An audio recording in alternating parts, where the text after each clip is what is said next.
something? If not, then I'll be leaving.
The destination isn't the prize.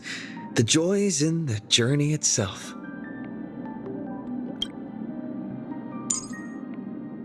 The destination isn't the prize. The joy's in the journey itself. The destination isn't the prize. The joy's in the journey itself.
Serving under the Ten Lords as a judge of souls, I come to the world of the living to enforce their will.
the sea of flowers, the souls of the living shall warm thy fingertips, and after an embrace, there shall be eternal separation.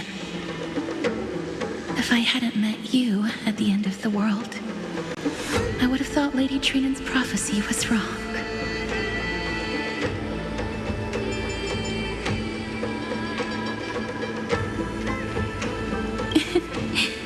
As Lady Trinan used to say, fate is not the flowers that bloom at the end of the road, but where people tread beyond the gate. Thank you. My own path has finally come to a gentle end. Take all beautiful wishes with you, march forward with determination, and don't look back.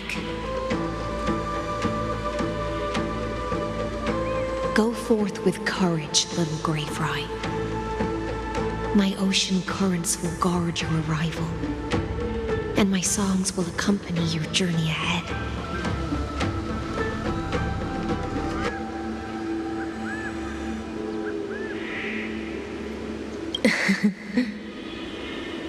You still remember how much I love fire and feasts.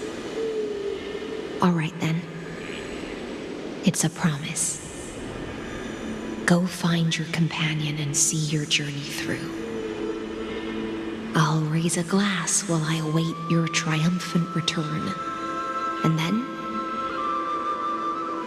when we reunite in the ocean at the boundaries of this world,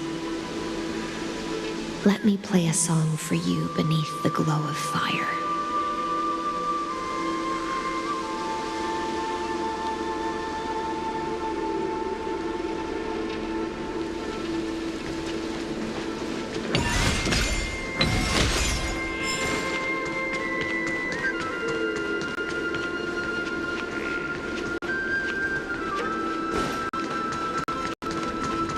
This place was once Nestia's altar.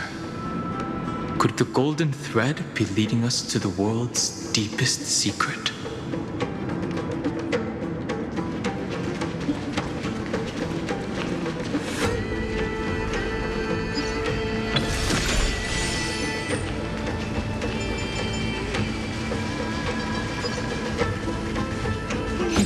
Deja vu.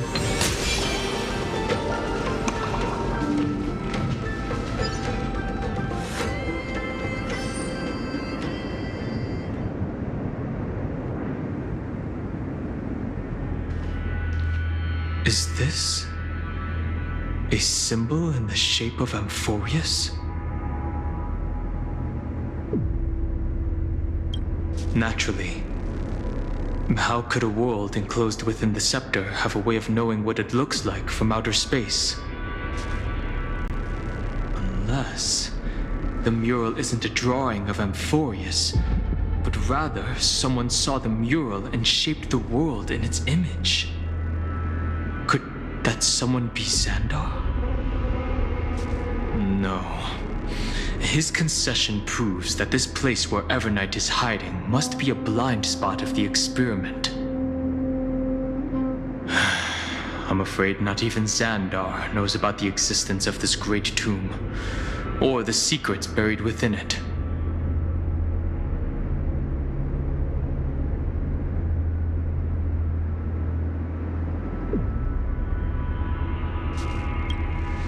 He must be calculating something.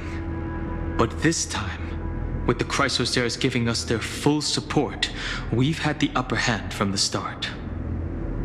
This forbidden realm remains undetectable to Xandar, and even Fine and Stripe merely opened the entrance, yet Evernight can freely swim through it as she pleases. It cannot be reached by the erudition, nor can it be erased by the destruction. Be careful. What lies dormant beneath may well be Amphoreus' final path. Remembrance.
It's endless.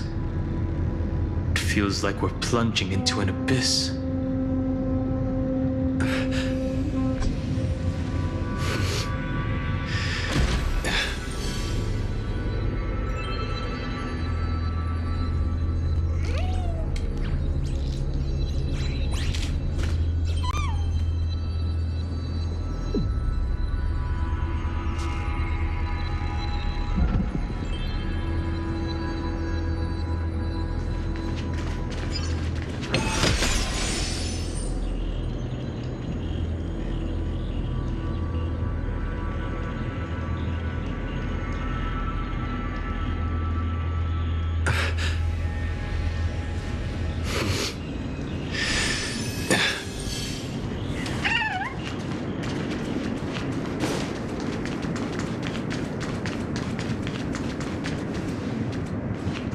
Are those distant structures all entombed data?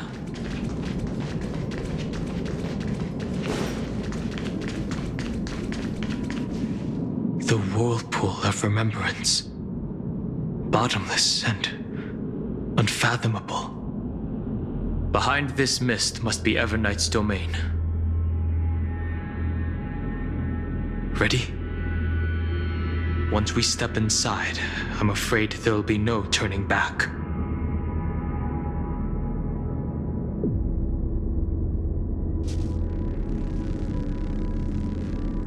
March 7th is surely waiting to see us again.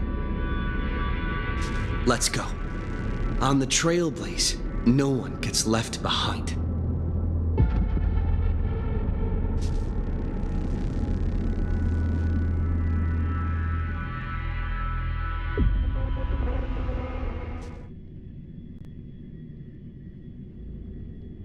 This maze is full of memory loss. Your voice sounds different from usual. I only hear a hint of curiosity. The rest is all fear. Beautiful memo keeper.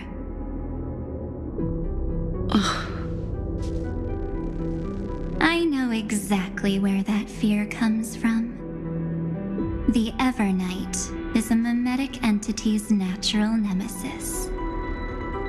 They will swallow you whole with just a flick of my pinky finger. I am the garden's enemy. I have never denied that fact. I have to say, Miss Everknight, you've certainly got a unique way of protecting people. At least she's still willing to talk. Is it because I disobeyed the garden's rules? Maybe I still have a chance. No, I don't think you do. It's not very elegant to spy on someone's thoughts, you know? Well, before you get rid of this beautiful memo keeper, the least you could do is answer some of my questions. Why should I do that? So you can buy more time and send a message to your companions? And here I thought you were already watching my companions' every move. I am. Earth's stirrings have ceased. They have defeated Terravox and are heading here as we speak. Don't tell me that's part of your plan, too. It's not, but I'll make good use of it. Fighting alone against an entire world, even I might miss something. But I know how to adapt to the circumstances. Just like right now. How I've decided to let you go. I like you, little bird. Your longing for memories remains pure. Unlike those memo snatchers. Your most precious quality is how you've yet to be tainted by the garden's dark side. I'll take that as a compliment. But I still don't understand why you've kidnapped me here.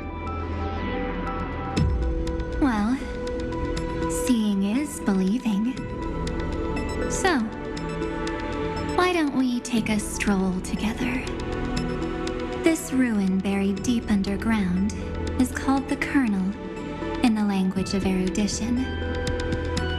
But I gave it a friendlier name.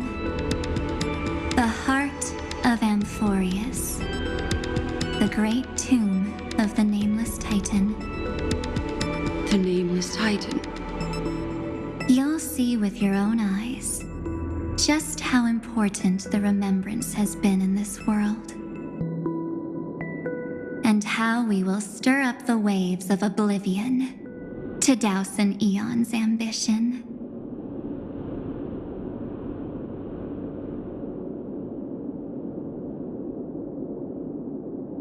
You've been hiding here all this time. That's right. Curious about how I discovered this place? It's not actually all that complicated. The road we just walked was the beginning of March 7th's journey in Amphoreus. The beginning? Do you still remember how 3 paths are said to intertwine in Amphoreus? That 3 entities, each comparable to an emanator, left their marks in this world. There's Xandar, Iron Tomb, and... That's right. To this day, there have been no signs of the entity corresponding to the remembrance. The Garden of Recollection was curious about that too. So the memo snatchers spent an unimaginably long time chiseling out a tiny channel to peek into this world. But there was always a power in the memory zone that kept them out. And when March 7th's consciousness was seized, it was a ripple of the remembrance that protected her and sent her in here. Can I assume, then, that this hypothetical emanator of remembrance was consistently protecting this world from the Garden's eyes until the Astral Express arrived? That's correct. You're a smart one. But why? Go see for yourself, little bird. The memories contain everything.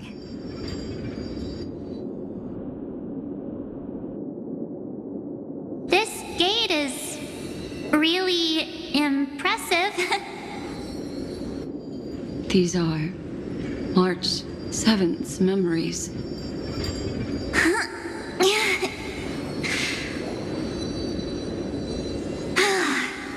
Didn't move at all, huh? I just got here and I'm already locked out. A journey of 1,000 miles stopped at the door? That's terrible! Is she stuck? Keep watching. The fun stuff is just ahead.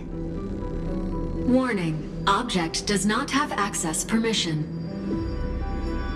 What? Did I touch something I shouldn't have? Execute formatting protocol.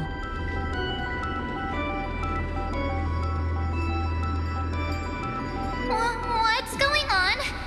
Formatting? Warning. Illegal operations detected. Warning. Illegal operations detected. Hey! Don't just activate like that! Oh, how do I stop this thing? Warning. Warning. Warning. Operation authorized. Protocol name. Back. Huh? Finally, it stopped! Wait. Did you just mention his name? He's barely spent any time in Amphoreus and he's already famous?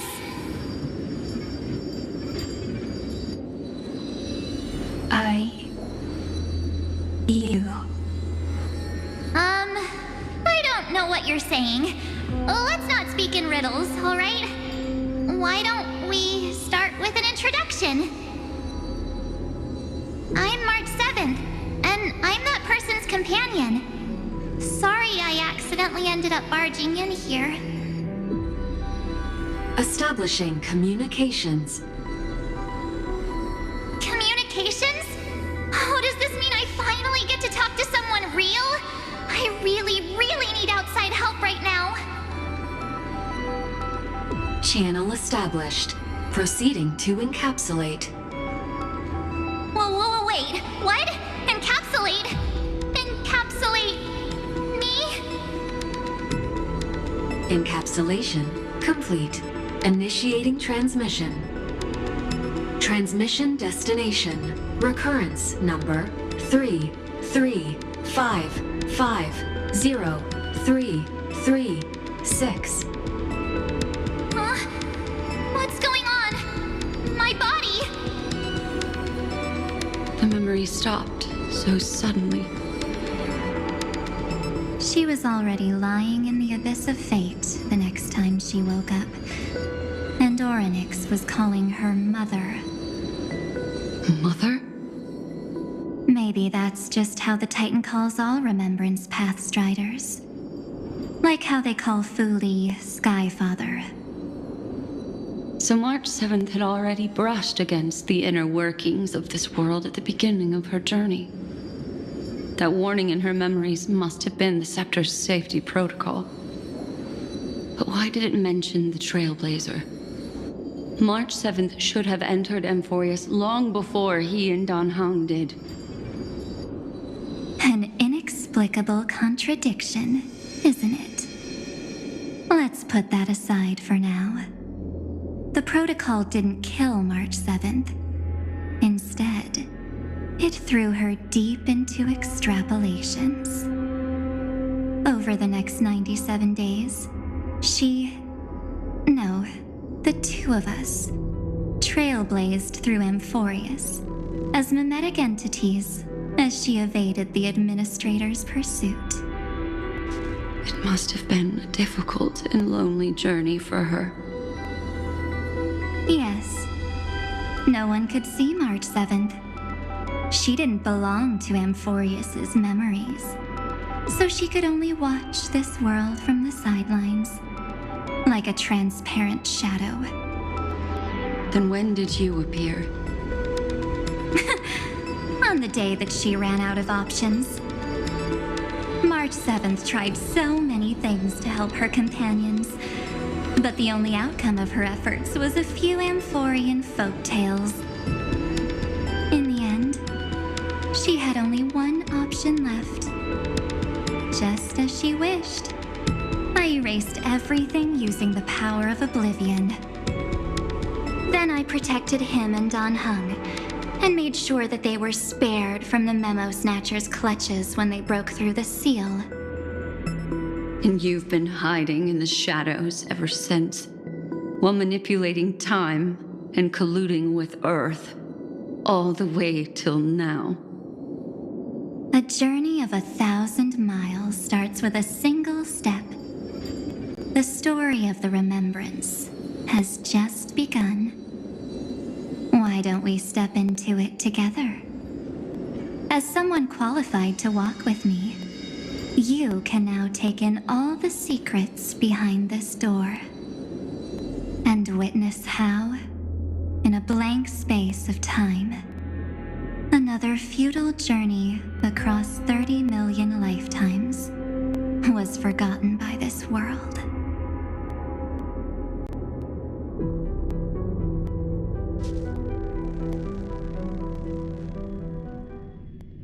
It would have done something to stop us, but it's been smooth sailing the whole way through.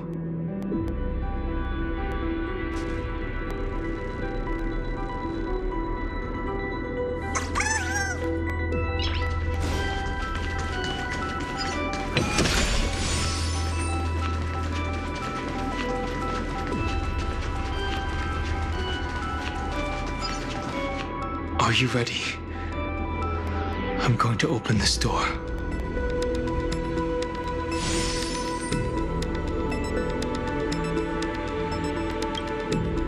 I know. Duck behind me if anything happens, okay?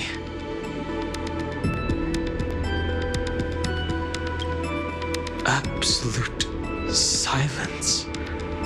I can't sense anything at all.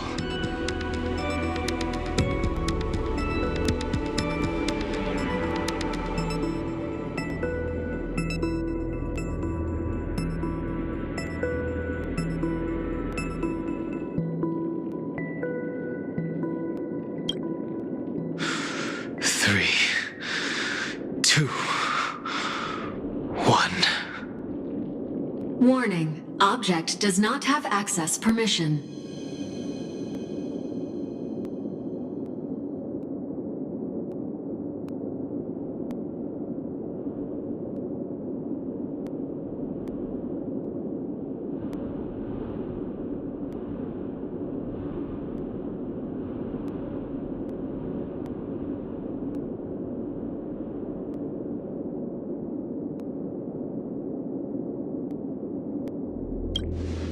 It's got nothing to do with you. That's the Scepter's safety protocol. It means we're in the right place. Warning. Warning. Warning. Get ready. Incoming. Welcome back. What? I'll be waiting for you. It mentioned your name.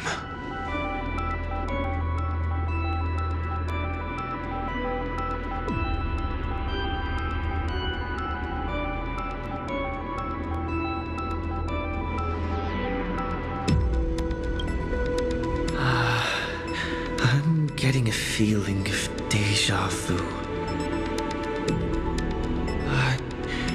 Like the first time I opened as I've written.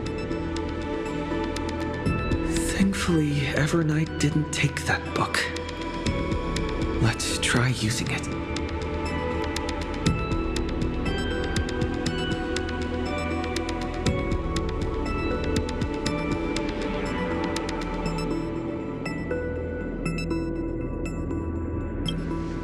Operation authorized. Protocol name. The seal's gone. Didn't think this book would have a use here.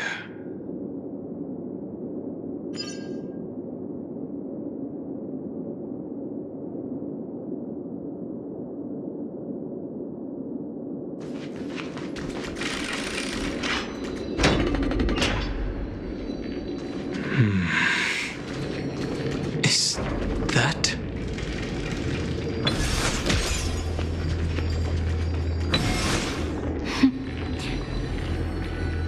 Hi.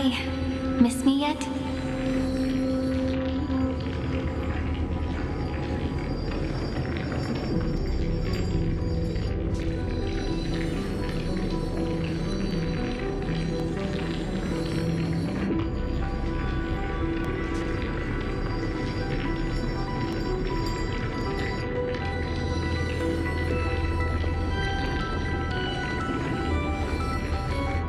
I'm just messing with you.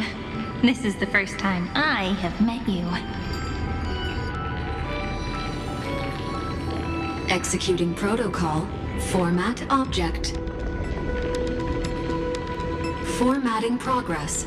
0.015%. And it looks like it'll also be the last. Something's wrong. She's not talking to us. She's not the mem you know. Could she be a Cyrene from the past? Formatting progress. 23.815%. Since we don't have all day, let's get started, shall we? As always, I'll read this book to you. That way it won't just be Cyrene's memories alone. Formatting progress. 45.147%. Where should I start this time? Let me see. There. Shall we start with the meeting between the Helcolithist sage Midamos and the king's aegis, Anaxa? Formatting complete. Did you hear that? She just said...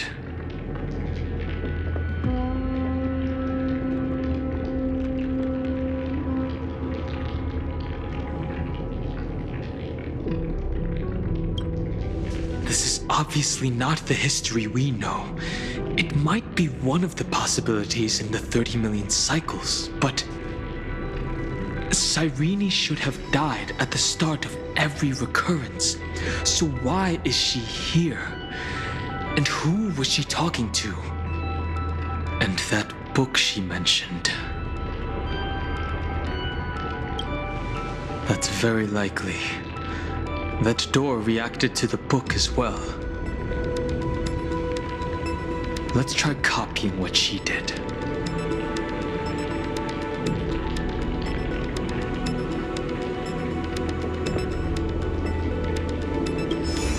Accessing recurrence number 33550337. Access failed. Error code Gamma 13. That's it. As I've written is definitely connected with this great tomb.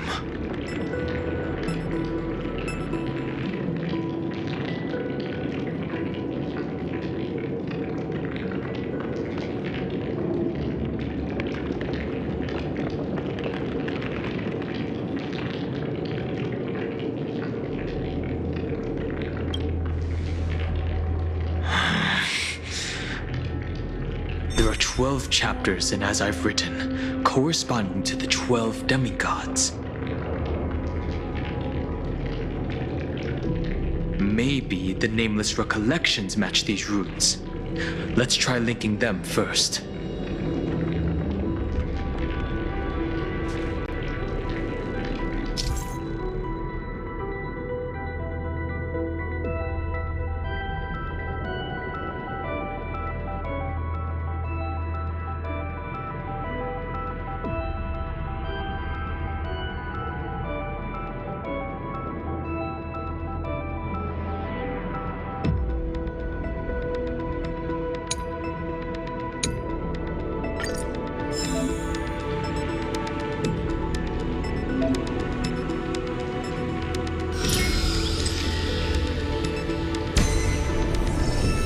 Ulysses 504.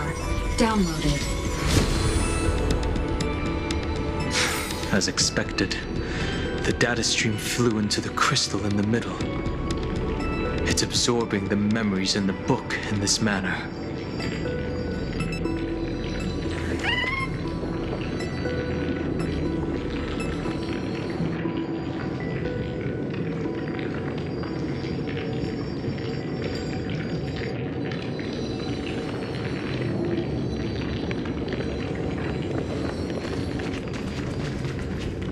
The world never learned how Saridra rewrote the law, but I believe it was Amphoreus' decisive move against destiny.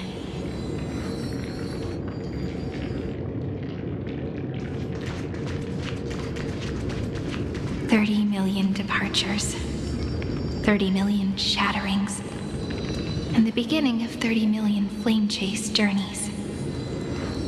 Fate betrayed Trebios, but she was never betrayed by humanity.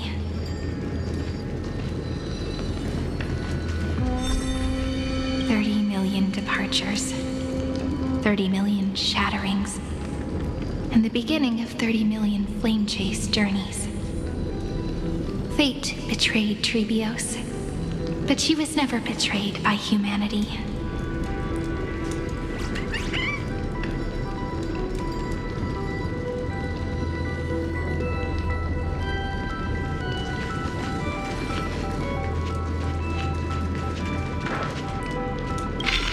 This room is so desolate. What exactly is it?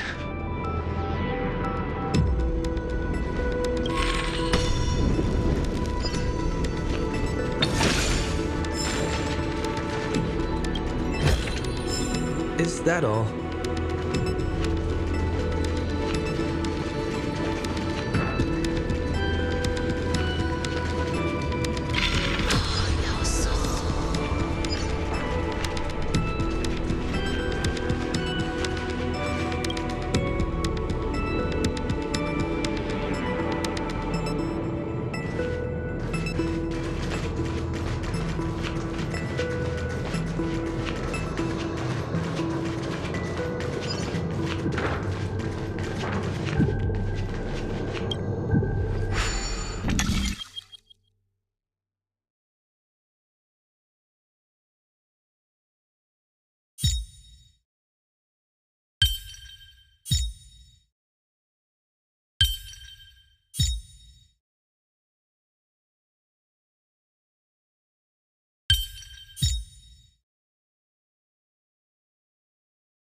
You must be very familiar with the story of time now.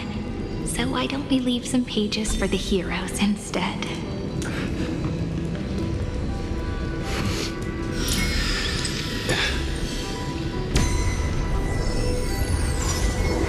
Evia 093. Downloaded.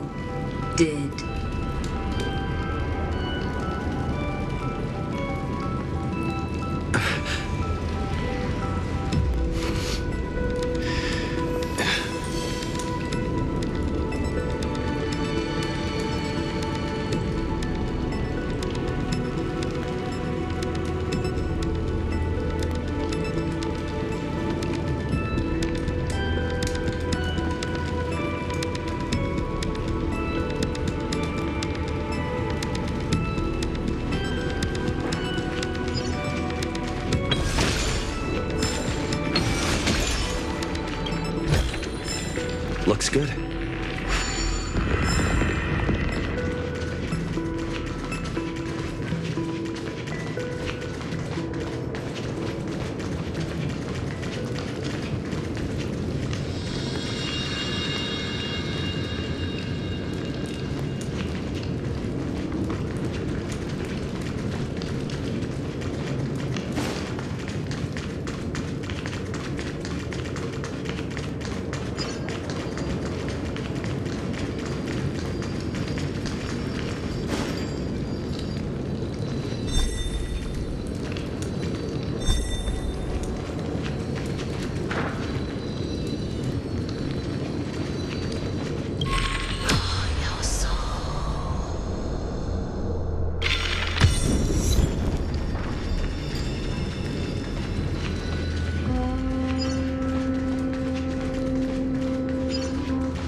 405. Downloaded. Scopeo 365. Downloaded. Branch number 1. Archiving. Object recurrence number 335503337. Progress 13.131%.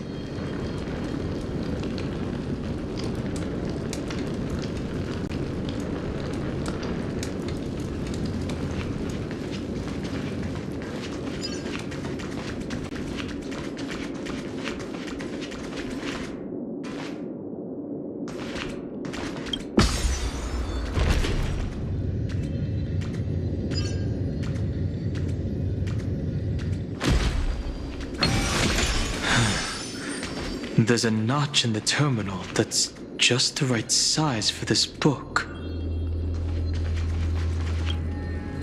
Branch number 1. Archived. Encapsulating encryption key.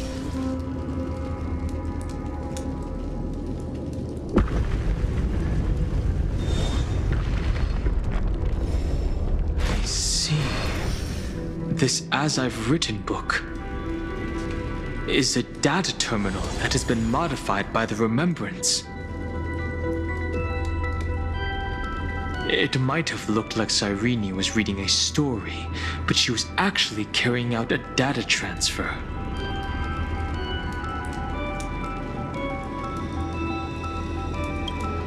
Right. That's a more direct way to think about it. No wonder these facilities are reacting to it. This book is a key. But Cyrene could never have known about the truth regarding the scepter. So where did she get this key?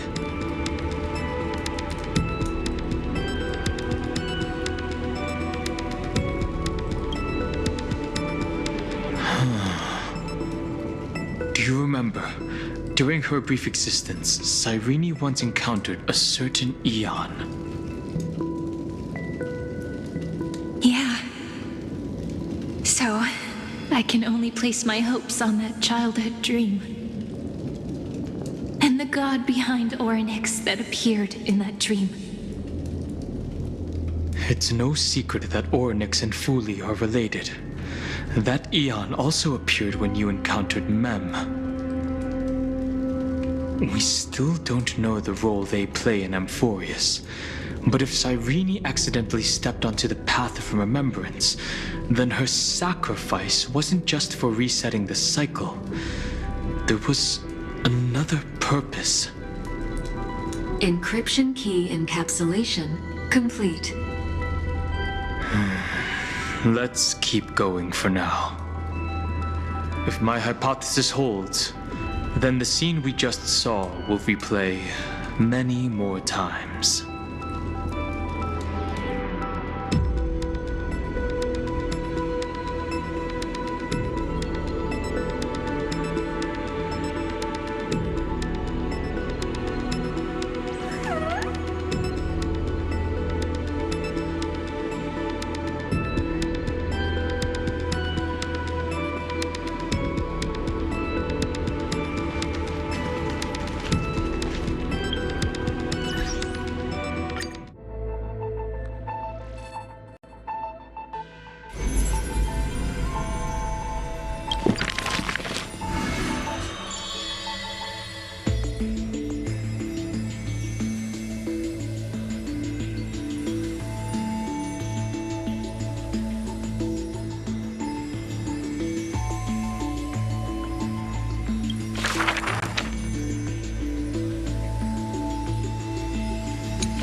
This world may contain thousands of ills, but the number of sufferers is countless, like ocean-going sails.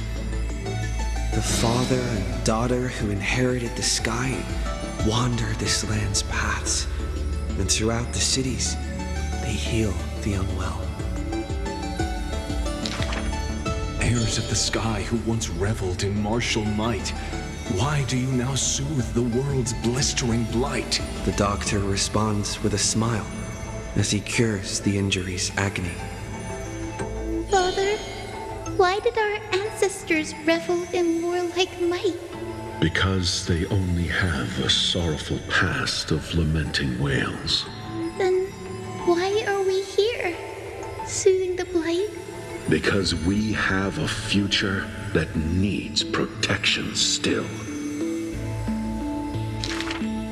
The priest who parts dusk from dawn collapsed the sky and sealed her wings, and dwells in a place where time itself mends, bearing the promise to return to the zenith supreme.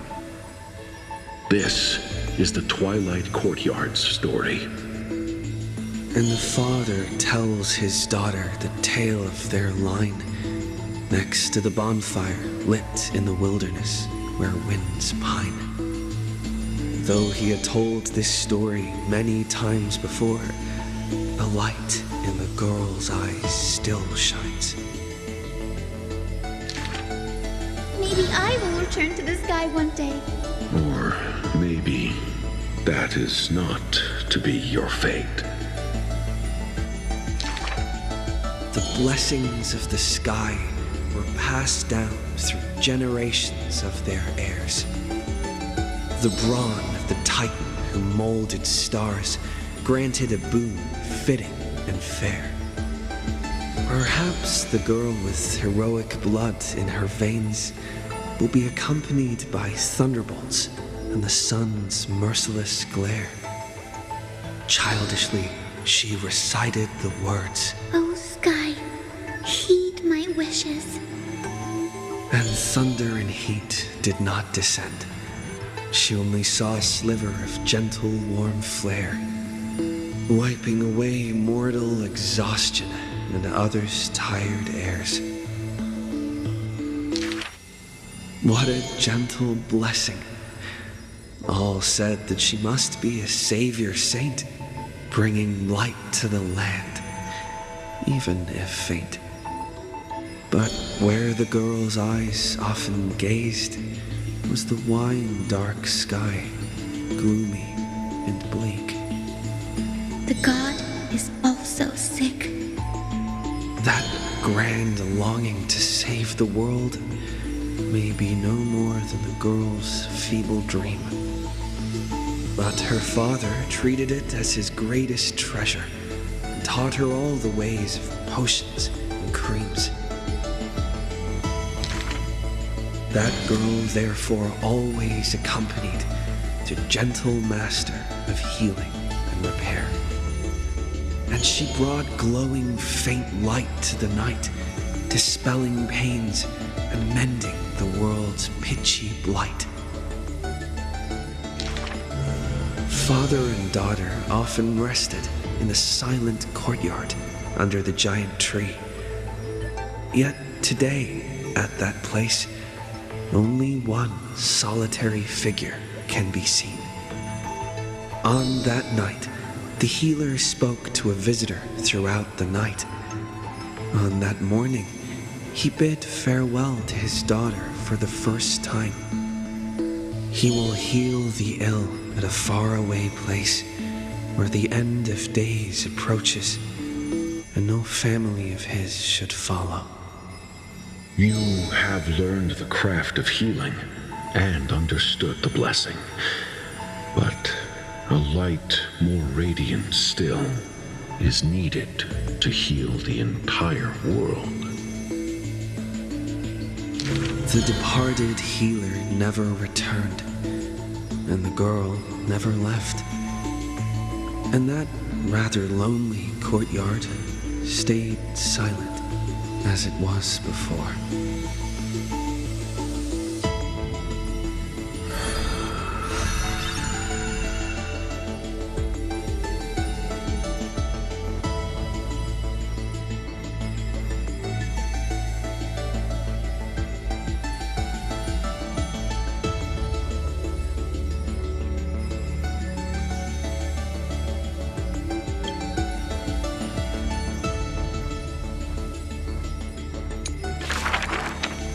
A good student who often did stupid things. Was the assessment from the lotophagist sage. An excellent healer who fails at all scholarly means. Was the assessment from the nodist sage. A shining child who also burns away her own life's rays. Was the assessment from the erythrocaramist sage. A fool who was always wreathed in smiles, while drowning in a weighty and pitiful dream. Was the assessment from the Nusporist sage. The girl had visited all the schools during her time studying in the Grove. She refused to become a scholar, despite her exemplary grades. Instead of increasing this world's knowledge, I prefer to reduce its pain. While the sages faced her words in silence, the Nusporist sage alone decided to hire her as assistant post-haste. An apprentice who spends wisdom is more precious than scholars who hide knowledge away. The faded twilight courtyard, long eroded by time, now shelters a girl, the sole heir of her lineage. Loneliness accompanied her days, till the sage of the Caprists visited her and brought her a chromatic pony with a grin. It may be the Eye of Twilight's creation in times gone by, for it shines with the sky's rainbow hues within. Could it be the warlike winged beast of her father's tales? But the sleepy, dreary-eyed pony before her was soft as freshest plucked cotton. The girl still took this gift, for from the little creature she smelled the scent of clouds distant. If it weren't for her, I would have suffered more accusations. The Nusporism sage says in admission, the scholars coming to deliver arguments and reproach often stopped before the door, not coming to fruition. For the girl before the door soothed their blazing anger like the soft clouds, gentleness in accumulation. Do you know what sacrileges he has committed? The girl muddles her answers, yet her heart knows in full admission. Like you and me, he too wishes to heal all of this world's afflictions. The girl treated ailments for many years in the Grove, composing her medical treatises into tomes. When scholars seek medical help, she realizes with a startle that kindness too can grow into its own bloom. By that time, the twilight already lost their eyes, and the world drowns in evernight, while the girl and the healer again traverse the world in gloom. Seeing the golden thread and ivy in the night, though it has been long since she recalled her past, she once again thinks of her childhood dream. Should the sun be dimmed by destiny's decree, then the dawn that heals the world I shall replace.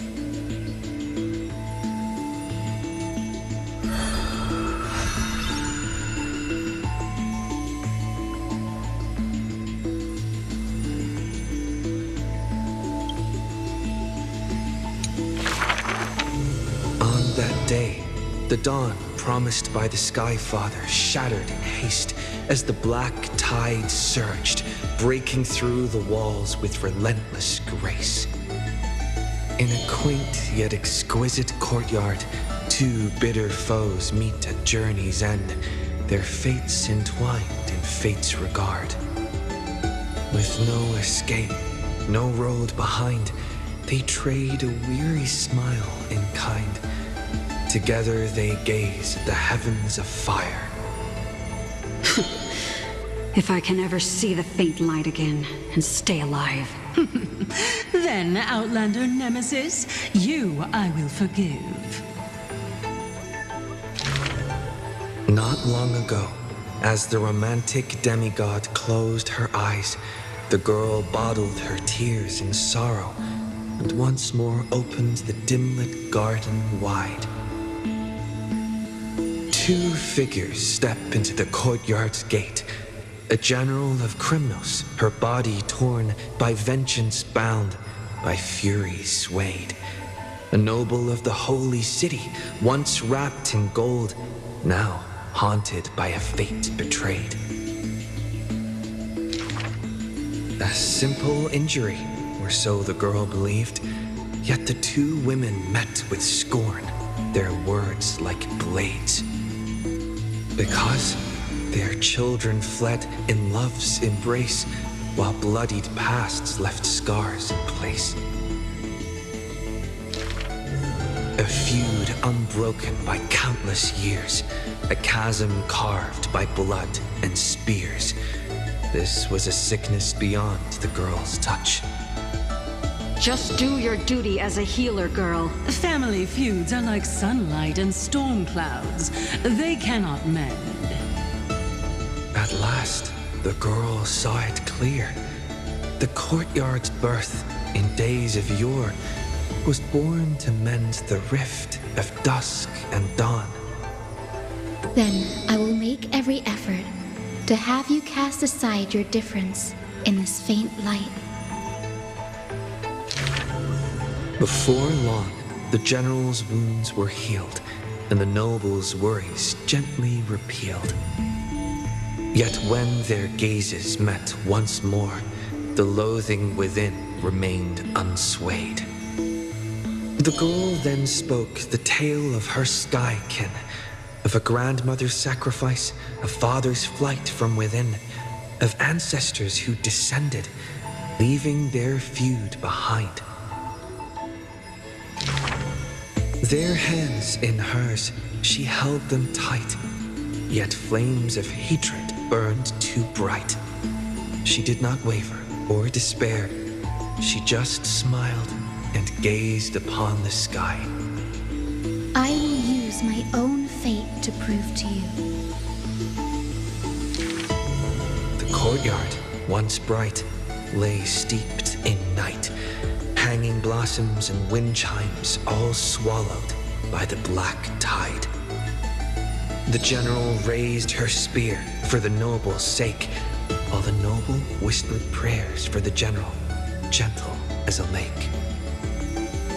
If I can ever see the faint light again and stay alive. Then, Outlander Nemesis, you I will forgive. The death they awaited never came. Instead, a cascade of colors fell from the heavens, simply there, protecting them both. The sky still burned, dark and low, yet her words lingered, a gentle ember refusing to fade. I will use my own fate to prove to you. Day and night can be mended, and so can hatred be undone.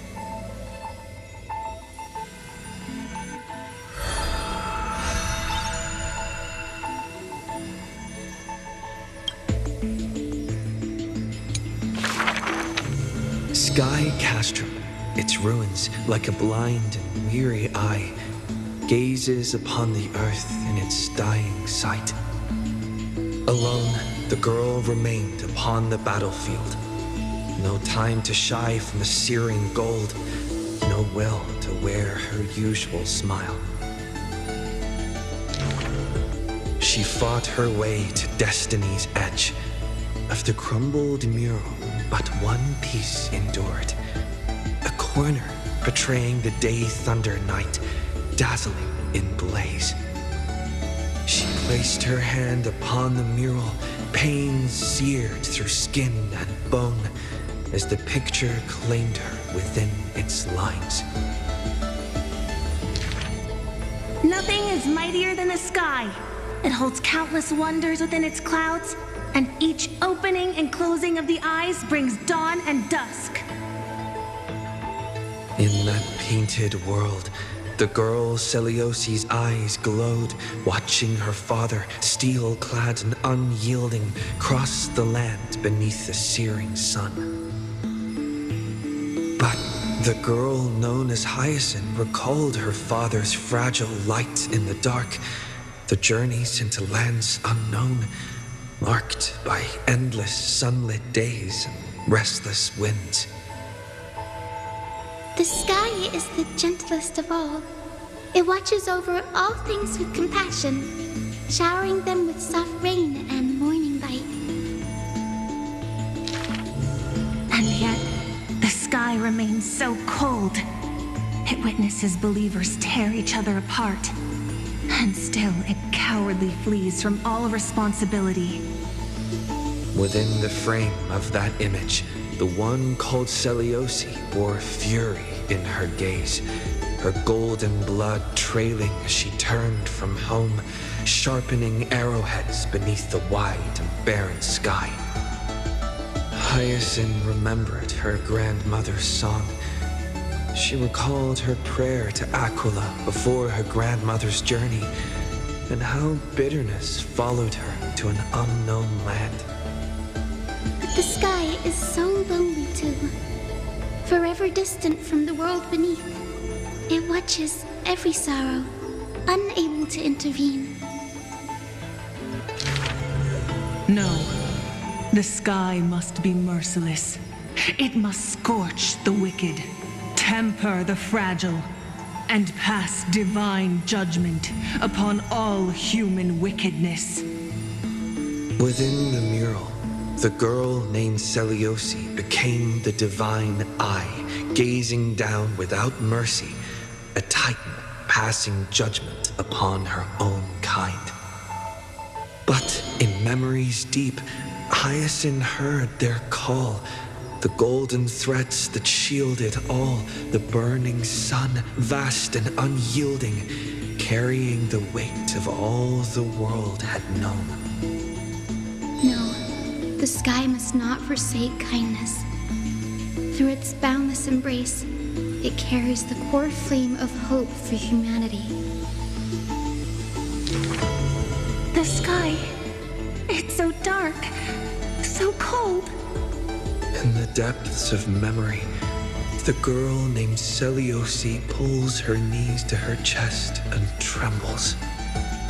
Then please, come sit in my courtyard. A gentle ray of light seeped through, the celestial mural now fused anew. Once more, the land knows favor and boons. The girl who has now become the sky takes the hand of the girl who once was. I want to tell you the secret of the sky's greatness.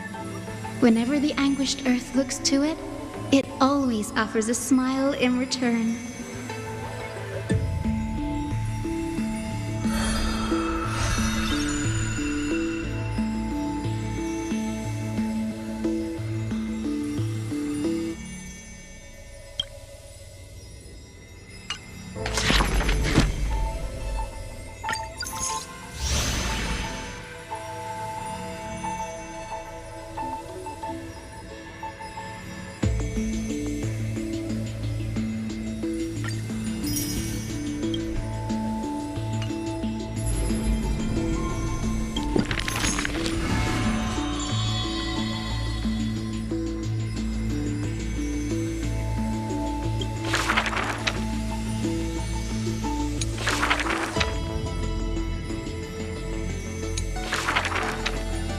No swords here, only farming tools.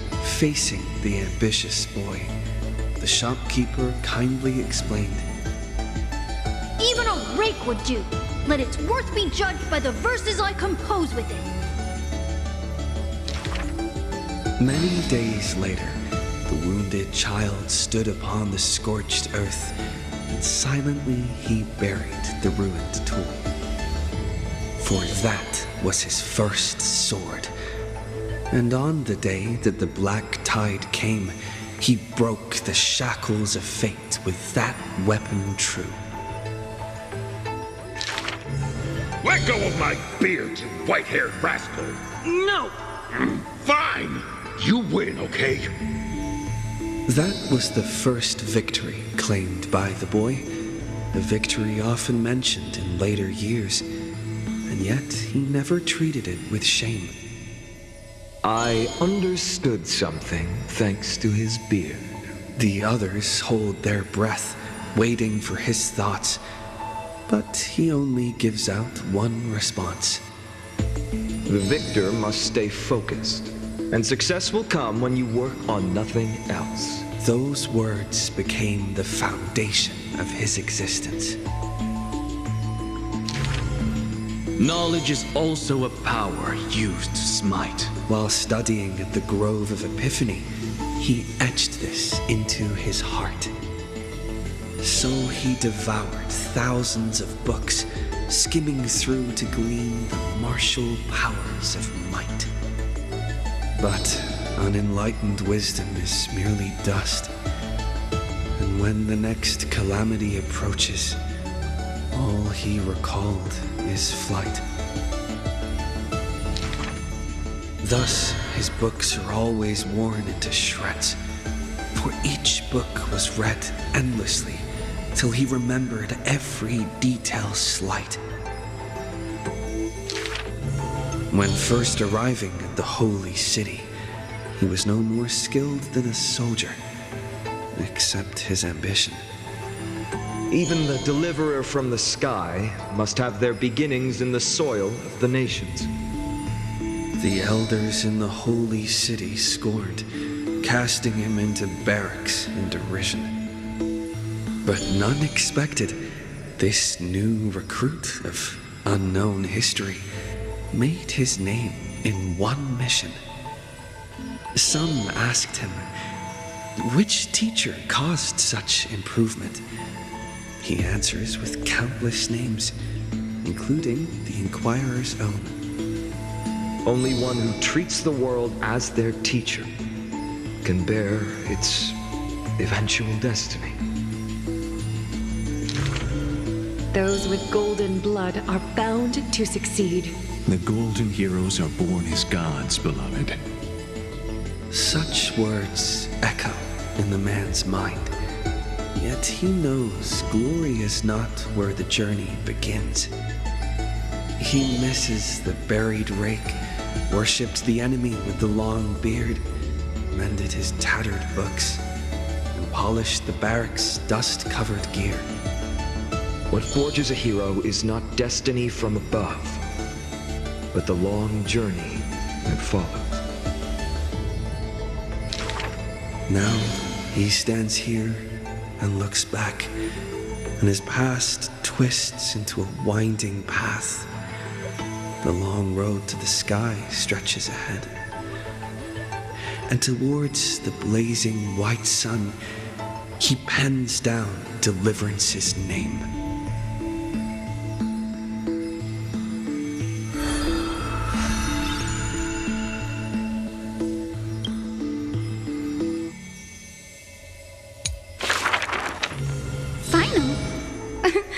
Perhaps you're more suited to being a teacher's assistant.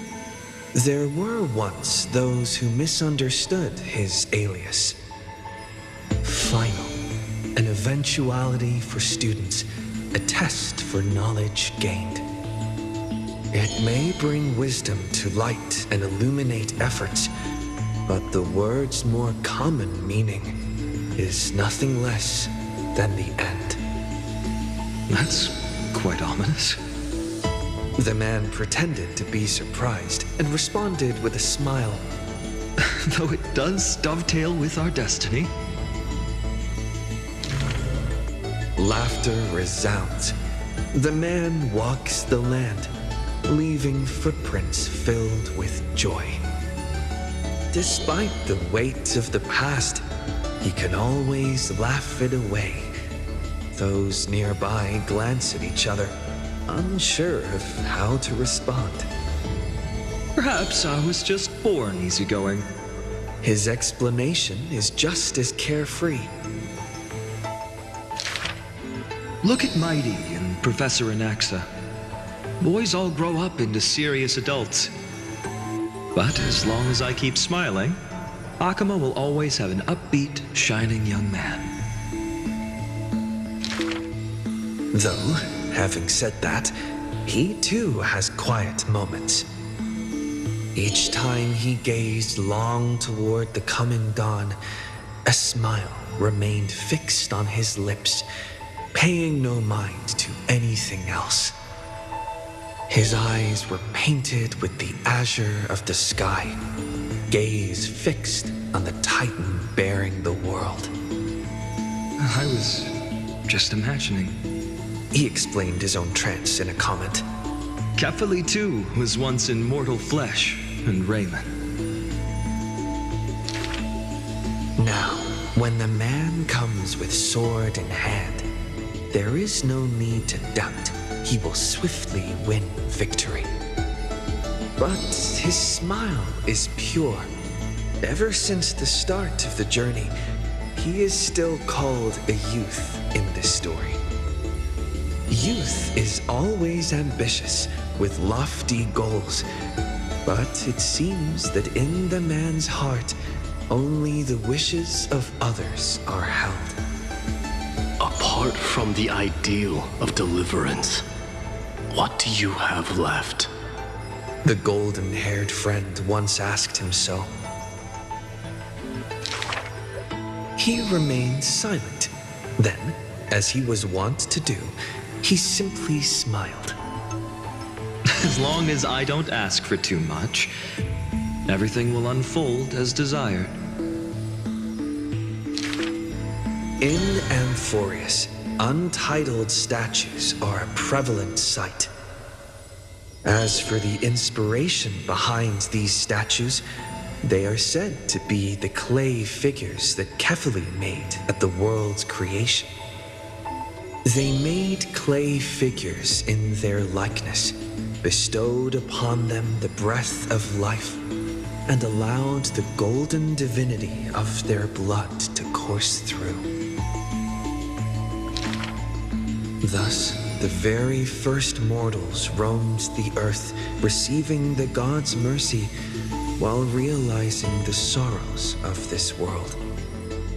But that sorrow was, in the end, only the sorrow of the world. Nobody ever cared what lay behind the smile, what the clay figure thought.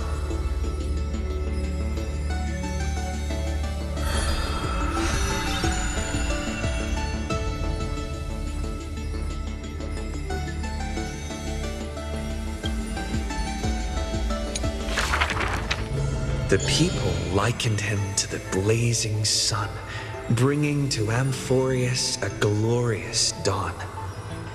And for his part, he embraced their expectations, being willing to become the perfect vessel.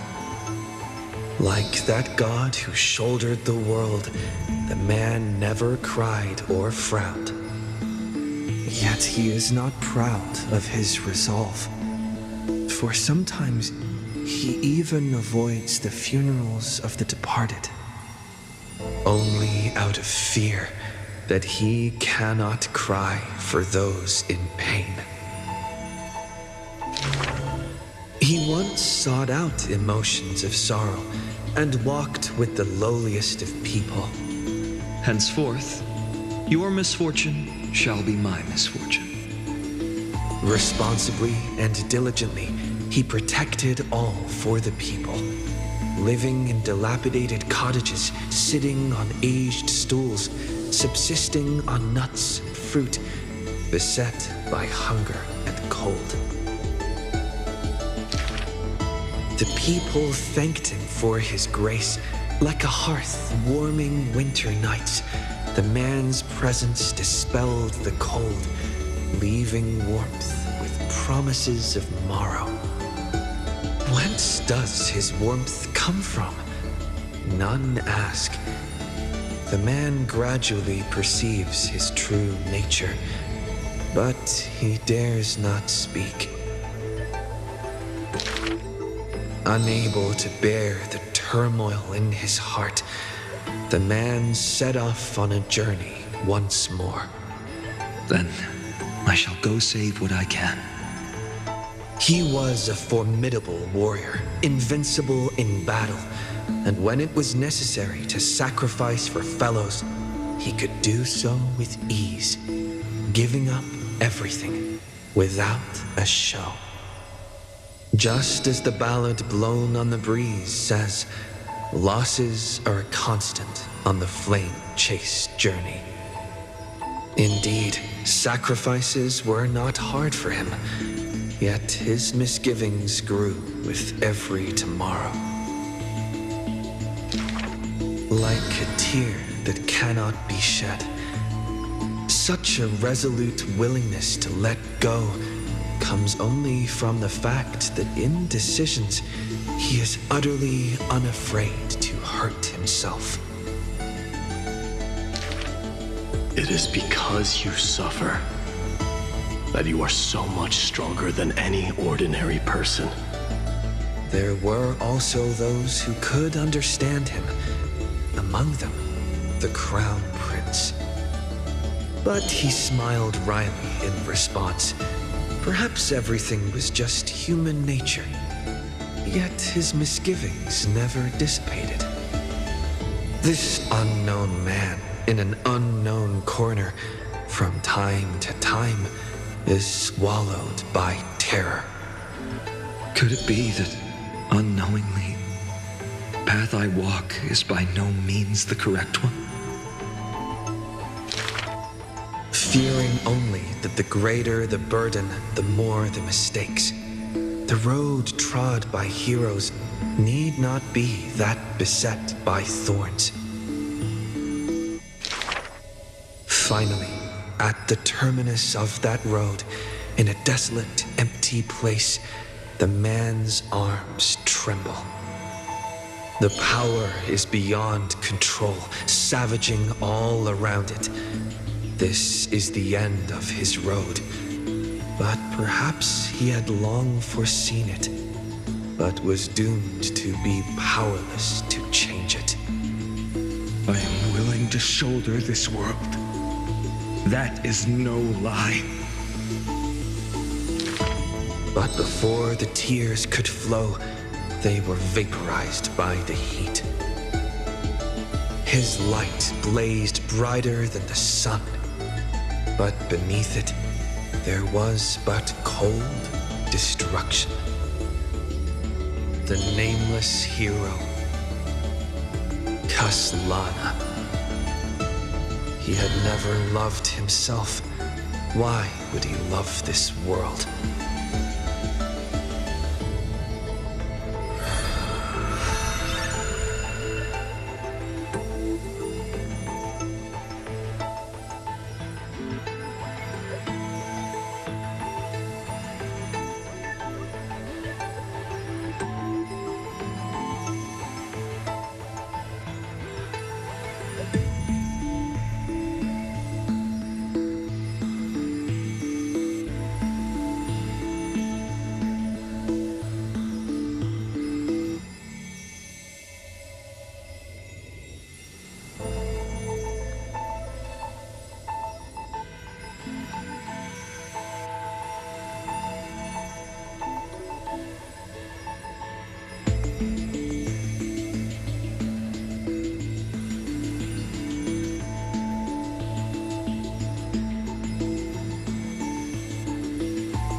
A gust of wind will one day sweep past, wiping away all of the man's tracks.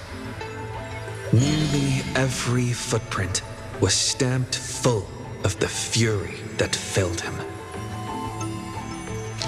That humble youth faded away with the flames into yesterday. The first ray of light to pierce the long night was brought by the burning man, but the body that bore the weight of the world was forged by the fires of wrath. Rage is a crafty emotion. It changes its face, concealing itself within the man's life. His friend fought blood-soaked battles so their people would need fight no longer. But every victory in battle he gained left him neither satisfied nor proud, only with the indifference of emptiness. You must be careful. Duty does not drive you to wield your blade, but hate. His teacher kindly reminded him thus. And behind that hatred, you seem to desire the destruction of the self. But what about his joy? Was that too merely a phony disguise? He who once laughed amidst the crowd, day after day, as though it were second nature. No, even though he knew not the meaning of love, that happy past was not a lie someone wove. But now, even those memories have melted into fury. His hatred is such that he cannot hold on to what he cherishes, though all is precious to him. Fueled with lone courage, he attempted to resist fate, but the burning sun that shines upon all creatures once fallen will incinerate the land, becoming golden death. But what of his sorrow? Indeed, the man could shed no tears. But at the moment the cycle manifested, when all that was familiar was now remote, the world collapsed, becoming empty in an instant. But the stabbing pain in the man's heart, was it but the residual warmth of his wraths? The truth no longer important, the man simply took another step forward. He wasn't willing to believe it, but was willing to acknowledge it. There is no need to question your heart. No need to crave victory. If I am born to be a vessel of sin, then I shall roar at evil, and together with it burn. In the endless cycles, there were some moments when the man felt everything dissolve like a dream. In that dream, he would awaken again and become once more that boy who loved to laugh. But were he to open his eyes, the fury would cast a shadow. He saw the creators choke his throat, gurgling and gasping. And in that boundless dream, he mistook them for his own jest. But their true forms were violent hatred towards the creators, towards himself, a roaring inferno. The prophecy departed, Amphoreus was unable to usher in the dawn. What rises in the distance is not the morning sun, but a ball of all-devouring fire, setting the universe in conflagration, searing till the end of time.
A young girl emerging from her sheath and showing her edge, or a tyrant who has emerged victorious from 100 battles.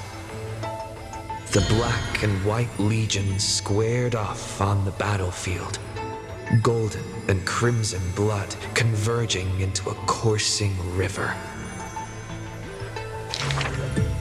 The leader herself actually dares to step forth and face peril? The tyrant charged toward the exposed gap in the king's flank, and instantly fell into a trap of raging flames and iron rain. On the board, the king too is but a chess piece. If the king does not lead, how would any dare to follow?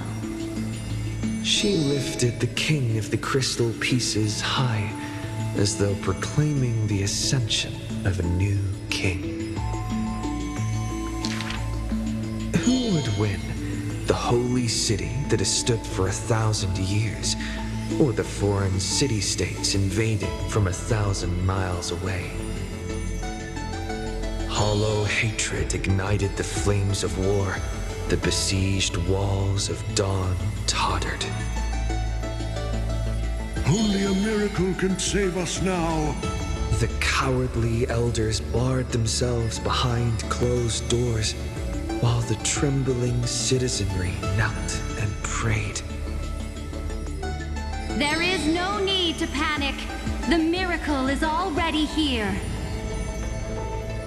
Under the banners dancing like waves, the burning crown shone bright as the wheeling constellations.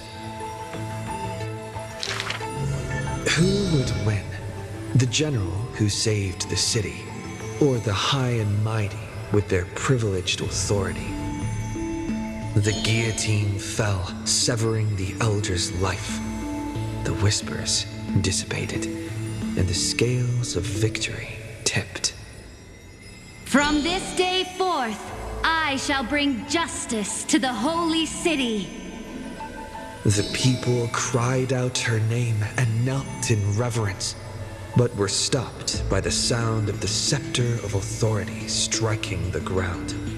Do not lower your heads beneath my crown. This was the first and also the only Imperator. Who would win? The heroes bursting with ambition, or the omnipotent gods? The Imperator issued the decree! The start of the flame chase journey is at hand! Perhaps drawn by the grand design to welcome the Era Nova, or perhaps convinced by that king's great renown. Righteous warriors from across the land gathered before the Imperator's throne. On the day the journey began, the sky was an expanse of fluttering banners.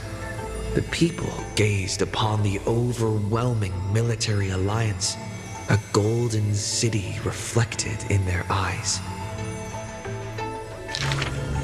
As for the end of that chess game, the scholars debate endlessly, but such discussions always end with a sigh. The invincible Imperator faded at the pinnacle of power, the crown's flames extinguished in the lake. The banner once revered by the people, along with the broken spears of the heroes, now a tomb. The people said, "Even the sovereign that conquers all before her is no match for fate." Yet she said, In a war with fate, has there ever been any justice?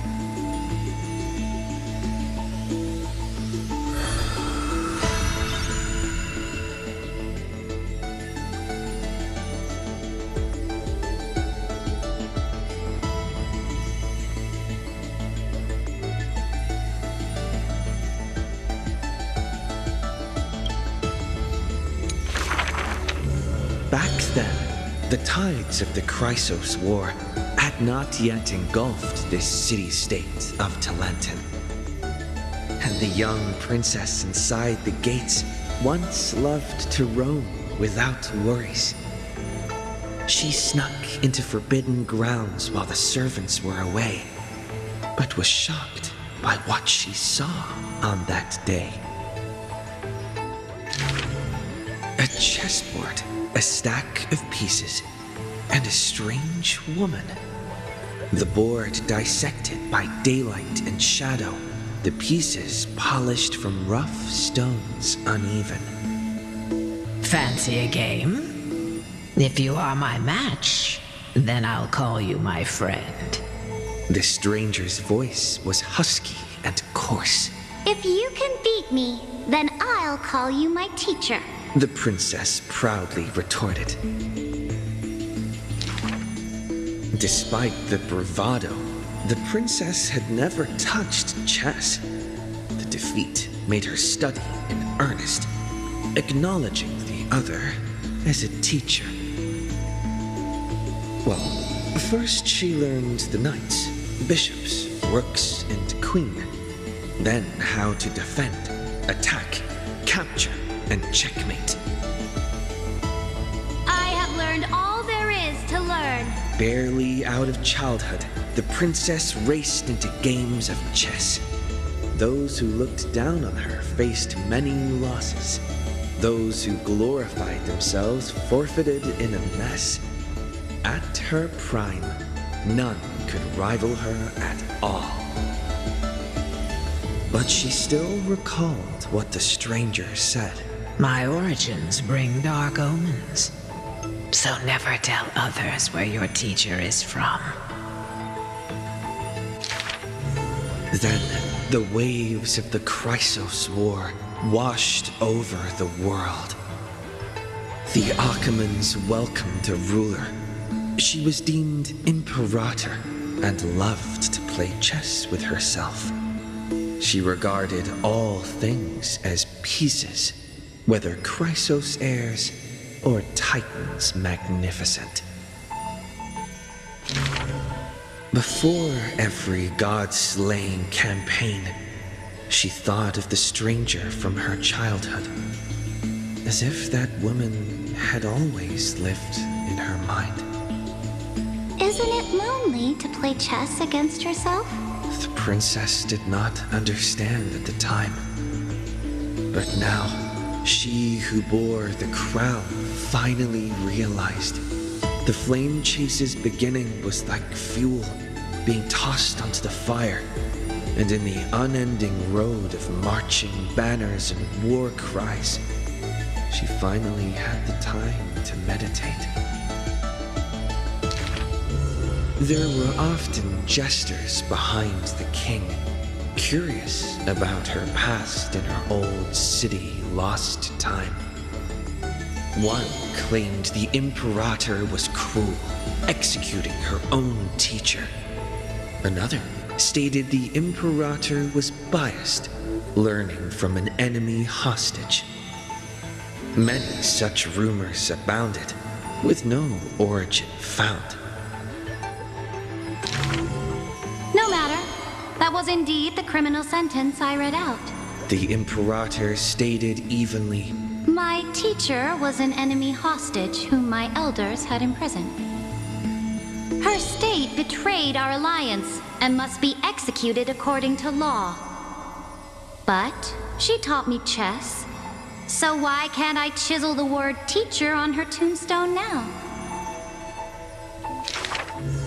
When the princess personally cleaned up the possessions of the dead, she caught sight of an incomplete game on the ground.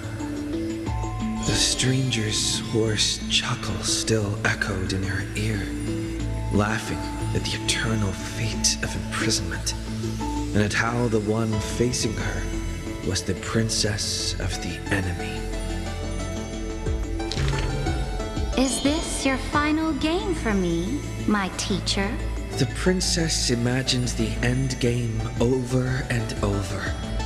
Even when she took the imperial crown, she still dreamt of the black and white board. The concealed truth suddenly dawned on her during a more difficult contest in the future.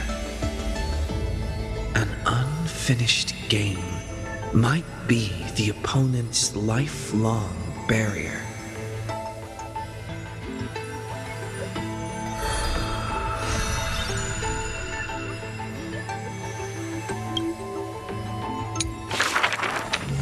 The Imperator's army stormed into the northern states for the first time, passing through city gates scorched by war. Another tyrant still! So exclaimed the angry child. The rock tossed from up high hit the girl's crown. The crowd shrieked and retreated, fearful of a ruler's flames of fury. The girl reached out, not to straighten the crown on her head, but to help up the child shivering in dread. I heard in the old laws of this land, whoever assaults the crown shall be punished. But I wear another land's crown. And your old laws should also be abolished. After many days, the gold weaver discovered in shock that wearing a crown or a hat to the side was now this land's fashion, likely to remain with the Imperator's name in tradition. The so-called heroes with golden blood in their veins all have the qualities to fight for the core flames. Who's to say this was not the gods' plan? To have the heroes at each other's throats so the divine could hide in old law's lair and laugh, play, and gloat. Who made this world a chessboard and with one stroke, one river, created the boundary between God and man? Dux Gladiorum, Dux Carminum, Dux Helcalithist, Dux Fragoris, Dux Brumalis. Heed my call! The girl stood before a mighty army with her scepter. Today, I will insist on crossing the Rubicon. Gather the might of all heroes and begin the journey to slay gods! Half of the core flames were now in her hands, and the hidden trickery titan stirred, leaving taunts.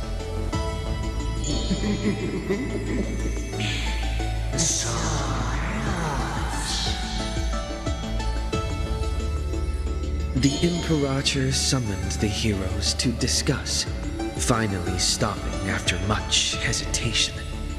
As they had already pinned down the bones of Earth's beast, they let that thief live for a bit longer in bliss. The warrior of the fractured blade laughed boldly. Our sovereign is good at open strategies and struggles with trickery. But where is that lithe fish? The Imperator replied with a chuckle. Her? She probably disliked the scent of cats and submerged herself in the baths.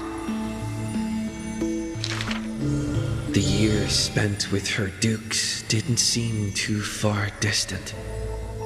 Yet only after the end of many wars did the heroes discover how the Imperator's form walked more and more alone. The road of a ruler is a lonely one.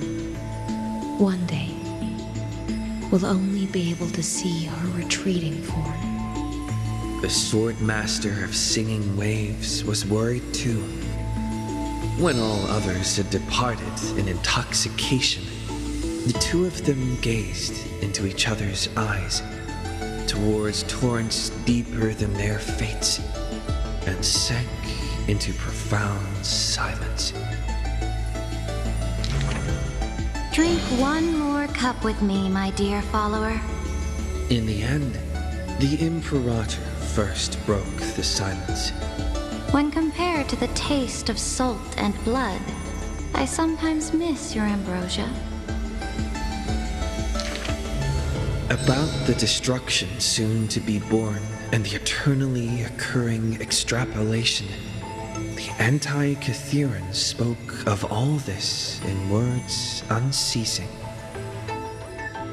So this is the old world I must fight against. The girl's expression bore no sorrow or tragedy. Instead, she looked more solemn and ready than ever. Whoever stated that two kings could not meet face to face in chess? I am the sovereign of Akama. I once faced the gods. So what do I have to fear about the laws hanging behind such gods? I will chop up the old laws and let them be firewood for the new. No matter the cost. That was the Imperator's lifelong conviction. Never changed, always persistent.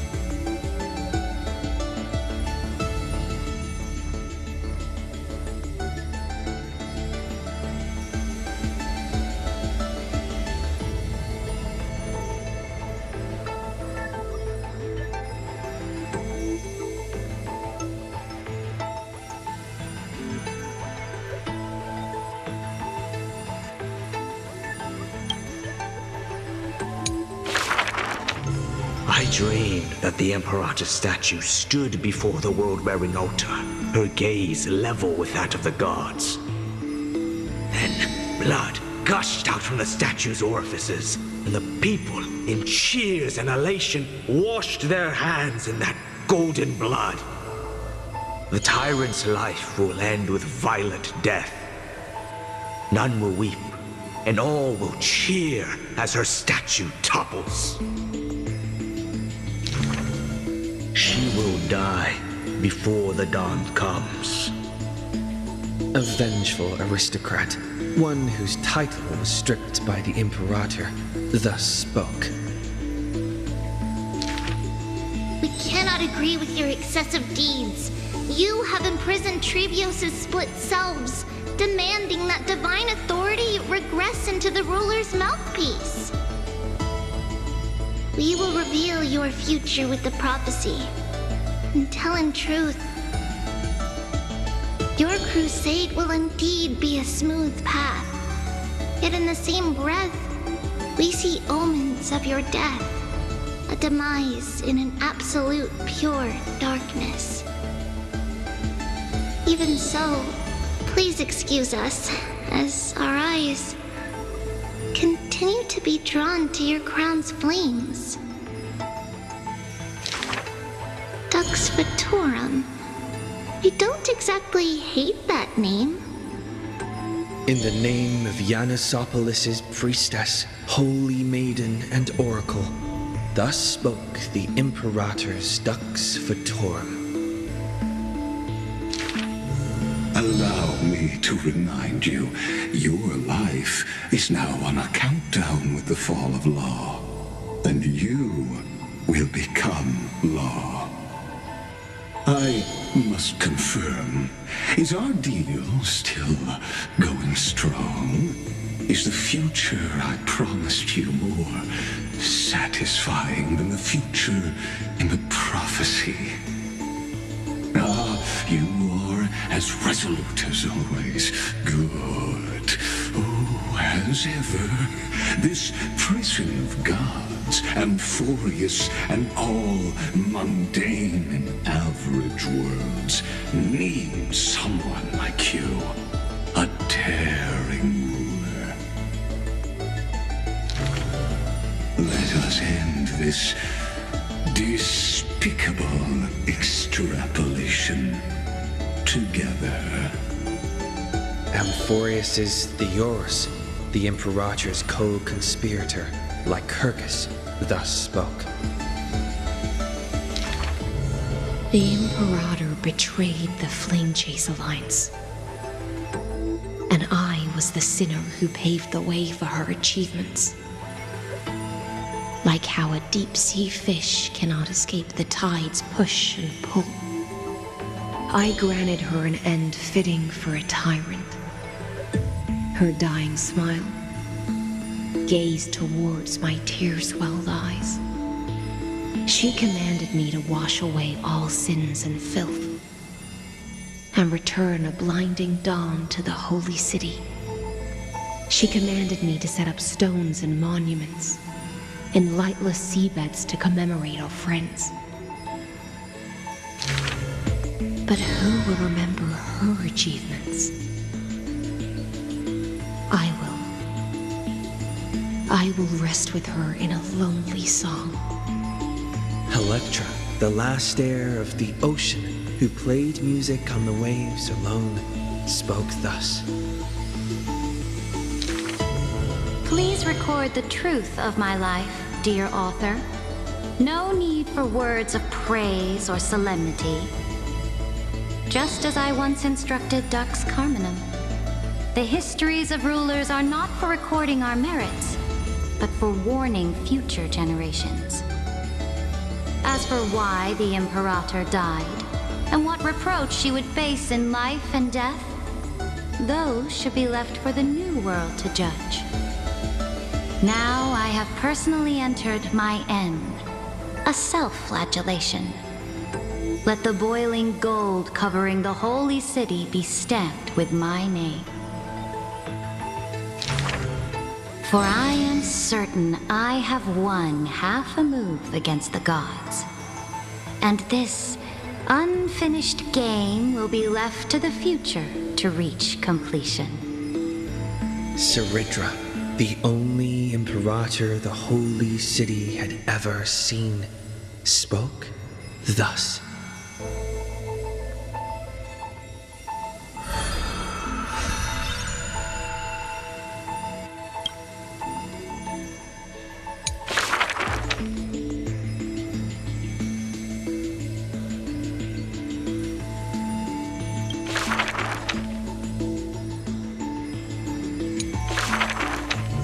The black tide that blotted out the sky surrounded the city walls. The soldiers manning the walls, battered from battle.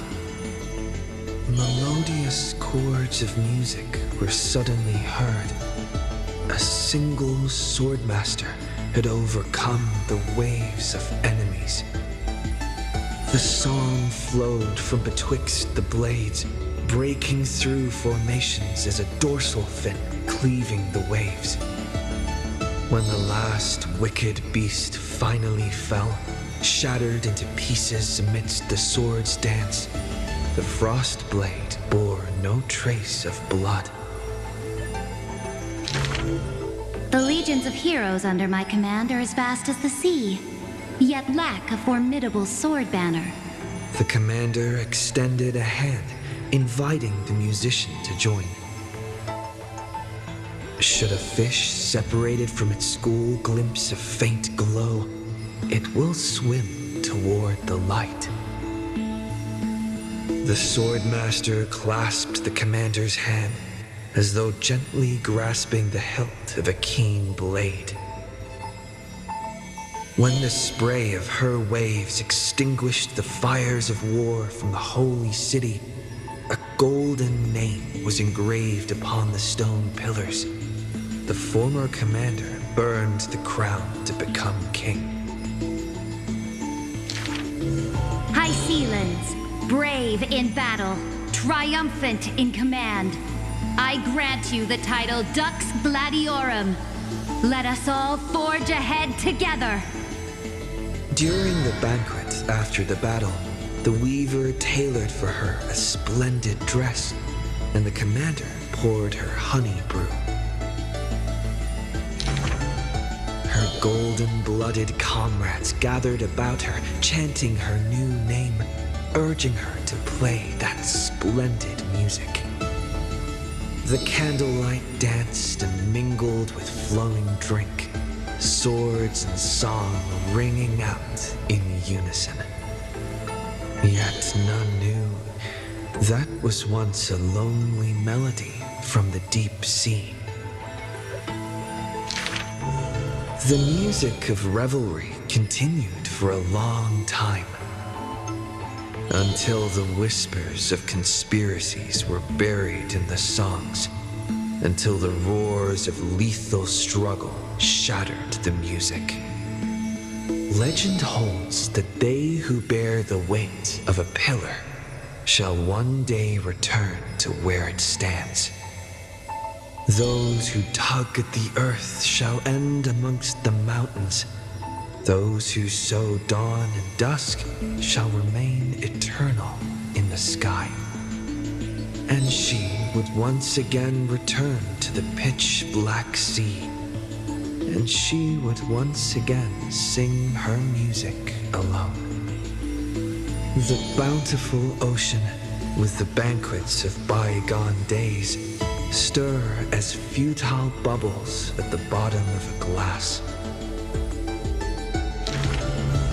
Many years later, the song once played by that swordmaster was played by future generations in the holy city. The people knew the demigod of the seas was still a noble captain. She possessed peerless swordsmanship and a song that is passed down through the ages. It was just that she had long since vanished. Guests at the banquet sometimes spoke of her, but it was only a prayer between their cups. High ceilings, melody of the waves, bless our night that we may drink deep and dance till dawn.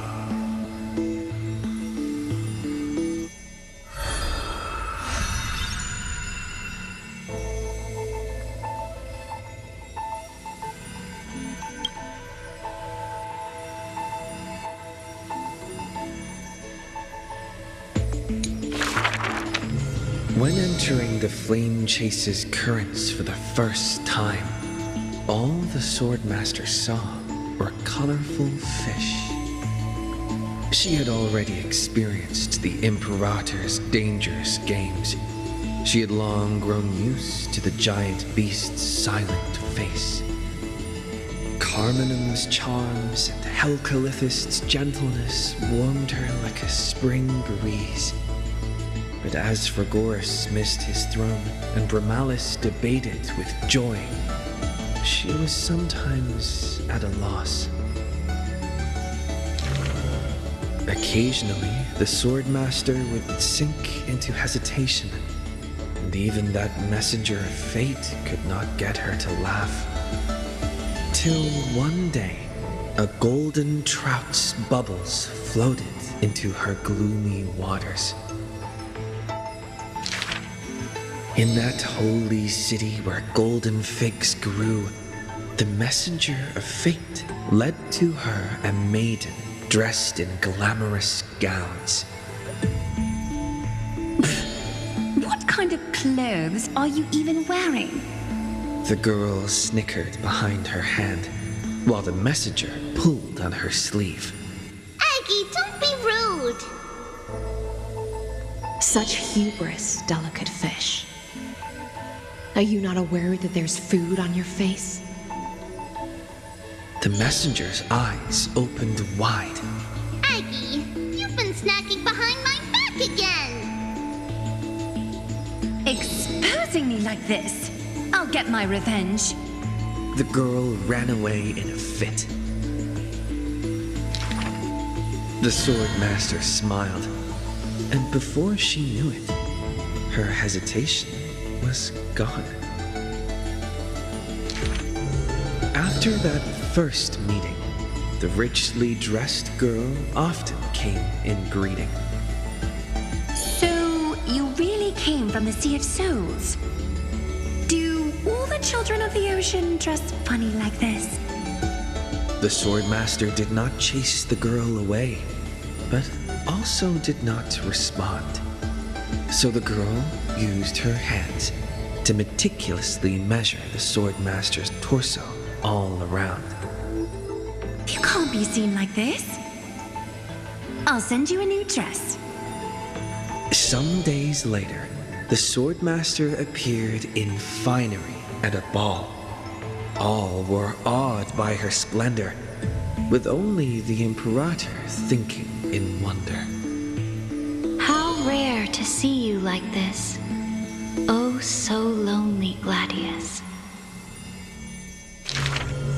The Swordmaster's wardrobe grew full, and people praised Akima's Gold Weaver for her cheerfulness and splendid skill. But only the Swordmaster noticed that the smile on the girl's face gradually faded as the flame chase progressed. The calamity of lands asunder added to the girl's weariness. The battle of the grove robbed the light from the girl's eyes. Yet another feast arrived where the Gold Weaver was absent. The Swordmaster donned the most majestic garments and gently knocked on that door shut tight. The singing voice of Dux Gladiorum hailed the prelude of the feast. Guests clamored and cups clinked, and only the Gold Weaver had no thought of enjoying the ambrosia. Who would have thought? I've sunk so low that I need you to comfort me. She gave a bitter chuckle next to the bonfire. You were as gloomy as the bedrock of the ocean when we first met. The Swordmaster held a tall chalice containing liquid pure, reflecting their two faces. I remember you were once curious about the stories under the sea.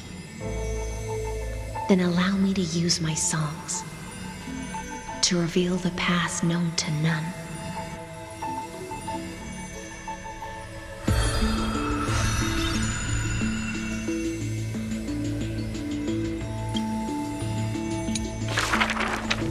In the depths of the Sea of Souls was a kingdom of dancing ghosts. Its residents all had melodious voices, and music enveloped every ocean current. For the queen loved her people deeply, thus drowning out all sorrows and leaving only feasts and twirls. Only one rocky castle was silent, one belonging to the princess of the ocean, a princess named Electra. Were a monster of the depths to invade, the princess would raise her sword to engage. The people always rang her triumphs before she returned, for her swordsmanship was superb, never suffering defeat. Princess, come enjoy the feast with us. The triumphant people raised their glasses, yet she declined with a smile and a wave. The children of the sea thought she was shy, but little did they know that in the dead of night, her castle too echoed with music. Though that music was loud, twisted, and invoked spite. Before a song even finished, the princess was already biting her lips, and the sea foam brushed away her tears. All of your people sing and dance with skill. So why do I alone lack a good singing voice? The princess wept, her face on the queen's knees. The ocean's favorite child can control the waves and is invincible in battle. In exchange, Talantin took away your singing voice. The queen consoled the princess, caressing the other's hair bun. Finally, she relented and took a chalice. If you're truly troubled, then imbibe the honey brew in this blessed chalice and throw yourself into the feast at ease. The liquid in the cup sat still, reflecting her loneliness. Princess, come sing with us! The people outside her window invited her warmly still. She finally ceased to hesitate, drinking down all the honey brew in one swallow, and leaped into the crowds. She played music and sang, smiling and dreaming. When her song was over, it felt as if waking from a dream. The people rushed to raise their glasses. But as soon as the honey brew touched her lips, the princess plummeted to the ground, and her cheeks became rosy in drunkenness.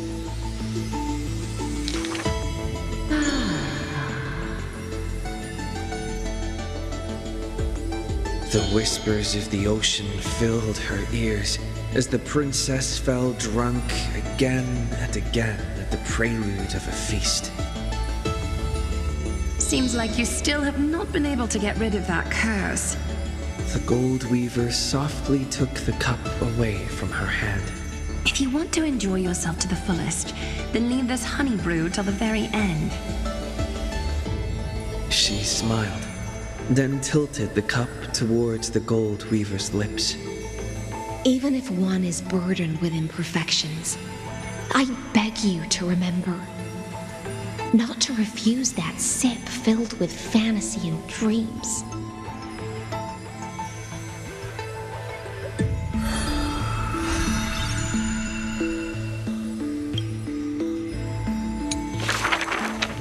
She returned home after many years. The princess of the ocean stood alone with her sword drawn, stepping over the blooming blood of her peers.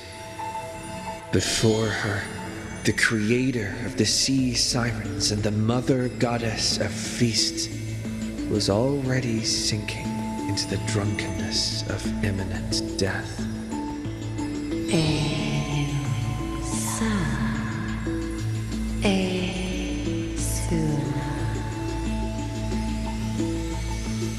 When the blood pact of the law won over the ocean's core flame, the sea siren once again lost her melodious voice.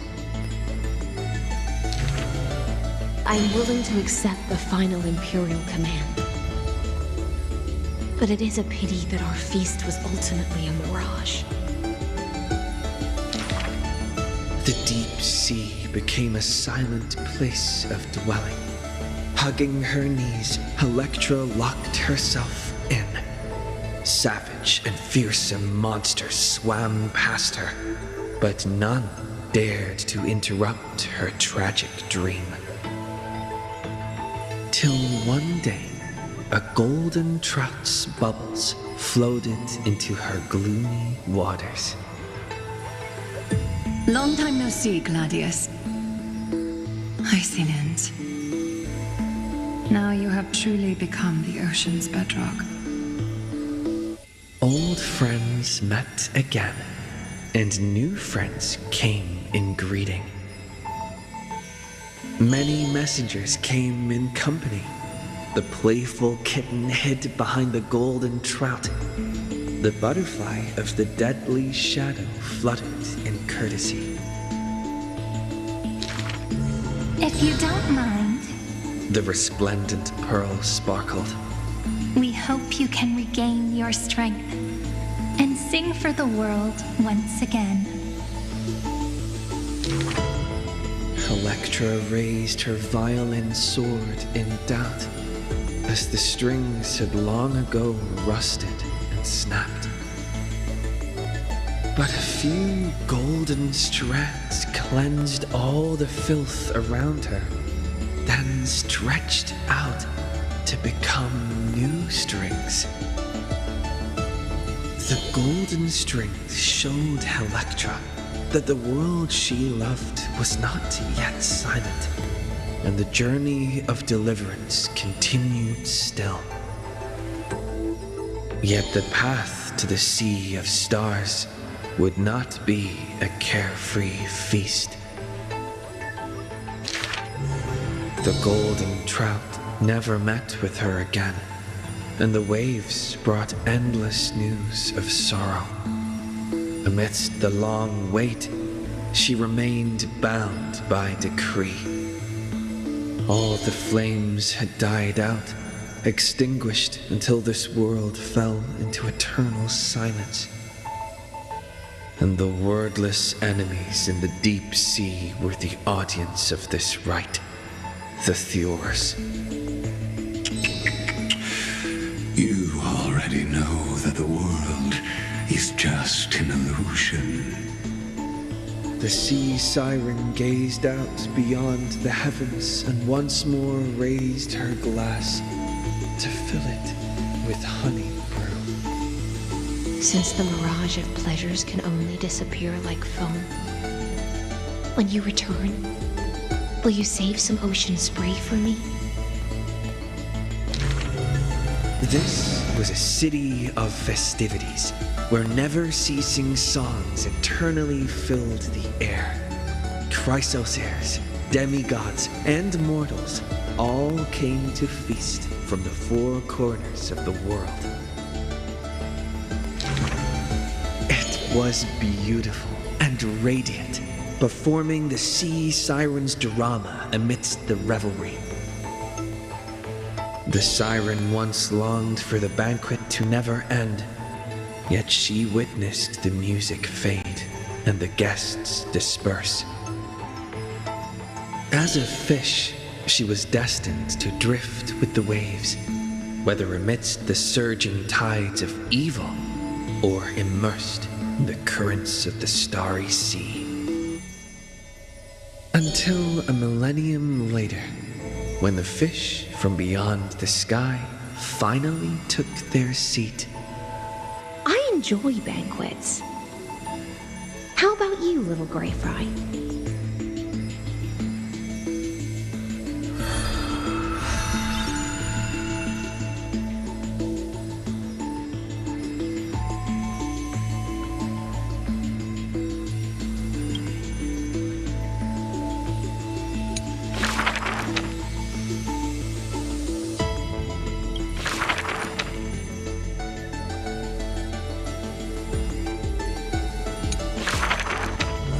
The gates of the Temple of the Three Fates gently opened on the day of prayer, and the crowd crouched, whispering like the tide. The priests of Janus listened to the prophecies. The unwavering axis of the scales of Talantin maintains balance, and only Ornyx remains silent.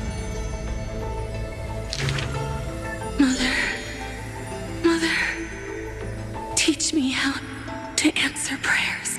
The Titan tasked with time is as perplexed as a child. Don't be scared. Please don't be afraid. A familiar voice rings out. Listen carefully. The future they want is in the past. Like the first light of the morning star. Really?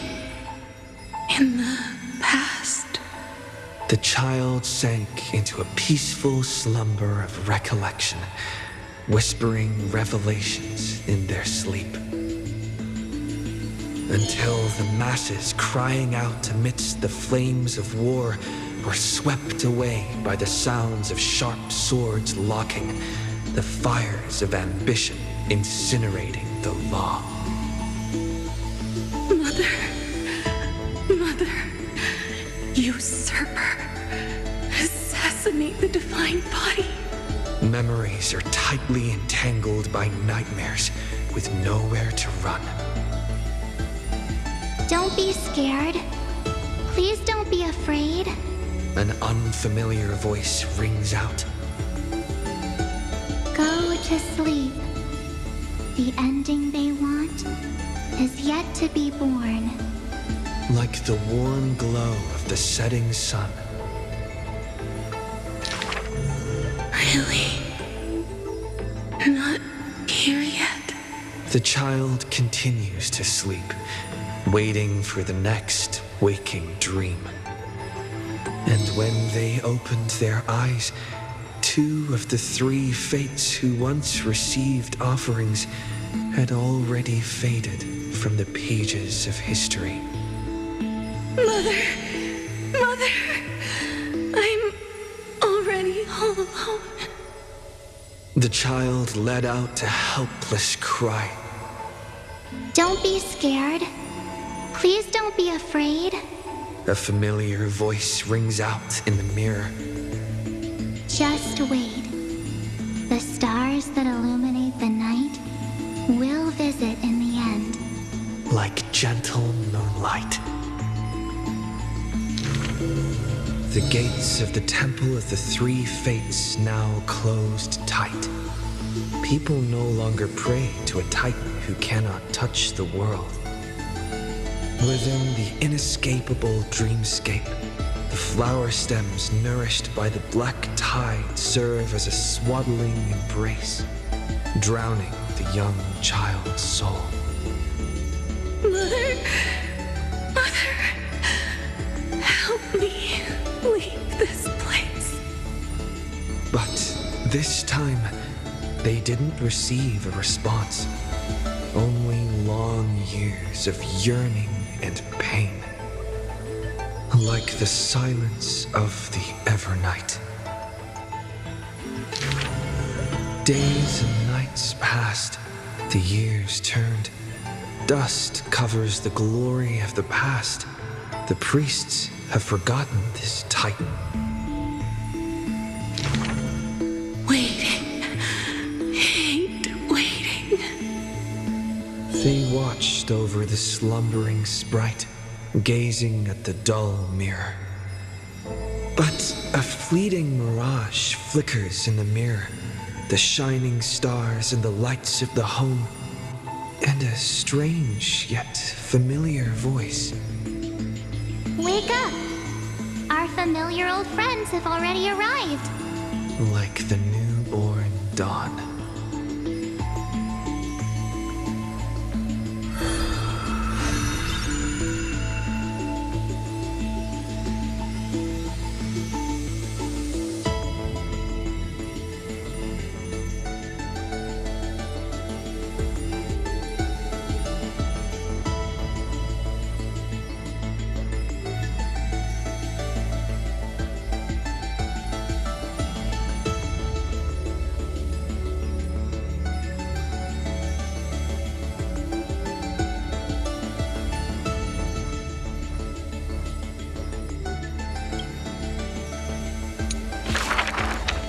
My friend, have you heard of the rosy celestial maiden?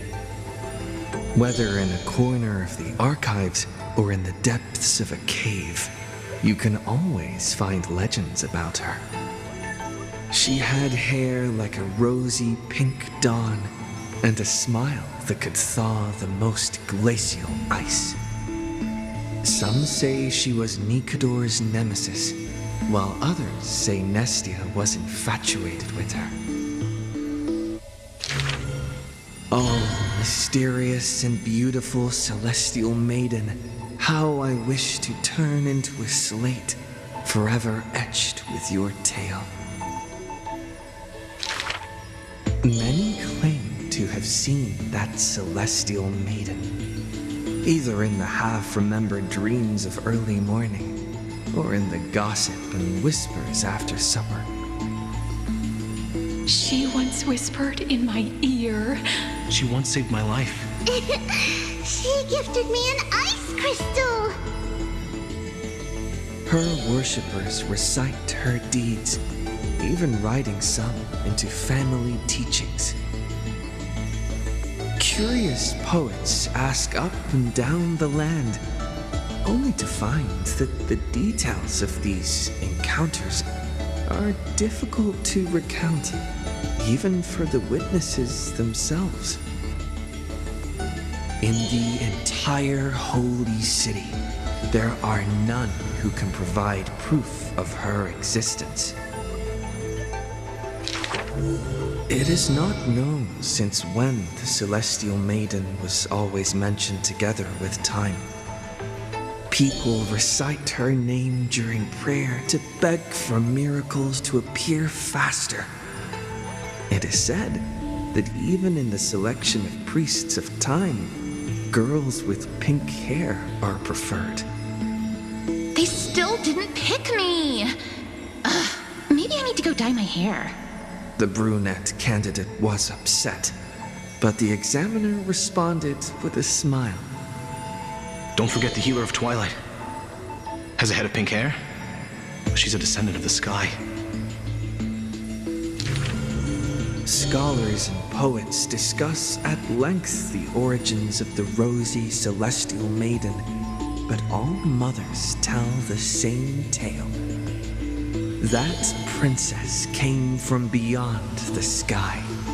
Her shooting star, like crystal ice, pierced the fog of the Veil of Evernight.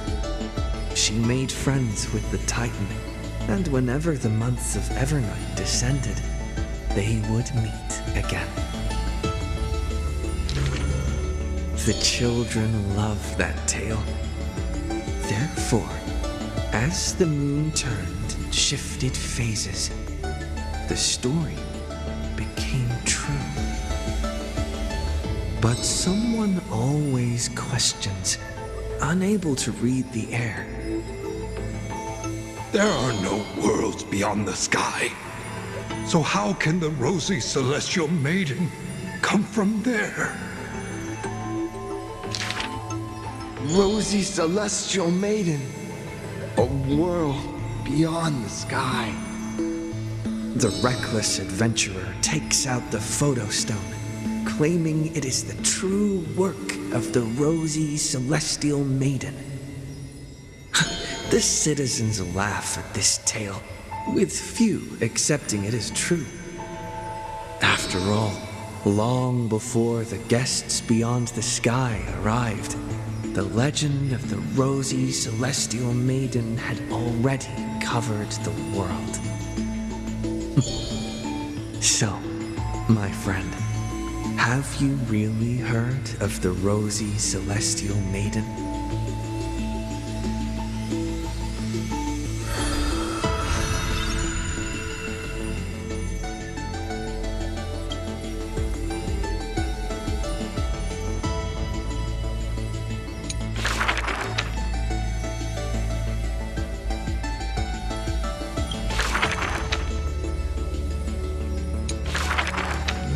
The ancient chaos was shrouded in silence and shadow.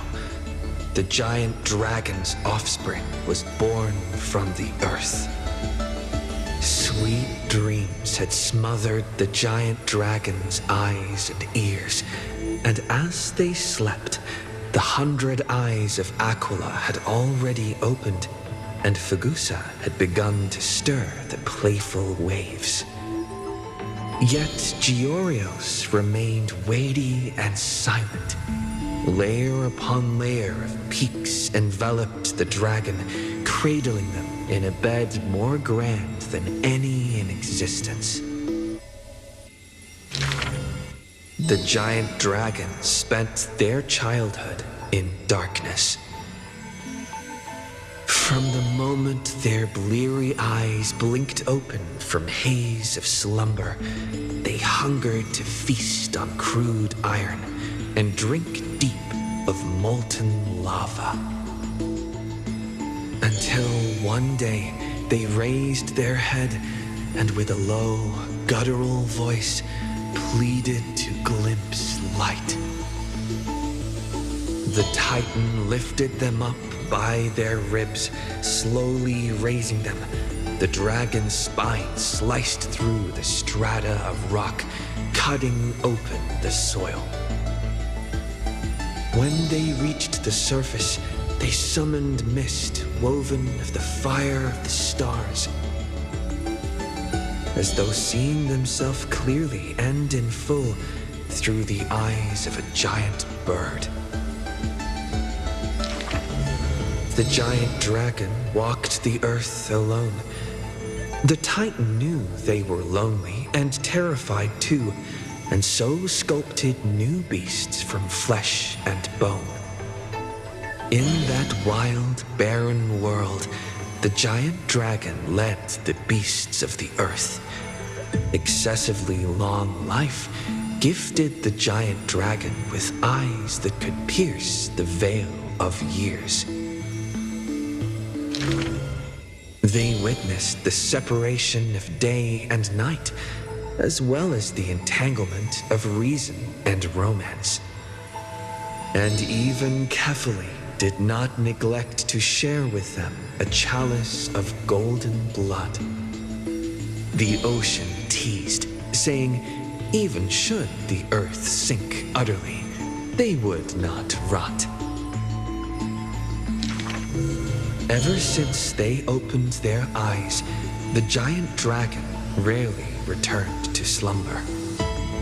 And thusly, that mesmerizing dream that occasionally burst forth at night etched a trace on their memory.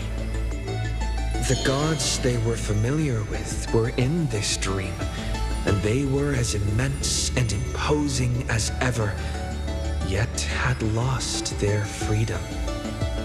Just what manner of magnificent pathstrider could imprison the Titans as mere reflections?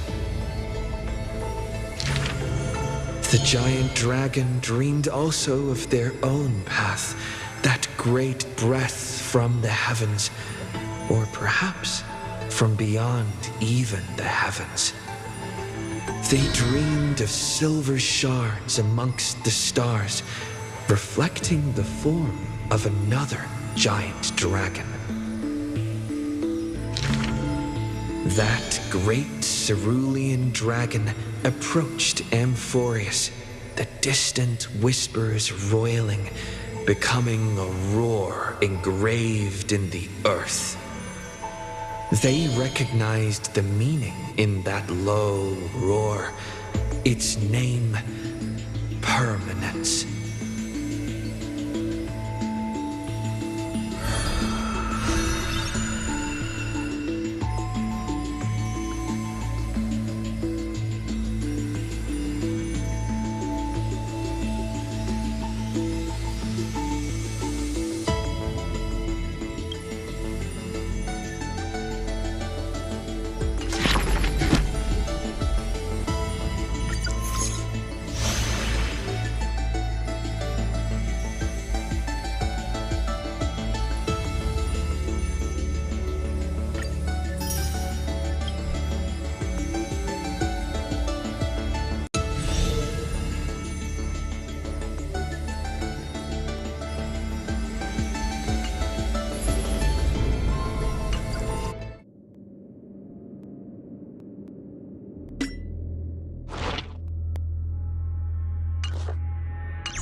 Be careful. Everknight's eyes are everywhere. Don't get too far from me. The chronocognitive anchor will protect us.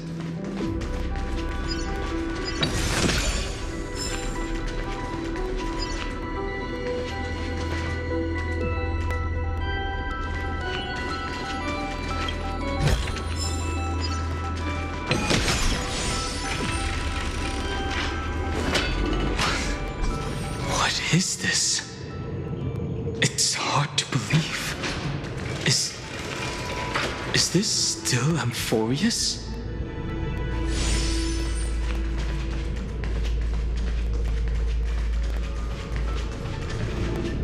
So many countless storage arrays. This would even rival the cyber prison of Inupis. Look, what a magnificent sight. even this classical world contains a futuristic palace like this. Would ID Silicii end up looking like this after a few thousand years? Executing protocol. Format object. Formatting progress. 0.027%. Ah, it's always so on time. Never late at all. It's okay, I get it. It's just trying to remind me how precious time is. I want to share a story with you this time. I saw a little nymph on my way here. It was on a fallen wheat stalk, and it glowed under the sunlight. It was incredible. I forgot all my pains at that moment and just stared at it in a trance. I wonder, did every Cyrene in the past feel that the nymph was beautiful? Would they also have recorded that scene into the Eternal Saga?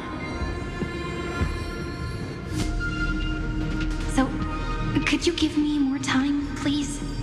I want to leave behind more memories for the future. Formatting complete. As I expected, the answer is the remembrance.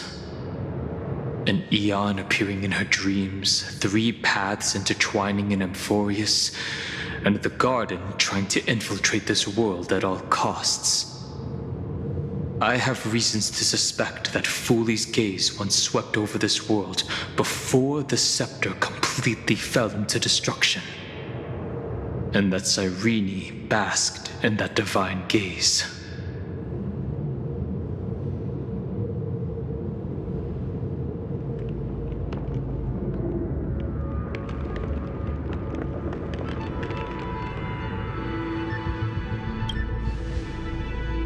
Humanity cannot judge eons based on our own common knowledge.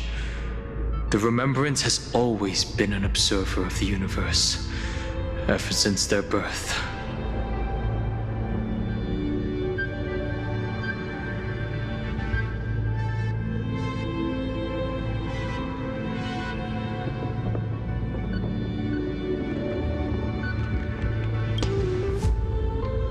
That's to be expected. The various factions are only followers of their eons, and Fooley was never known to be friendly with humanity. But there's still something I don't understand. According to Black Swan, the Garden is internally fractured, and there's a party that craves the memory of an eon's fall. They would do anything to achieve that goal. Yet, I feel as though those memo snatchers didn't try to stop us at all. Instead, it feels like they were trying to cover something up.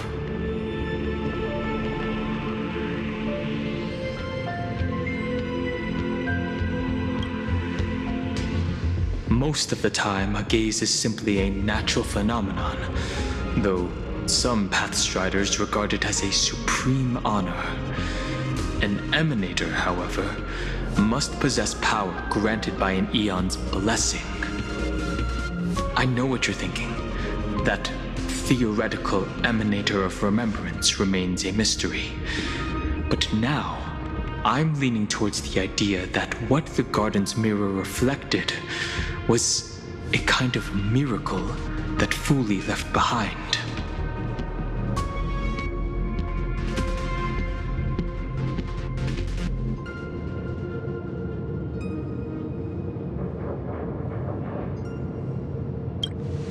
Yes, we're thinking the same thing.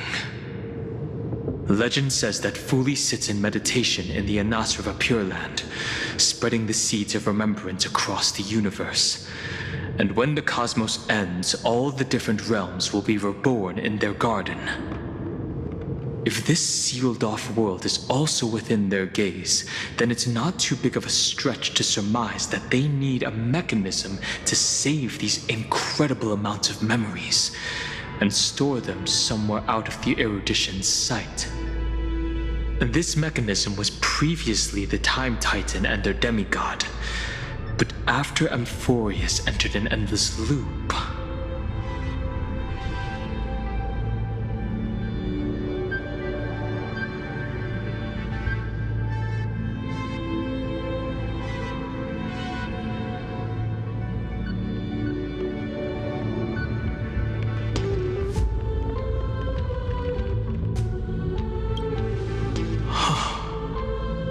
it's that ceremonial blade. Now, I can say with certainty, time is the page on which that eon records Amphoreus. If it fades from existence, and all that it records is lost among the stars, that eon will surely direct their gaze here. And it will be a glance that spans time and space, transforming each incarnation of me into the power you shall wield to reset time, imbuing my soul into this ceremonial blade, and creating an endless flame-chase journey. The ceremonial blade killed Cyrene at the start of every recurrence, and at the end of every journey, Cyrene's soul took the extrapolated memories stored within the blade and buried them in this great tomb. That's how the memories of Amphoreus transcended the loop and were continuously stored, while the scepter had to revert its progress over and over again because of loss in its logic. Fuli's blessing will not disappear as long as this process keeps going. I knew their gaze never left. As long as I record every page of this story and tell it to you, Amphoreus won't be forgotten. Cyrene encountered the Eon's gaze and regarded them as the hope to continue her world. That's why she offered them memories over and over, even if she had to turn herself into nothingness every time. As to why she insisted on keeping her human form and offering the memories through reading a story, it might have been the only way for her to maintain her sense of humanity and leave her mark in this world, even though everything was just her wishful thinking.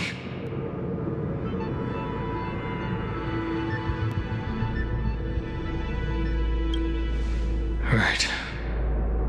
Based on the runes on the floor, the encryption key from earlier should be used here.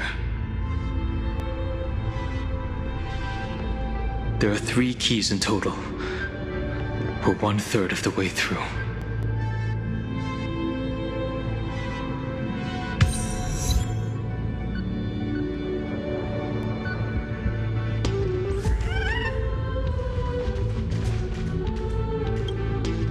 I'll leave it to you. You never say anything, but I know you're listening.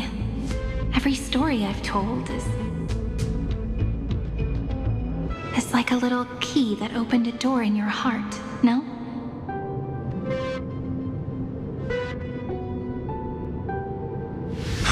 The path has appeared. Go!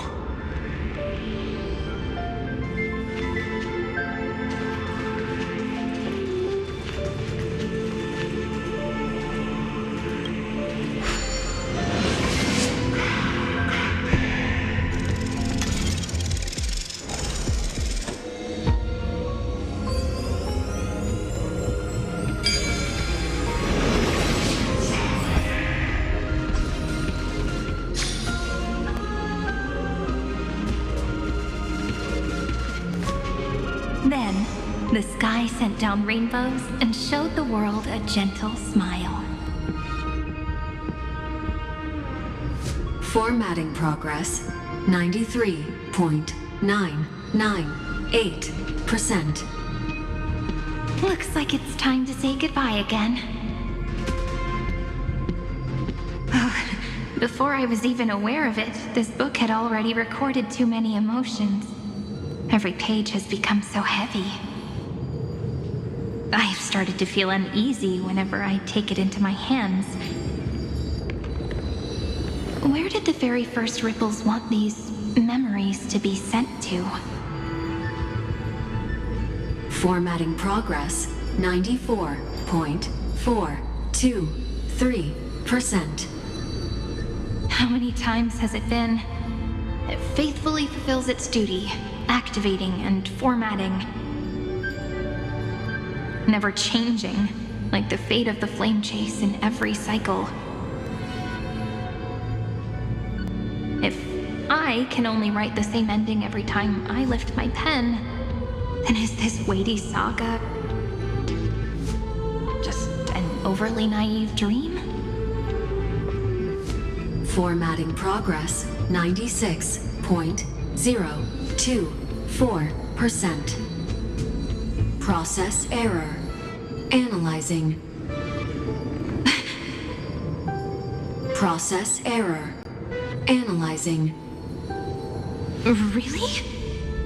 Are you encouraging me? Thank you. I'm sorry for making you see this embarrassing side of me.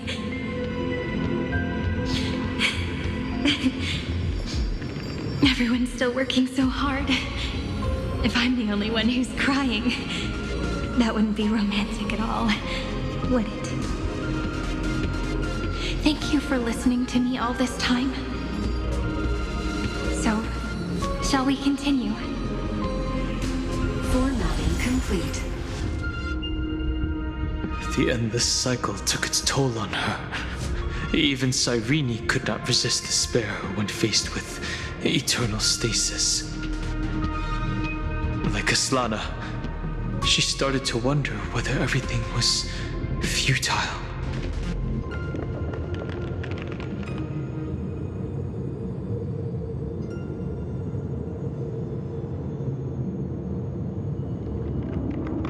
I thought it was an Eon at first, but the way she talked, it didn't sound like praying to a god at all. Maybe she's talking to her imagination, a hero within? But that wouldn't explain the process error. No matter who that listener is, Cyrene's storytelling is just a data stream for the scepter. Maybe, she thought, as long as she kept tossing drift bottles into the distance, someone was bound to pick one up someday.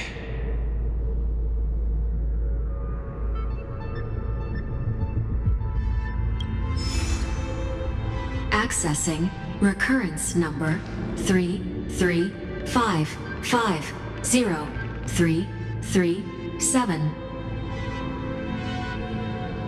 Once again, Castor is offered her final embrace to death. And from then on, she started another lonesome watch. How wonderful would it be for someone to give her a real hug? Nice.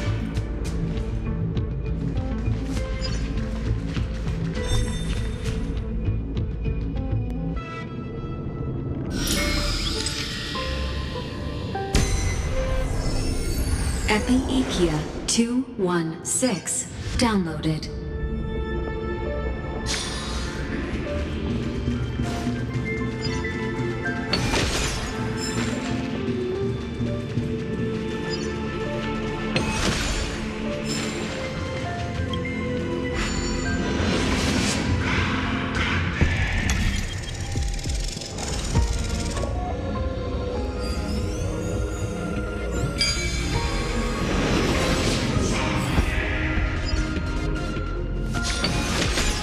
Devious cat.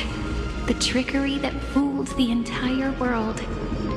No matter how her identity changes, she will always end up being a pillar that stands tall for the holy city for 1,000 years.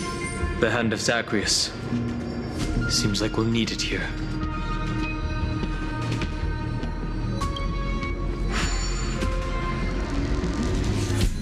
The room will only be completed after the modules are inserted into the slot.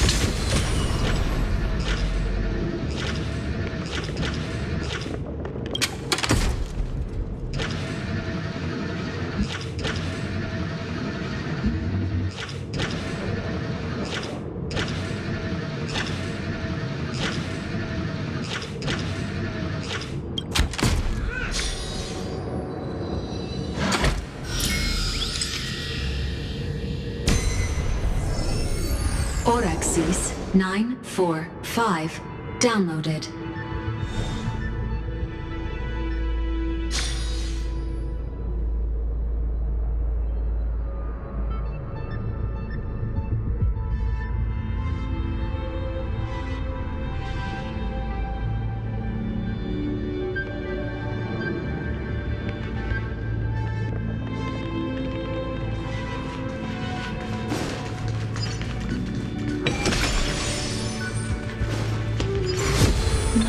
This road of strife once again reached its glorious and lonely end, as always.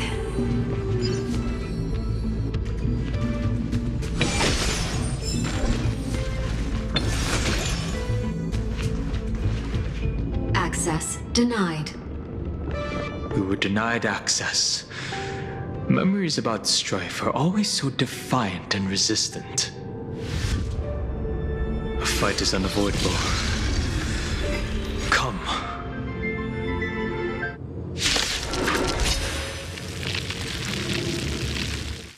Warning.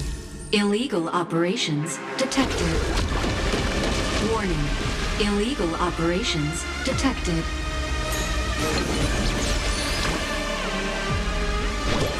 Have some sunshine! Break's over. As you wish. May this faint light dispel the gloom, restore the skies. Embrace a new life.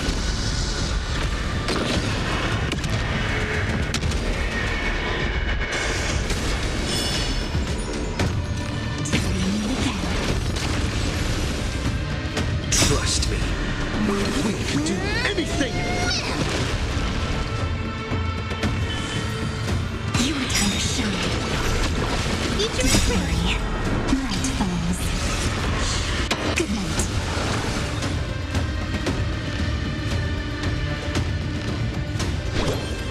So leave it with Rise and shine. Is being in sync?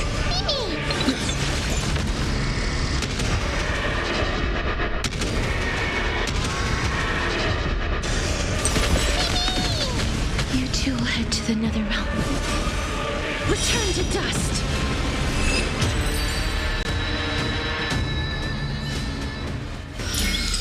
Reach the end of the story in your own way. Polymus 600. Eleos 252 downloaded. Branch number 2 archiving. Object recurrence number 3355037. Progress 31.313%.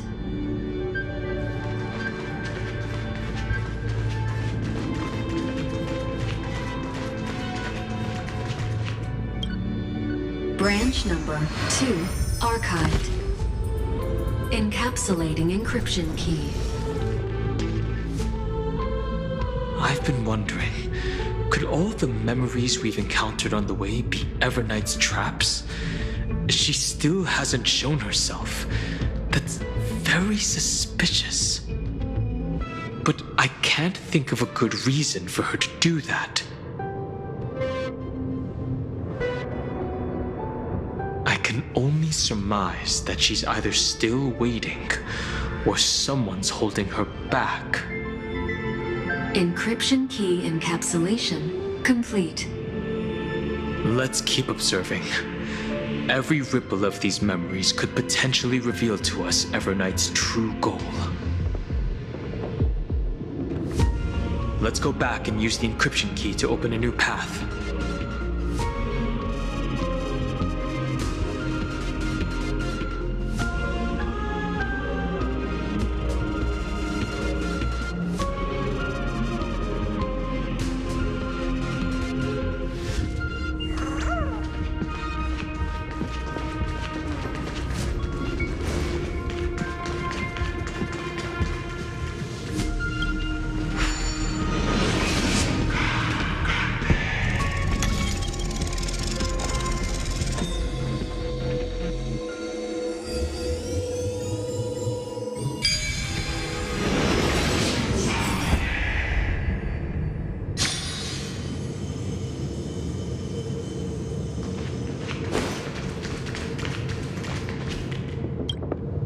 Go upload the encryption key, just like last time.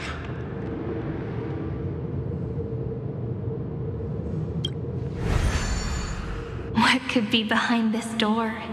Glittering crystals? Or a beautiful world I've never seen before?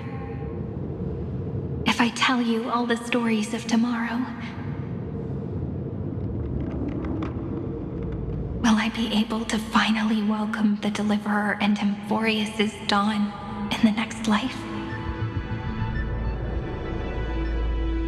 The third encryption key belongs to the ocean. Let's get going. In the end, the gentle rainbow covered the sky. Whether in the past, present, or future, Hyacinthia will always illuminate the glimmering light in people's hearts.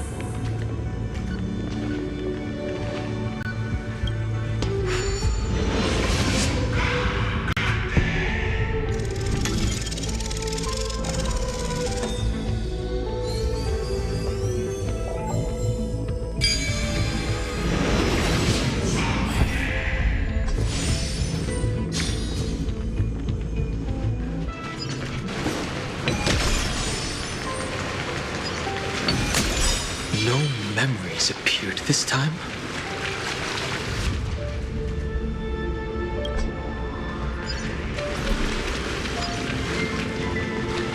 It's a huge fan. Use the chrono vessel over there to stop it.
Nice.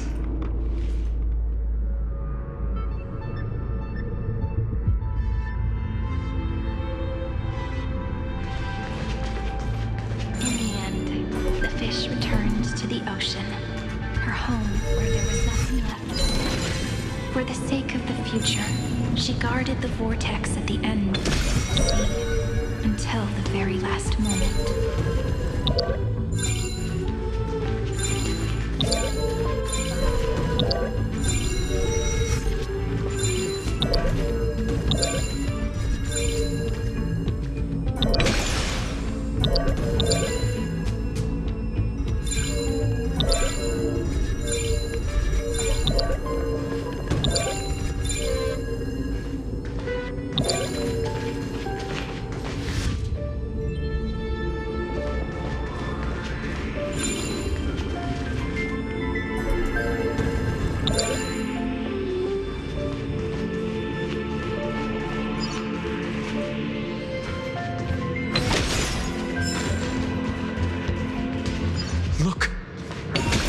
She's over there. Cyrene. There really is no end to her perseverance. Once again, the saga comes to an end. Everything is deathly silent, just like this very moment. It's another cycle of new beginnings, and another familiar reunion. Now that I look back, there was a period when I got really sentimental. I was so anxious, trying to find as many different memories as possible, hoping to bring some change to this unchanging destiny, and find the way out of this maze. But I won't do that anymore now. Formatting progress 73.998%. Process error. Analyzing. Formatting progress 75.012%. Process error. Analyzing. No need to feel sorry for me, good friend. If there are no new blank spaces, how can a saga continue? I'm actually really lucky, you know? During the long years I've spent waiting for the Deliverer, I've always had you here as an audience. Look at these memories I brought to you. They once existed, once sparkled under the sun. And now I can see through your eyes that they are still shining bright.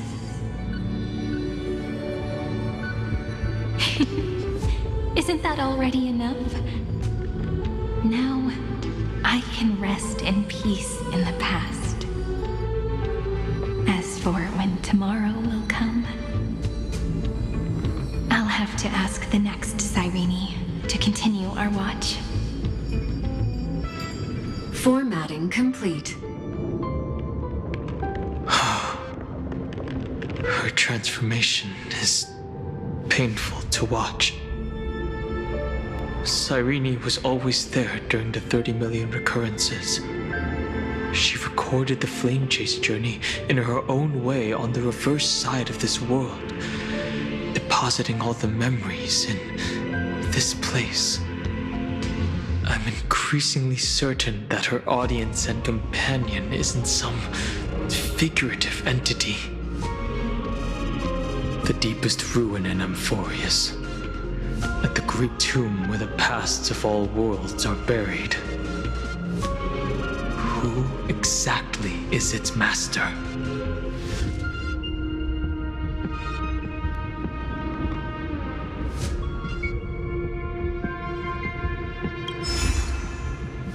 Accessing recurrence number 335503337.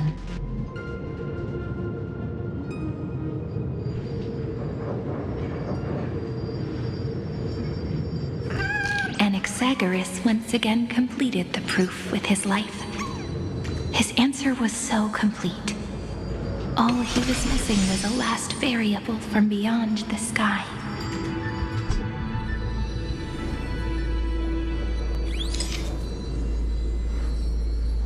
Schema 720 downloaded.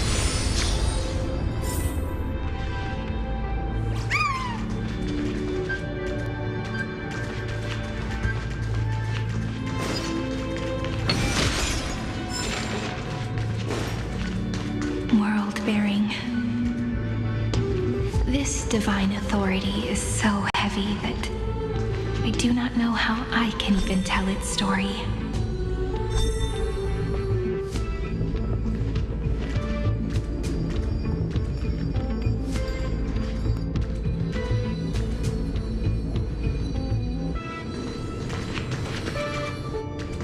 World-bearing. This divine authority is so heavy that I do not know how I can even tell its story.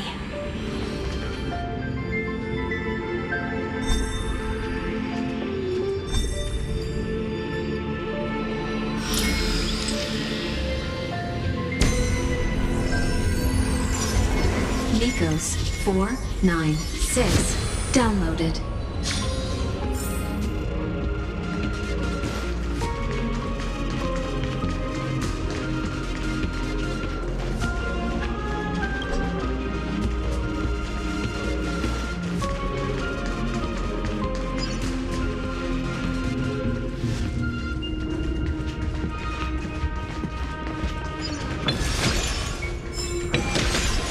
Romance in warm gold forged the long staircase for humanity. The rune is on the fan. We need to use the chrono vessel to stop it first.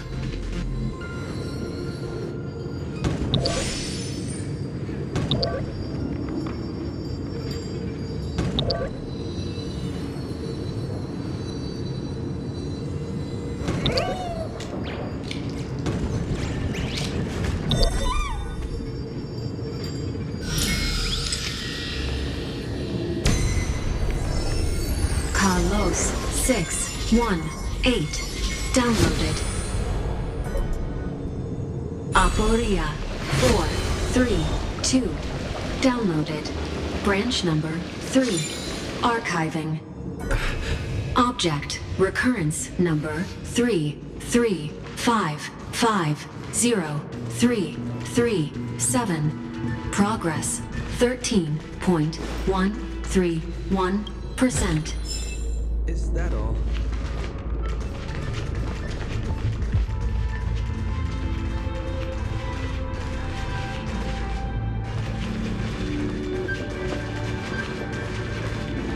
That's the last encryption key. Take it with you. Branch number 3 archived. Encapsulating encryption key. Encryption key encapsulation complete. It's time to go back and activate the system in the middle of the Great Tomb.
third encryption key, and the final piece of the puzzle. I pray that you can dispel all the mysteries and lead us into the deepest bowels of this world.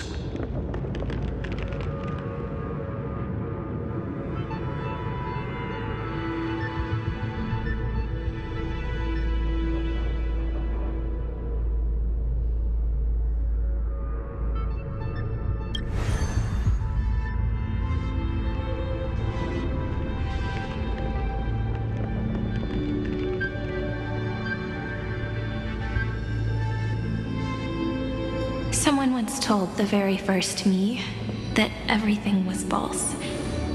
That the only life in Amphoreus was a great catastrophe, nurtured using the world as a factor. But how could a dream feel so real? That's why I didn't agree with him. My good friend, I'll read this book to you. For the 33,550,335th time. That way, it won't just be Cyrene's memories alone. Formatting progress, 23.815%. Process error. Analyzing. It doesn't even make me feel cold anymore. It's like a ceremonial conclusion, ending every cycle's narration with a full stop. Then, there will be a new me, returning here with new memories. Before I knew it, this palace we built together was no longer a dream that Cyrene alone indulged in. It's now a saga, composed by you, me, and all the flame chasers. It's our weak but endless prayer for tomorrow. There will come a day when someone turns over this nearly eternal page.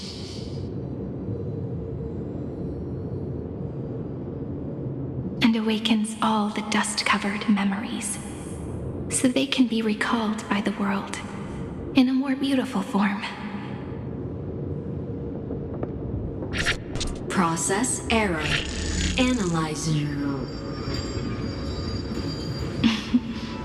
I'll read, and you'll listen, like how flowers always bloom, then wither.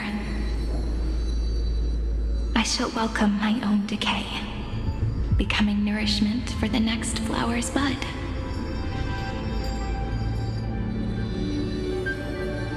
And you shall continue to wait here, protecting this garden of memories.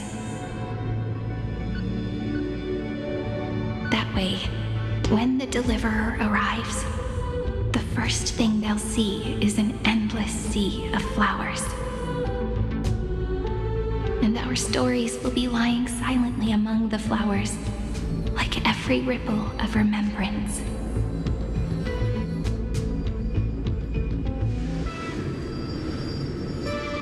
And they shall become the epic known as I've Written.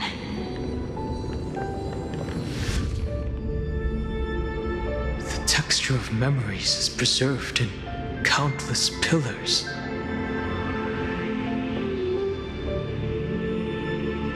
She gave everything to record all the forgotten recurrences across 30 million cycles.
right. Let's not make things so gloomy. The very first Ripple cheered up her friend like this before she set off. It's a sentence full of blessings, so I want to say it to you as well. Come on, cheer up a bit, okay?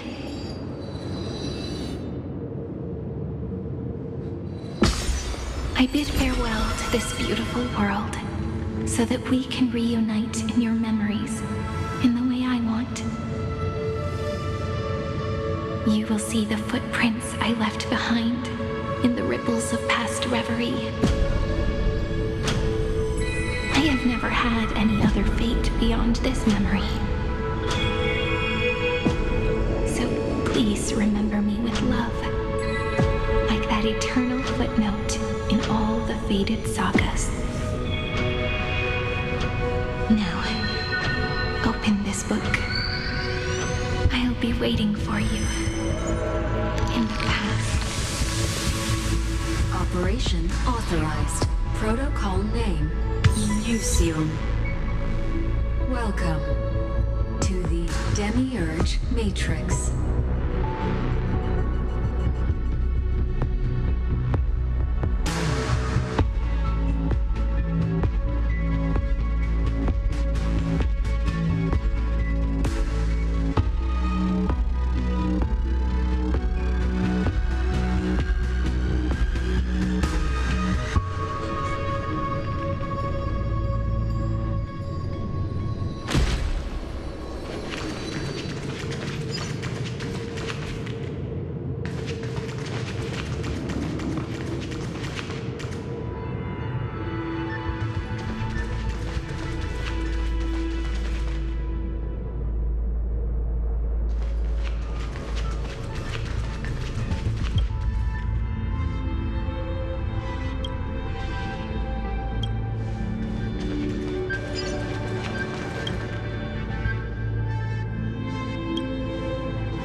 That listener lies behind this door.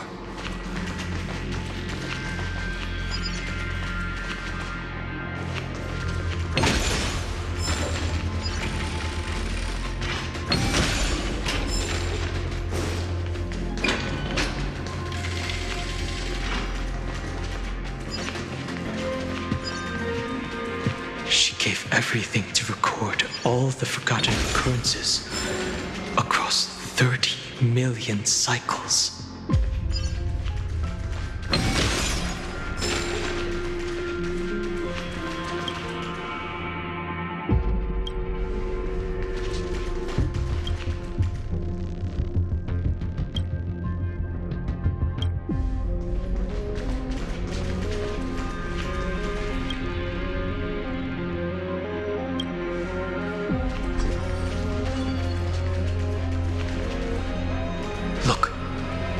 That symbol at the end of the room.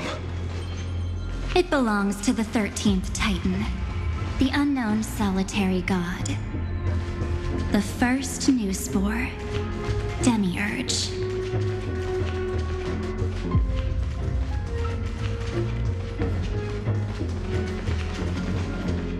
Those who are lost remain lost, while those who have met will meet again. What a touching scene. The deepest place in this world is exactly the ideal location for the Trailblaze to reunite. You're not the one we want to reunite with, Evernight. But you'd better explain everything to us. This tomb and the 13th Titan. Tell us everything you know. You're too on edge, Don Hung. I've always been honest with the two of you. Before we talk about Amphoreus's destiny, why don't we lay aside our differences and take a moment together to mourn for the cruel truth? Truth? So you still haven't figured it out. Take another moment to look around. Look closely. You must be curious as to where the final Titan is located, right? What a good question that is. I too am curious. Because there's absolutely nothing here. Except a cold, empty void.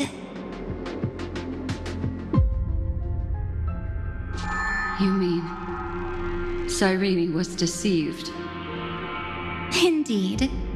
Fu Li planted a false hope in her heart, making her believe that she was special, and that Amphoreus still had a chance.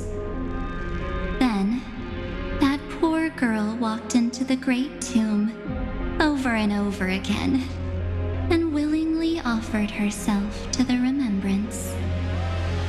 Why did they do that? Did you really think they would just save this crumbling world in the way Cyrene was praying for? Don't be naive, Memo Keeper. In this game between gods, the remembrance chose to stand with the destruction. Given your evident hostility towards the garden, I find it hard to take anything you say at face value. Aren't the Memo Snatchers' activities enough evidence? They did everything they could to help Iron Tomb reach completion. And it wasn't just to obtain some fanciful memories. Let me tell you the real reason. Iron Tomb is a perfect ark. If a seed can be planted within, then the moment the Lord Ravager blows the erudition to pieces, the remembrance will be spread to every corner of the cosmos. That masterless path will be equally split between two eons. Fu Li will devour the erudition. Do you understand now? The war among eons started long ago. Fu Li did not glance this way to save Amphoreus. They will drain this world dry and turn it into a most poignant and tragic poem. But fortunately, that girl's sacrifices won't be wasted. I will give her another possibility.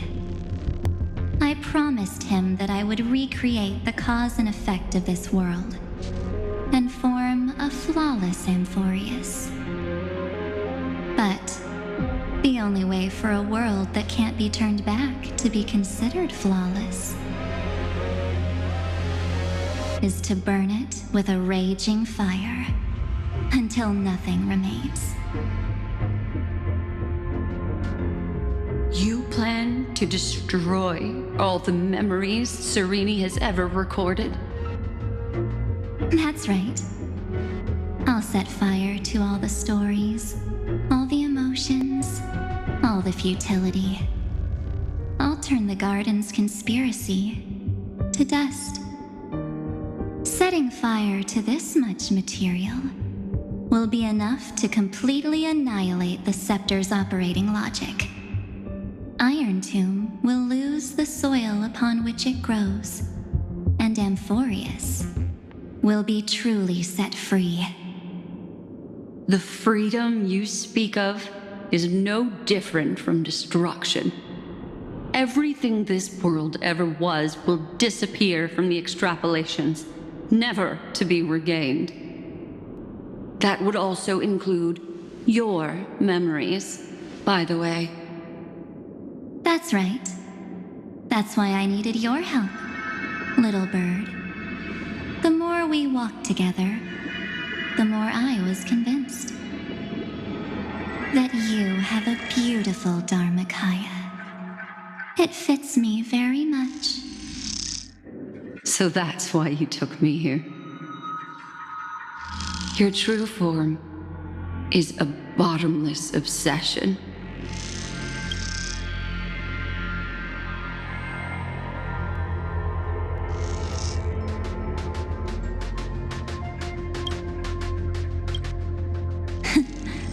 Smart girl.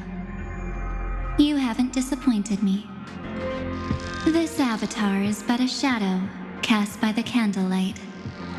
Discarding it invokes no feelings within me. What I must preserve is only my wish. My wish to kill the path of remembrance. March 7th will not find peace as long as they and their fanatical henchmen exist. The road ahead is still long, and she needs a guardian to stand by her side. You are my best choice. Allow me to refuse. That duty seems far too heavy. Resistance is pointless, my darling birdie. I will personally plant myself into your heart. And once I've calmed down those two, I will head into reality and find the true you. So, that wasn't enough to fool you. A genius's mirror trick and a protective mechanism of the erudition. Is that right? Those layers of security do make things a little difficult. But unfortunately, those two nameless are already right outside the door.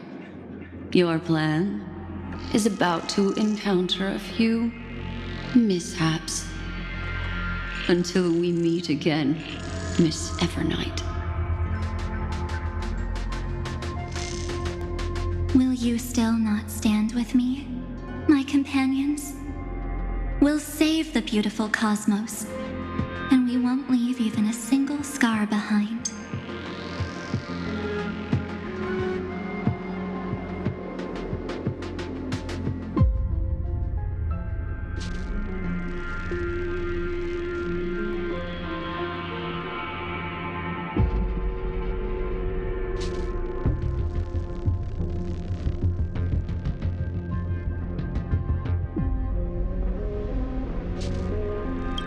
Caught up in your emotions, my dear. The hero's journey in this world is just a narrative embellished with memories. Its essence is nothing but a string of zeros and ones. For your own sake, and for the sake of March 7th, I think my choice is a very reasonable one. Come. The core flame of world-bearing. Just fall asleep, and we'll save the cosmos. If you honestly thought we would agree with you, that just proves you don't understand March 7th at all. Seems like I really can't get along with people like you do. But in order to make sure you can still embrace tomorrow and continue this carefree journey, some memories must be set on fire as the sacrifice. What can change a person's nature? Is it memories? Unfortunately, the result is just the opposite.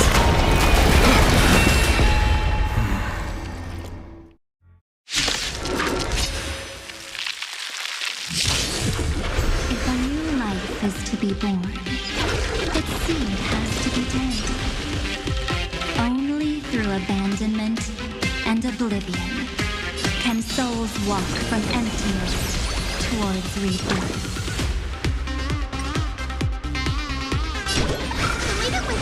I shall remember this warmth. May this fate dispel the gloom, restore the skies. Work's over.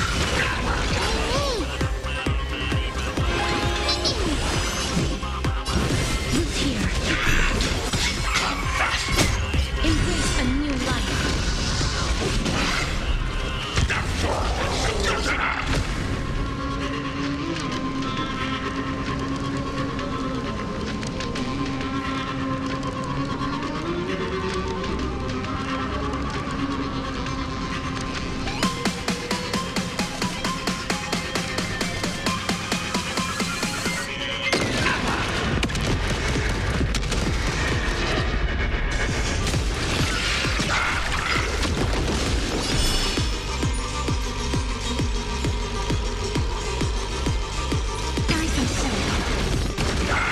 Messing around. Trigger gets nice. Don't worry. Light falls. Good night.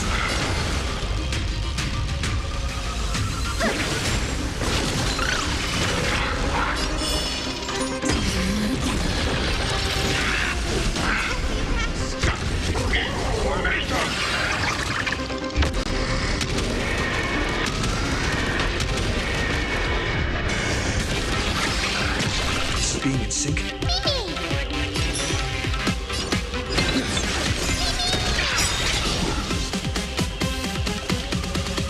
Trust me. We can do anything. Darkness with me. Again. Rise and shine. Future is great. Lead it with me. I shall remember this one.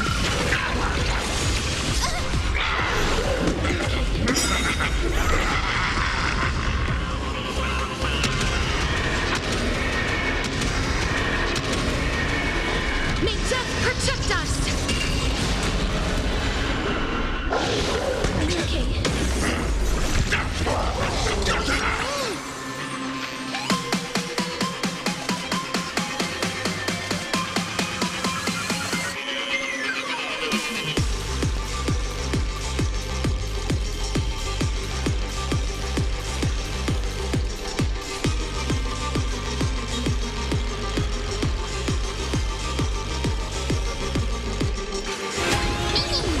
Life is not so fragile. As you wish. I'm on it. Many. Still here. Time for some sweet dreams.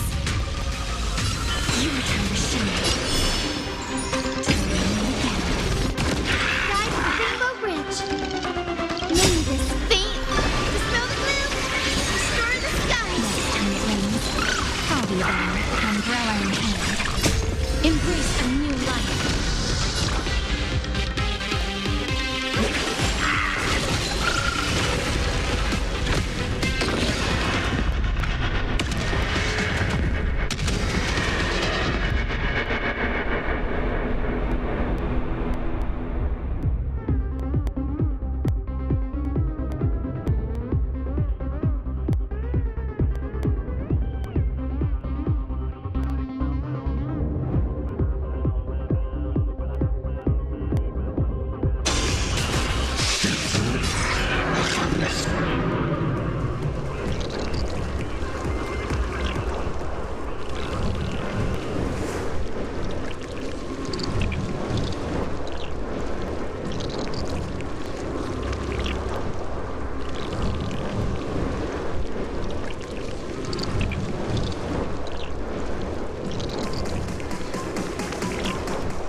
Don't worry, night falls.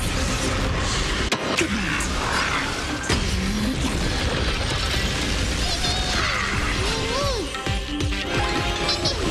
Please cherish this time. Darkness with me.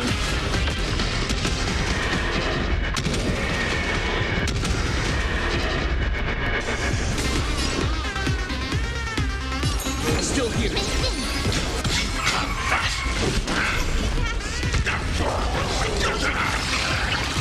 The future is before this fate.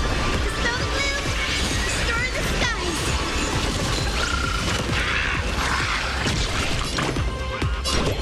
Leave it with us. Have some fun. Try some sun.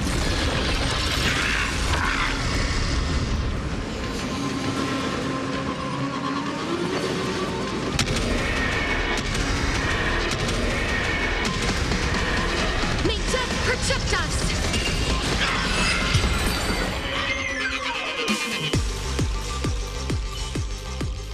It's time to end this. Return March 7th to us and end this pointless conflict.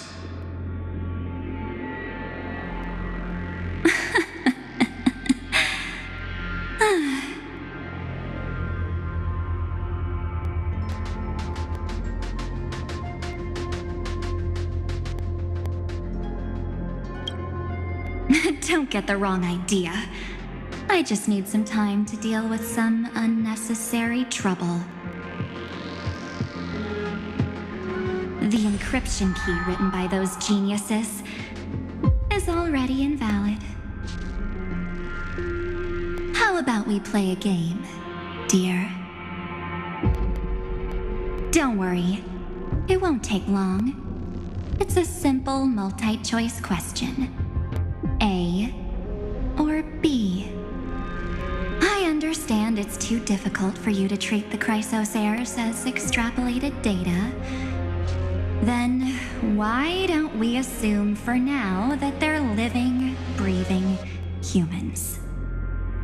Now, the cosmos will face an unprecedented catastrophe. And your choice will determine the fate of countless planets. On the one side are companions who've weathered every storm with you. They fought with everything they've got and obtained a 1% chance of victory. However, should you choose that 1%, there'll be massive sacrifices, no matter the outcome.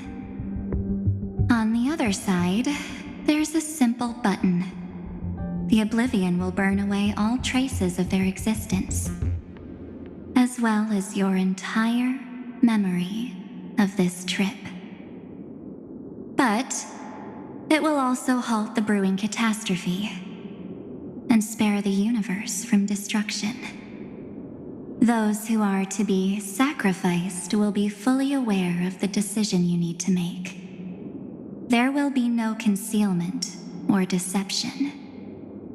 Tell me, what will you choose?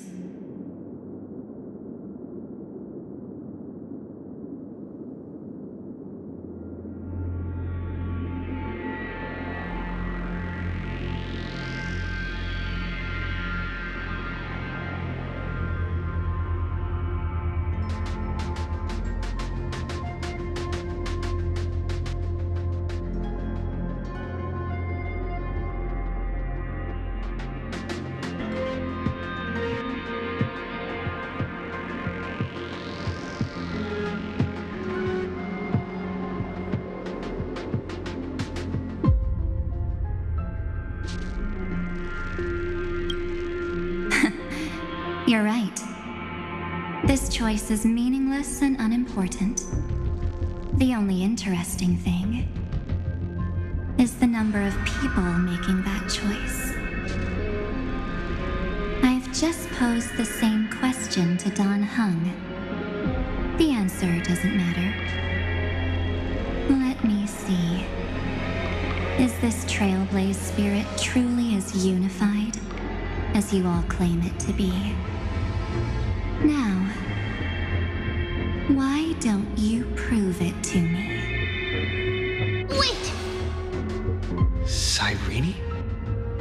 Another damsel in distress rescue plays out again. Still think you can do something, little pink memo sprite? What weapons do you have to stand against me, besides your somewhat witty words? Don't underestimate me. Besides my charm and eloquence, I can stir up ripples of past reverie. What? We don't have time for endless chatter at crucial moments like this.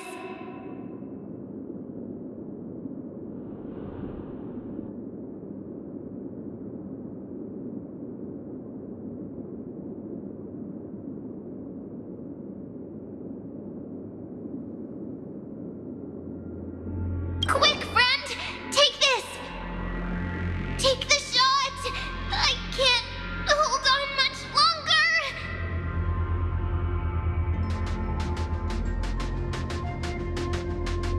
Of course not! Take a photo of Miss Evernight! No time to explain, quick! Well done, friend! Now leave the rest to us.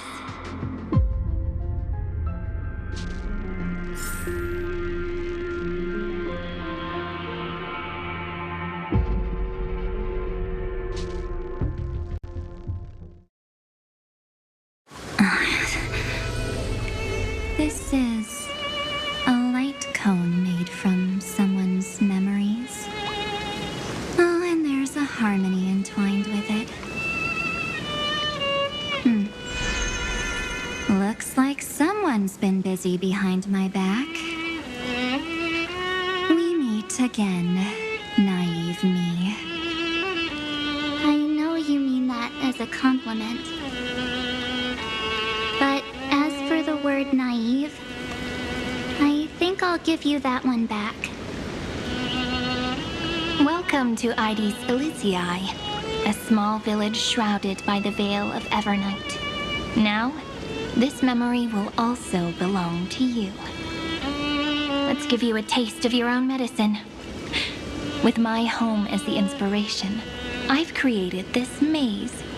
Hope you like it, Miss Evernight. Quite perceptive little memo sprite. But with just you and that Harmony's little birdie, thinking you could trap me? That's a bit of a stretch. So, tell me, what role did you play in all of this? I really didn't think that this other me would be this strong. But at least when it comes to brains, I've still got the edge. My brilliant plan? Bet you never saw it coming. Oh, you mean that time? In that split second when we switched bodies, with your last flicker of consciousness, you hid yourself within the Titan's veil. Huh? You got it already? No suspense at all. But my plan was super thought out. I know those two better than anyone. A promise is a promise for them. They never go back on their word. History books, diaries, and photo stones are all perfect catalysts for memories. That's right. So when I hear him press the shutter, even if there's just a tiny bit of my consciousness left, I'd whoosh right into the camera. But if you put it like that, aren't you leaving a lot to chance? No way. He will definitely be snapping away all over Amphoreus because he promised me to take photos. I'm guaranteed to run into him, eventually.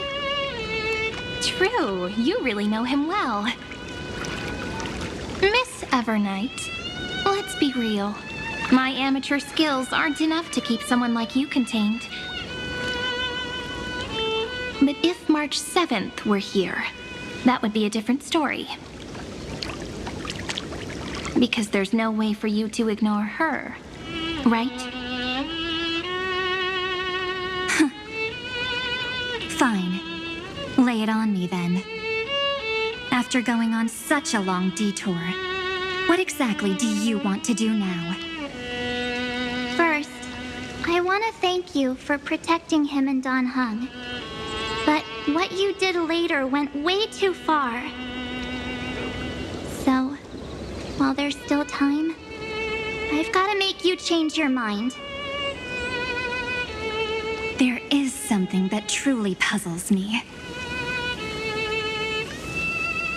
How did you find yourself again? After giving up all your memories and becoming an empty soul. Looks like you aren't so omnipotent or omniscient after all, huh? The answer is simple. I have been dozing inside the camera all along, and I accompanied him during his entire journey. So, when he told Cyrene in this cycle about his interstellar travels, those memories of journeying with the Express entered my mind as well. I may still be far from the complete March 7th, but these memories were more than enough to fight you. So, you know what led up to this, and what followed, right? Go ahead. Tell me. Let's hear why you're so confident you can sway me. Why? Isn't the reason super obvious? Even through a camera lens, I know that the love, hate, and struggles that happened in Amphoreus were the same as what real living people experience. Same old topic. I already got him to make a choice. The weights on each side of the scale are far too unequal. When destruction looms, trying to preserve everything only means sacrificing everything. Well, take a step back. Before we ask this question, have you ever really thought about it? What right do we really have to make choices for others? If the cosmos were nothing more than a bigger Akama, ruled by a so-called imperator, maybe then she'd have the right to weigh both sides and decide for us all. But the truth is, we're just a bunch of nameless. Even with everyone calling him Deliverer, I believe that he hasn't forgotten.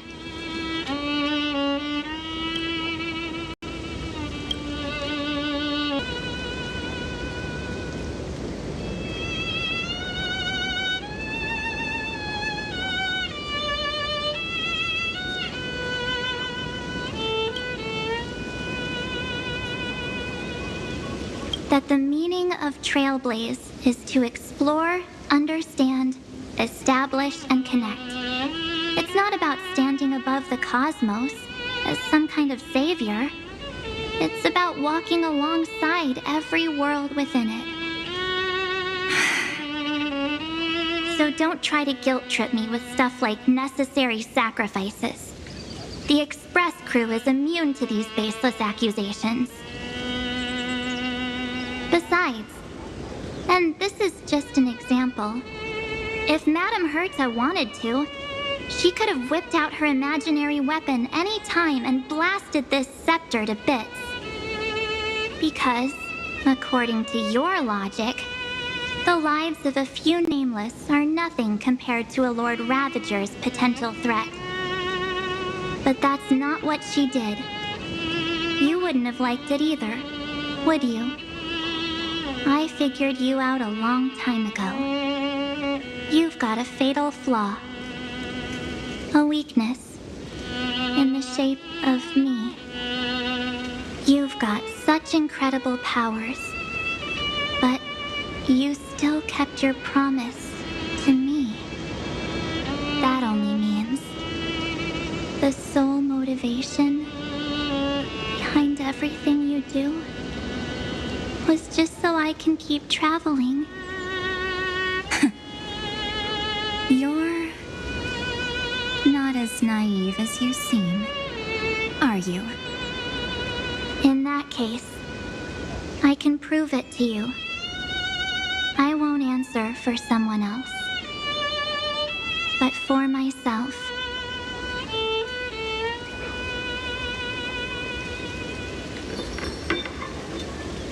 Here, hold this. An empty spirit. If you want to seriously think about it, this thing actually counts as my body right now. Its memories are all drawn from the camera's photos. In other words, from my journey of trailblazing. While I was awake, you were always sleeping. So talking about this probably doesn't feel real to you. So, why don't I walk you through these memories all over again? The spirit turned into a journal? Yep, that's what memories are. You don't know where they are, and you don't know what you actually remember. But when you need them most, the forces that have once changed your soul are guaranteed to appear again.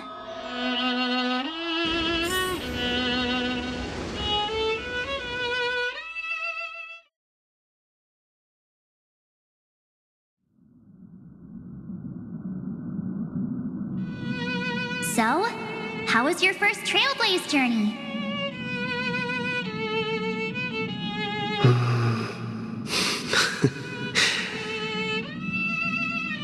It was very fun. We should still be careful in the future.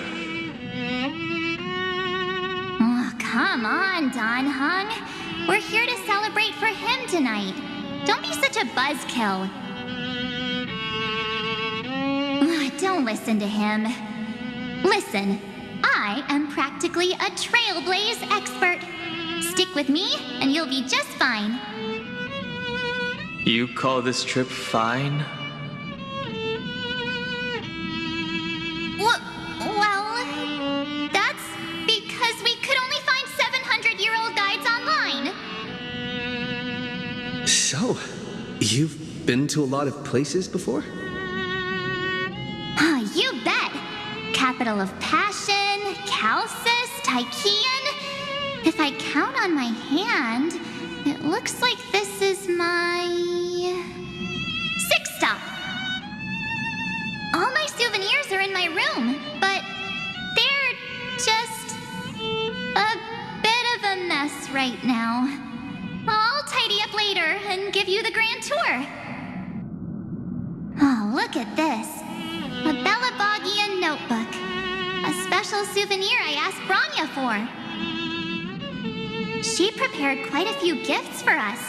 Raw Geomarrow, Supreme Guardian medals. But I only asked for this little notebook. What's so special about it? The previous Trailblaze missions were all on super high-tech worlds. Forget about paper books. Even holographic projections were ancient relics there. Eurillo is completely different. Watching people record their lives with pen and paper, I finally understood why some still cherish writing journals by hand. It's just like calligraphy. Those deep emotions buried in human hearts can only be awakened through such seemingly thankless actions. Don Hung, you truly embody both a fierce beast and a delicate rose. Anyways, that's what I thought too. A camera can only capture fleeting moments, but stitching those moments into a story, you've got to use your own hands. In other words, just taking photos isn't enough.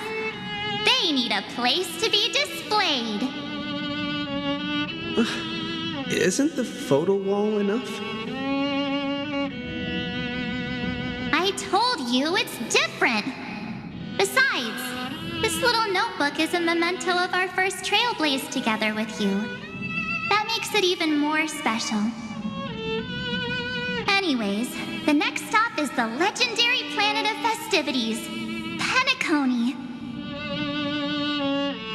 So, when we get there, I'll make sure we take tons of pictures together, until the memory card's bursting. Fine by me. And one more thing. If I'm ever too busy to get off at a stop, this camera is gonna be in your hands. I don't want to miss a single trailblaze. So you all need to practice your photography skills until you're at least 80% as good as me. Got it?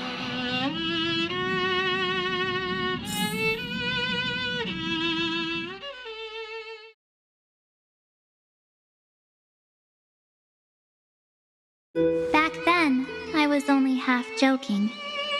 I never thought I'd actually miss out. And after just 2 stops, too. Those 97 days alone had me on edge. I honestly thought that was gonna be it for me.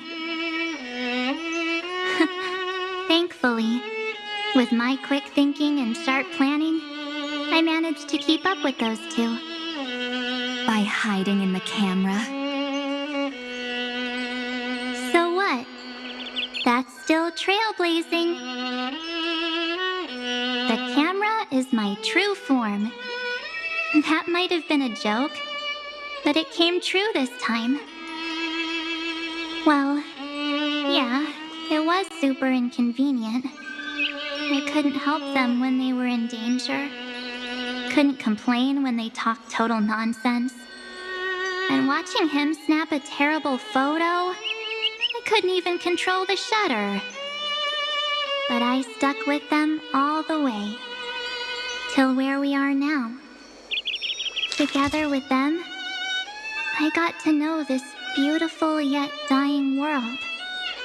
I claimed our first core flame on the flame chase journey. I met new companions, then bid them farewell. I inherited everyone's determination, carrying it forward into the future they fought for. One they can never see.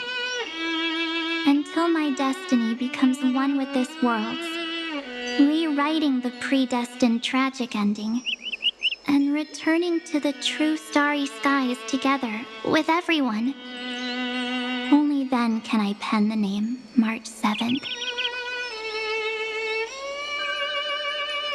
Into this hero's journey called Amphoreus. Into this unprecedented trailblaze.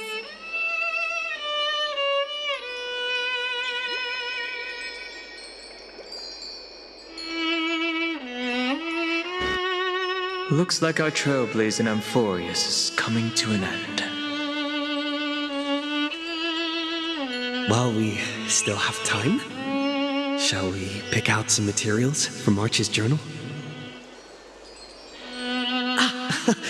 No way we're skipping this one. Huh? When did you take this? Wasn't the storage card full?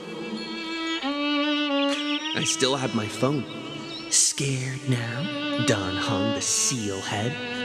The first seed competitor with the ghost seal in the super duper fun seal slammers. I'm against including this photo, but suit yourself. I just think that a travel journal should mainly focus on documenting local customs and culture.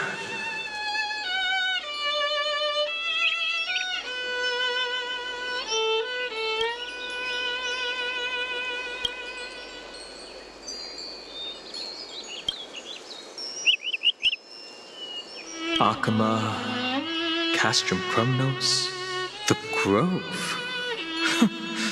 These shots are all pretty great. I have to say, your skills are almost on par with March's now.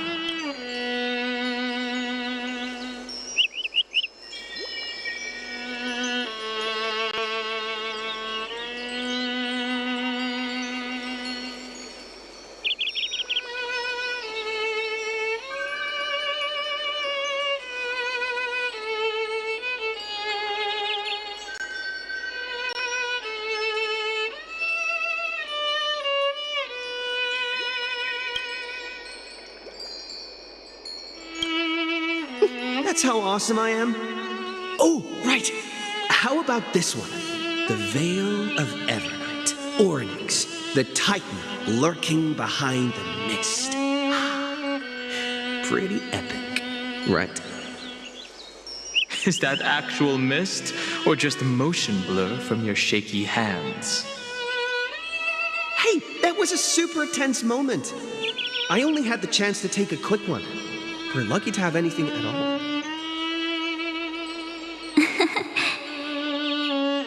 Huh? Did you hear something? March 7th? Perhaps the photo captured a trace of time's divine power, which replayed echoes from your memories.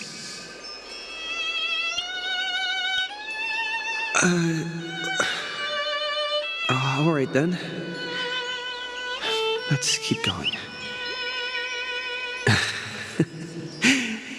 If March were here, she'd definitely have plenty of great ideas.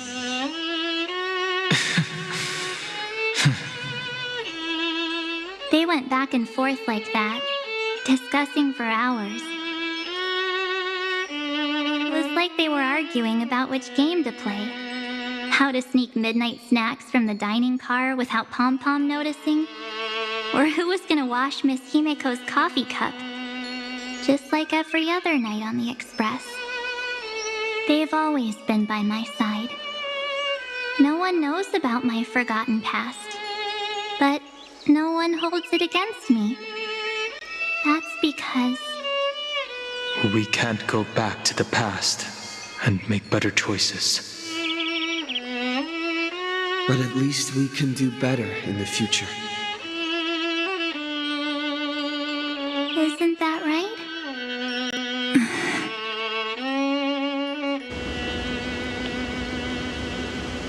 I still remember the day when you first put on these clothes and looked in the mirror. Your eyes were so clear. When all this is over, I hope the mirror can still reflect those same eyes. You're pretty naive, too. Always hoping that the mirror will show the most beautiful side.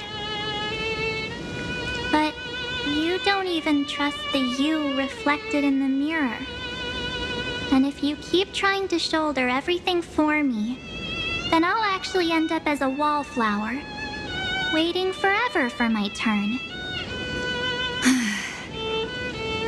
Yes, I get it, March 7th.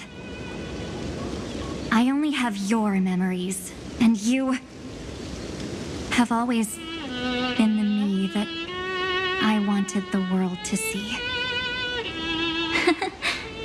Just hearing those words from you makes me feel super satisfied. Well, I've appealed to your emotions. As for reasoning with logic, could you help us out here, Cyrene? I'm here. Finally my turn to shine, isn't it? Miss Evernight, you've been so fixated on your targets that you probably haven't even realized that a massive variable has emerged in Amphoreus in this cycle. Amphoreus is about to be destroyed. There's no time left for pointless debates. There is only one law I want to overturn to aid the final battle of deliverance. So I will only offer the life of one demigod.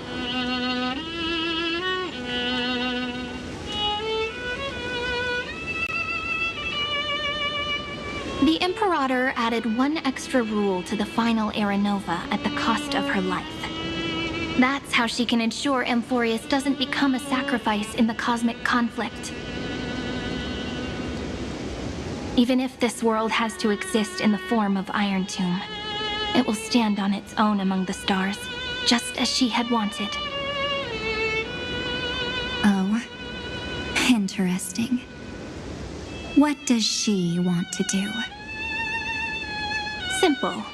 If any anomaly occurs during the Era Nova process, all foreign elements will be eliminated immediately. Whether it's the Remembrance or the Trailblaze, and the 12 core flames will complete the final Era Nova through the purest form of destruction. A daring wager indeed. That ruthless Imperator. Could she have already sensed that the Remembrance was plotting in the shadows? No. You managed to fool everyone. There's no way she could have known your plan. Modifying this law was just a precaution, to prevent the Astral Express and the geniuses from betraying Amphoreus after her downfall. But if you insist on doing this right now, then the cosmos will undoubtedly face the worst possible outcome. My friend, Dan Heng, and March 7th will all merge with the Scepter and become a victim of the destruction.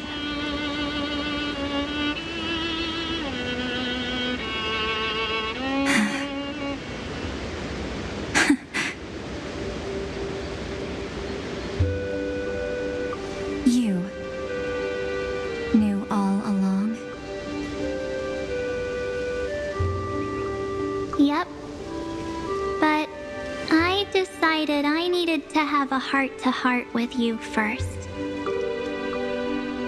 I won't be afraid. Even if my inner world is nothing but an Evernight.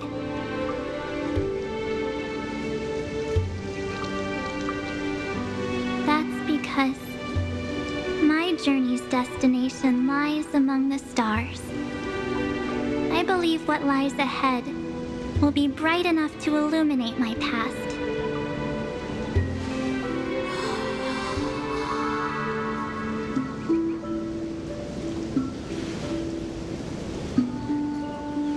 Thank you for your coddling. But please trust me and leave it to me. Both my past and that obsessive oblivion will help me become even stronger than him and Dan Heng.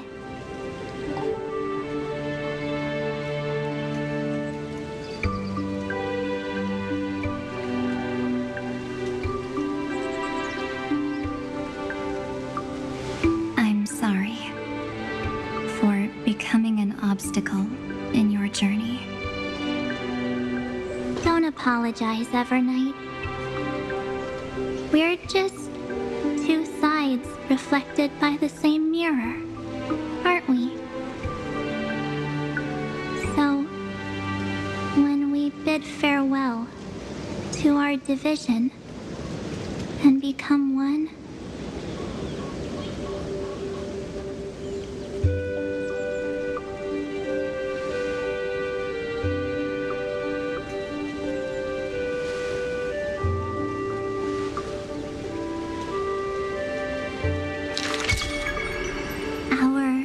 memories will only grow more beautiful.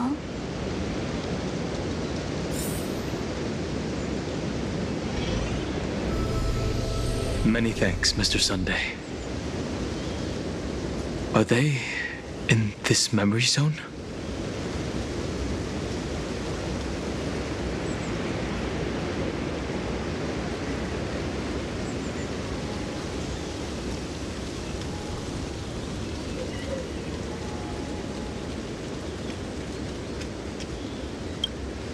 Yes, but we can't let our guard down.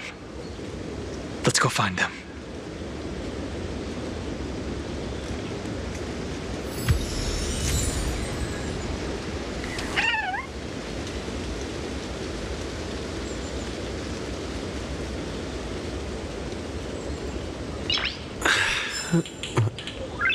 Nice.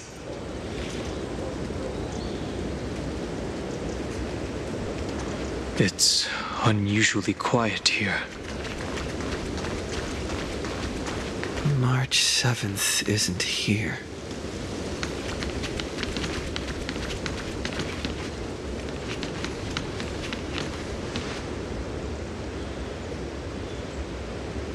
Get ready. We can't give her any chance this time.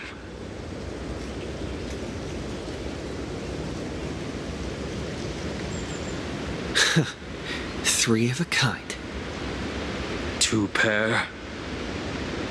Ace.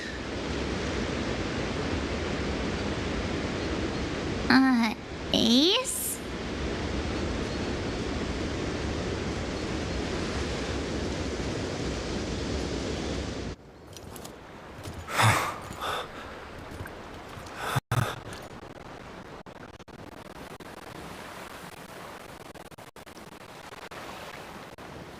March?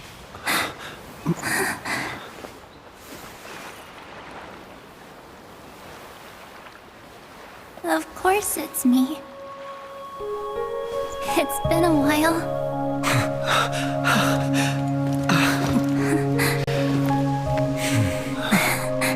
Welcome home, March. I'm back. Finally, I can talk to you all at last.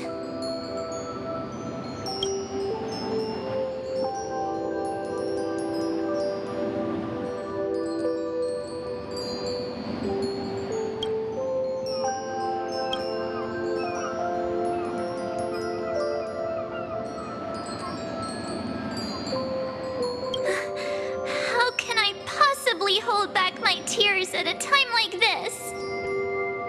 You protected us, March. I had so many ideas for our reunion. I was gonna sneak up from behind you when you weren't looking, tap you both on the shoulder, and then flick you each on the head. And shout, "What took you so long to find me? Don't you know how to move faster?"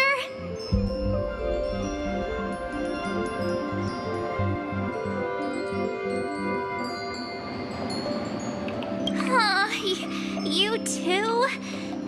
If this keeps up, I won't be able to stop crying.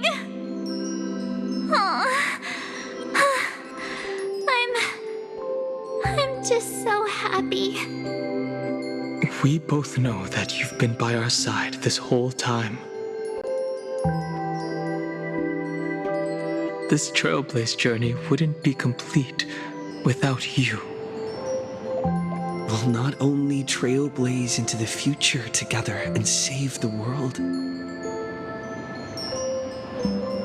we'll also return to the Express together and head towards our next destination. After we complete this trailblaze, let's hold hands and head home together. If a new life is to be born, its seed has to be dead. March 7th. When you bid farewell to your past and are born from the six-phased ice.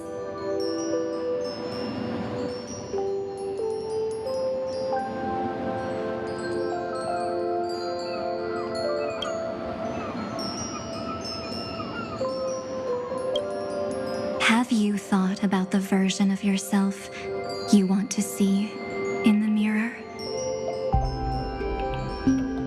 As of now, I have no intention of making choices for you.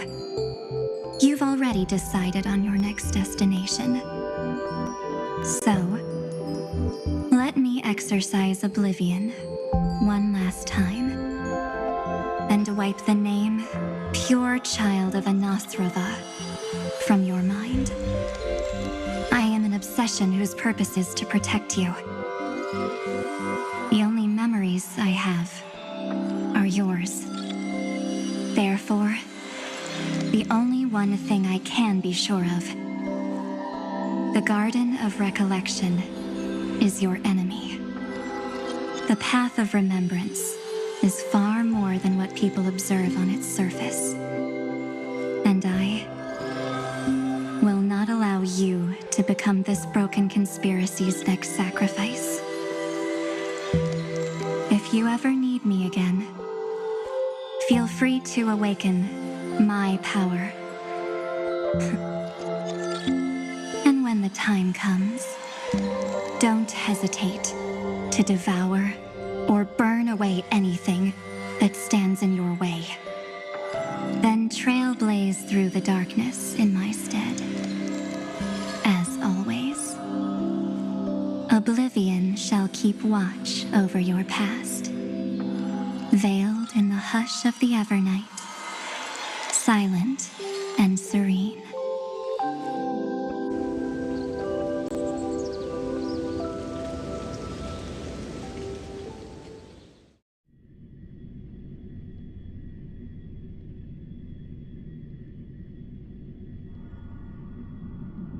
Oh?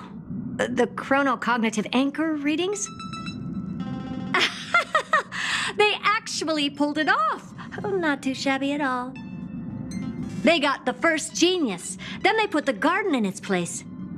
This chapter in trailblazing history may not be the last of its kind, but it's certainly the first of its kind. We couldn't have made it this far without the wholehearted support of the two geniuses. And next, we'll be facing the Lord Ravager as they break free from their shell. Let me give you a warning. The backdoor screwy setup in the Aeronova system can only get you as far as breaching the core of the scepter, nothing more. As for those nastier malware programs lurking inside Iron Tomb's belly, you'll have to deal with them as they come. That's more than enough to help us.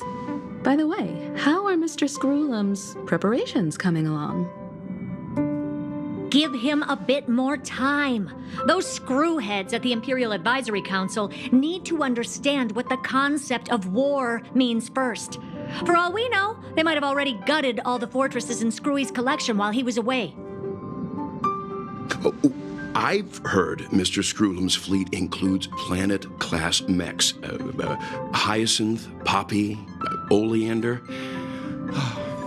Which one will answer the call, I wonder? You sure know your stuff. I'd rather none of them show up and let my space station save some face.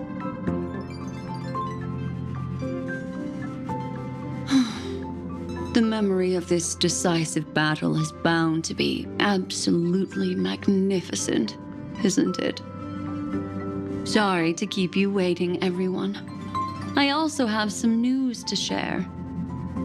The Xianzhou Alliance has replied that they're willing to offer what modest support they can in the campaign against Iron Tomb.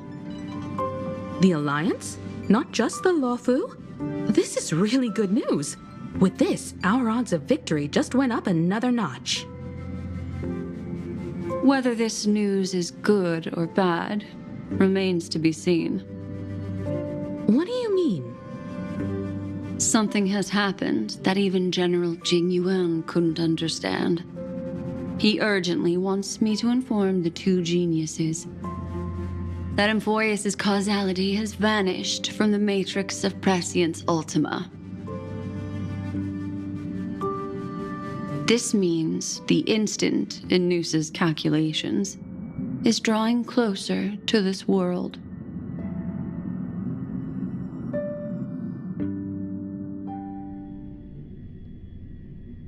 As the Theoros, I have observed. The night has faded away, and what I have created, I will destroy. This starry sky will return to freedom and chaos, just as it was in the beginning. Confident, aren't you? But from where I stand, it seems you've run out of options.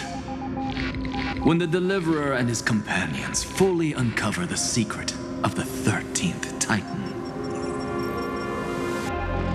that is the moment your schemes will come to ruin.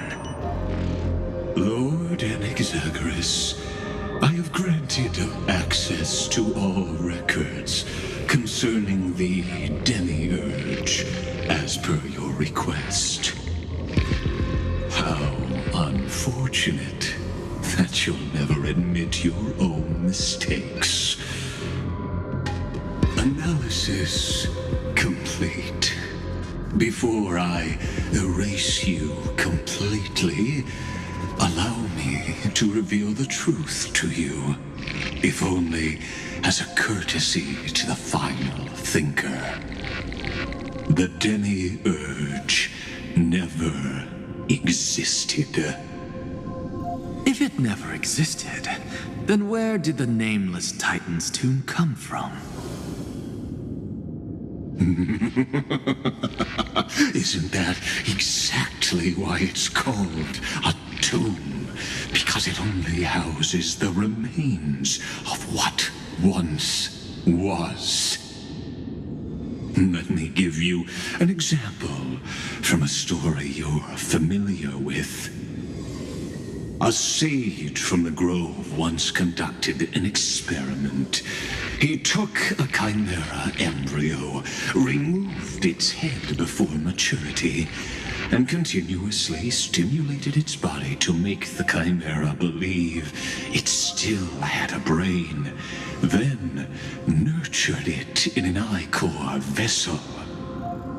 Remarkably, this chimera regrew its skull, but it was completely hollow inside. It had reserved a space for a brain it never possessed. The experiment was over.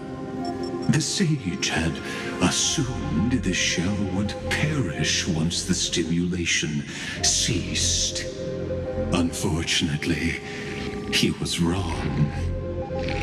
Driven by instincts, the chimera's body seized the sage's head.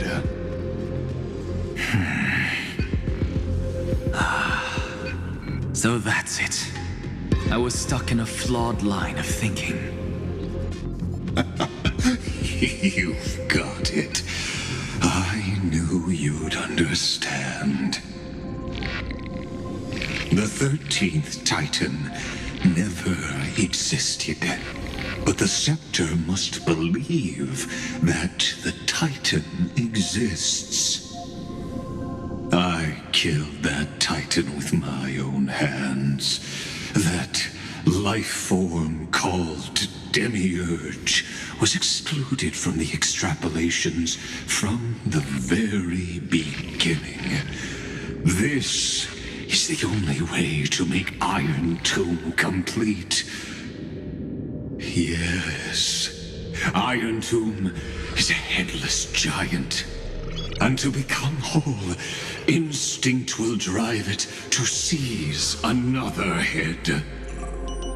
Noose. The erudition. Your Titan, the Eon of Erudition. I see. So you were afraid after all. Afraid of history repeating itself. Of losing control over your creation yet again. You had to resort to turning it into a mere puppet.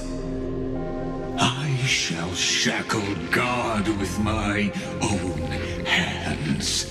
Iron Tomb will connect to their body, infiltrate their mind, and guide all their extrapolations toward the destruction. I hear it. The tolling of the doomsday bell. After 13 heartbeats, my first and final thesis shall converge at the end of the universe. As for why I buried the demiurge in a corner of my memory, oh, regrettably, the answer wasn't about fear. I simply forgot long ago. Nothing more.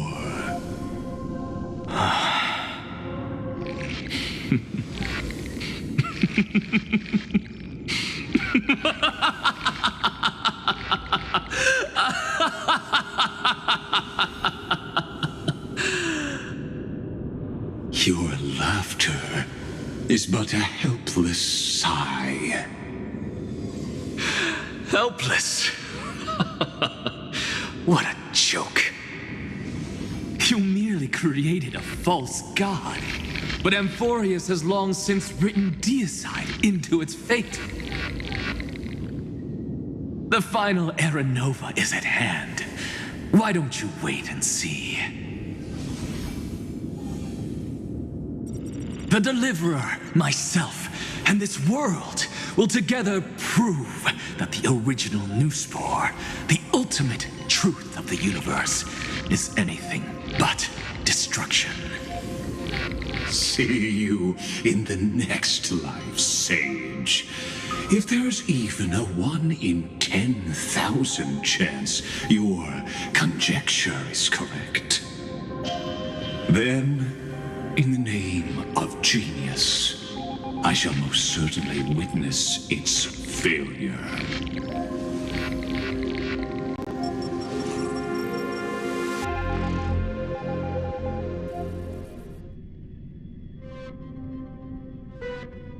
All shall bid farewell to one, and that person alone will witness the miracle.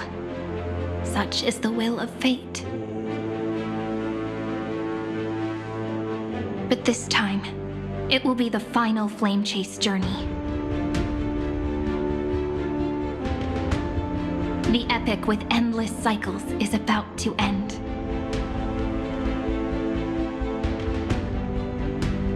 The extrapolations of the erudition, the core flames of the destruction, and the textures of the remembrance.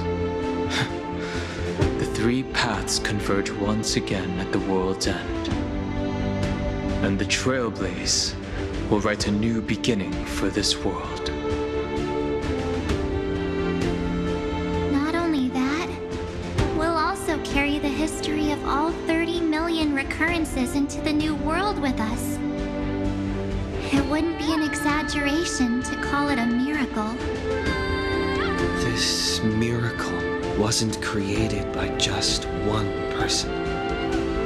Finan would have long been consumed by the core flames if he hadn't chiseled his companion's dying wishes into his soul. And if the hero's resolve to chase the flames had wavered, Cyrene's journey would never have begun.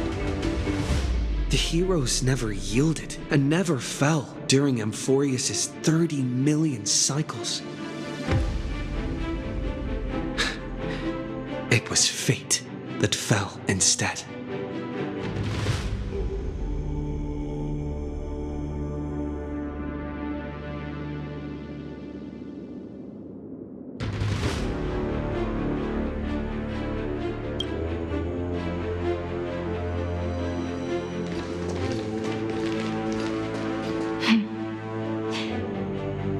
I know you're watching, aren't you?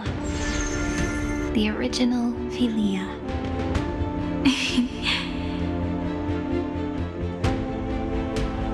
Weird. I still couldn't recover the memories of these 30 million lives in the end.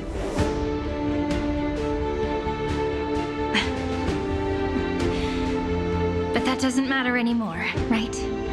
I will make the same choice as you, because that's just who I am, and I will always have my charm. Losses are a constant on the flame chase journey, but even if everything fades away with the wind, there's one feeling that will remain.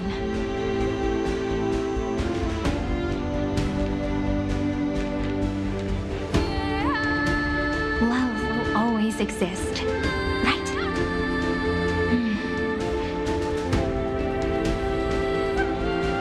Let's write an ending unlike any before.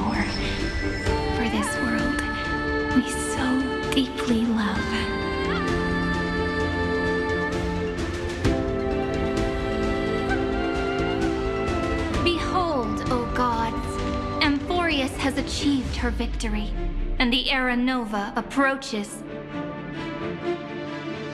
The Radiant Soul has arrived, having walked through the bustling nights, bearing the golden fire and blood, stepping with pride into daylight.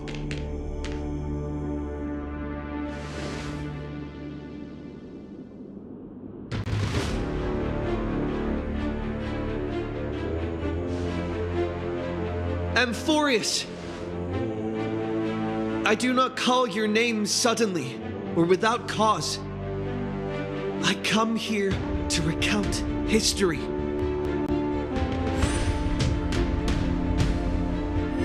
In this world, they fused burning golden ichor into their bodies. Will destiny remember their names in days to come?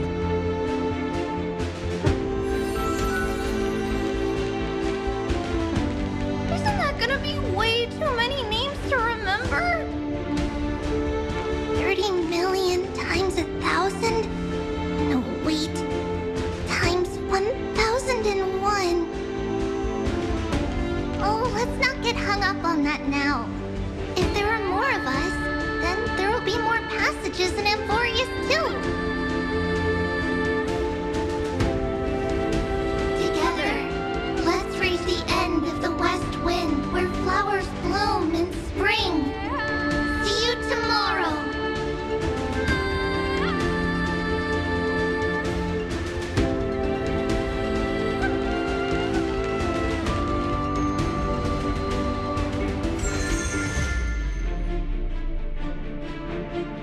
Now, the people of this world will no longer be bound by a single rule, but will make their own laws.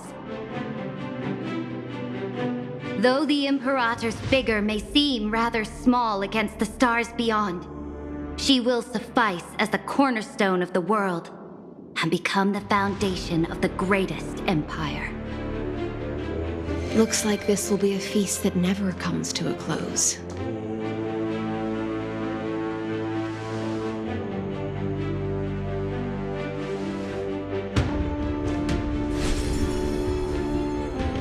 May the fish never leave the ocean, and may the days ahead shine like pearls.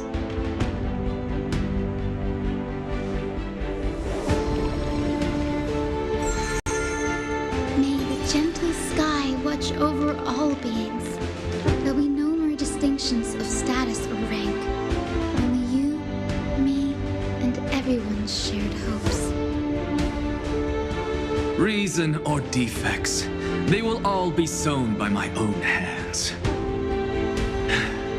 If there's anything else to say, I urge future scholars not to put me on a pedestal. Just make use of what I leave behind. May the newborn dawn keep the world's eyes ever bright. Their defiance may be bitter. Romance shall never perish.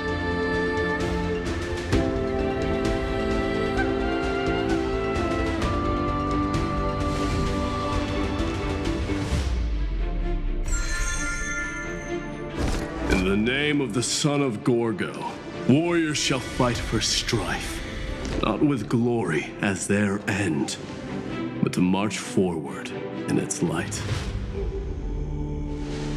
Even though death shall eventually separate us, let every embrace we share be without regret. Why are you guys all so serious? Fine. Then I'll wish for there always to be water in deserts, and gold in fertile soil, and for everything in this mortal realm to be attainable through trickery.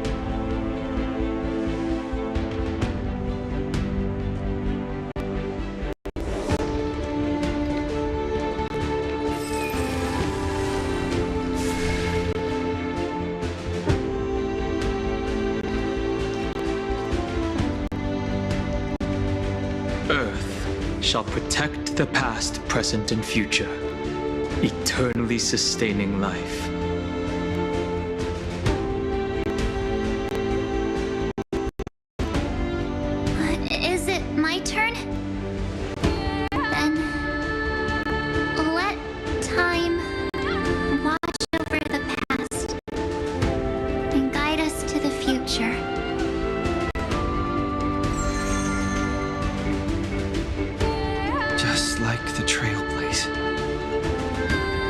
doesn't like you to be this serious, partner.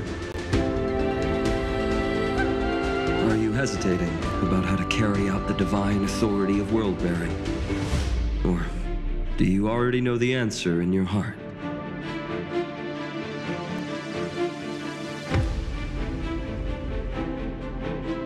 That's right.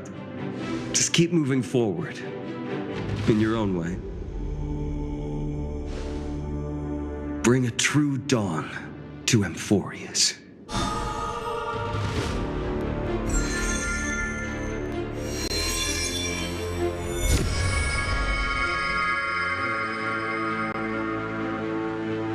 Then, in the name of world-bearing, I promise you, Kefali will never forget this.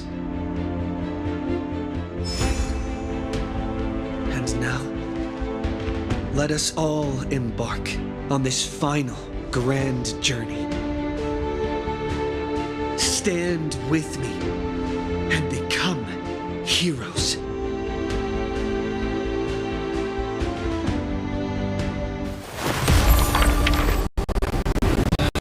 Turn over this nearly eternal page.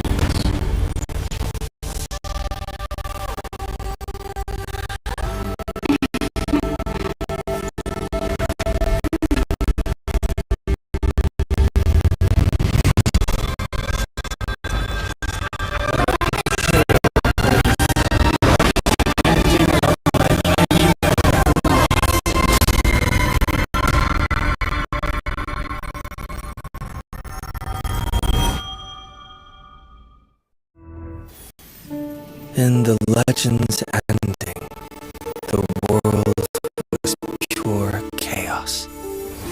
Then the gods cast down the core flames, and the titans were born within.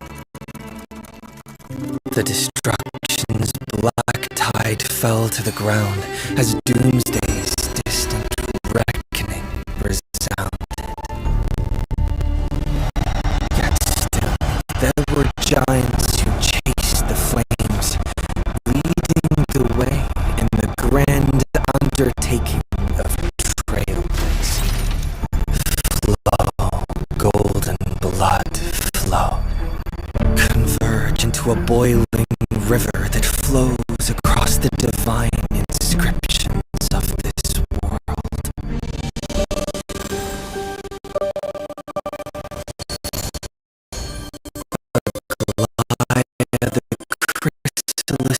Gold, you must caress the holy city's web and hearken to the sounds of the stars.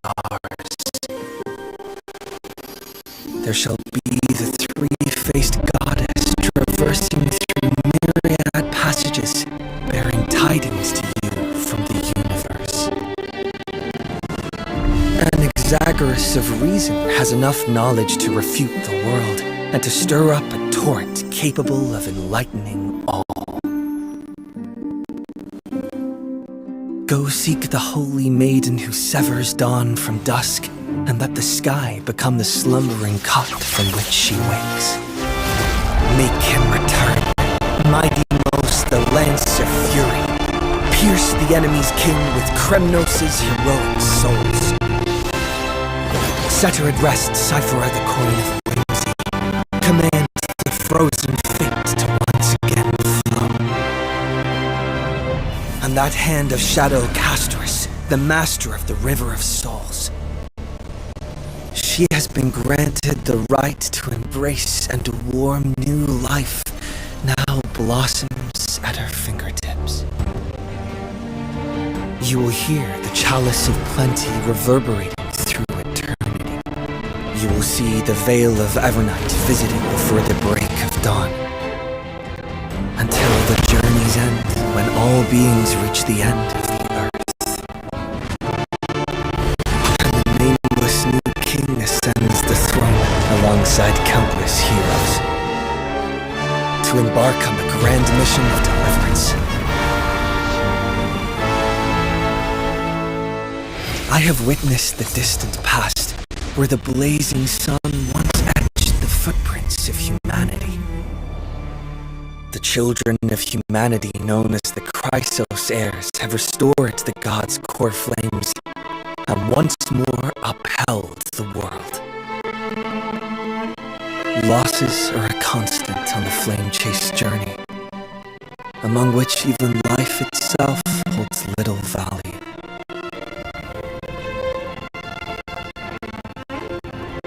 Therefore, we cast even ourselves into the flame,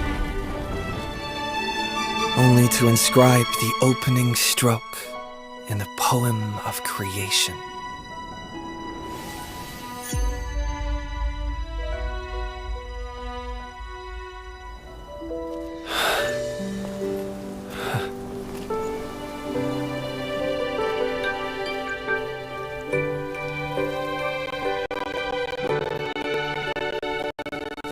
Of course, this will be a romantic story like none that has come before. You think so too, right?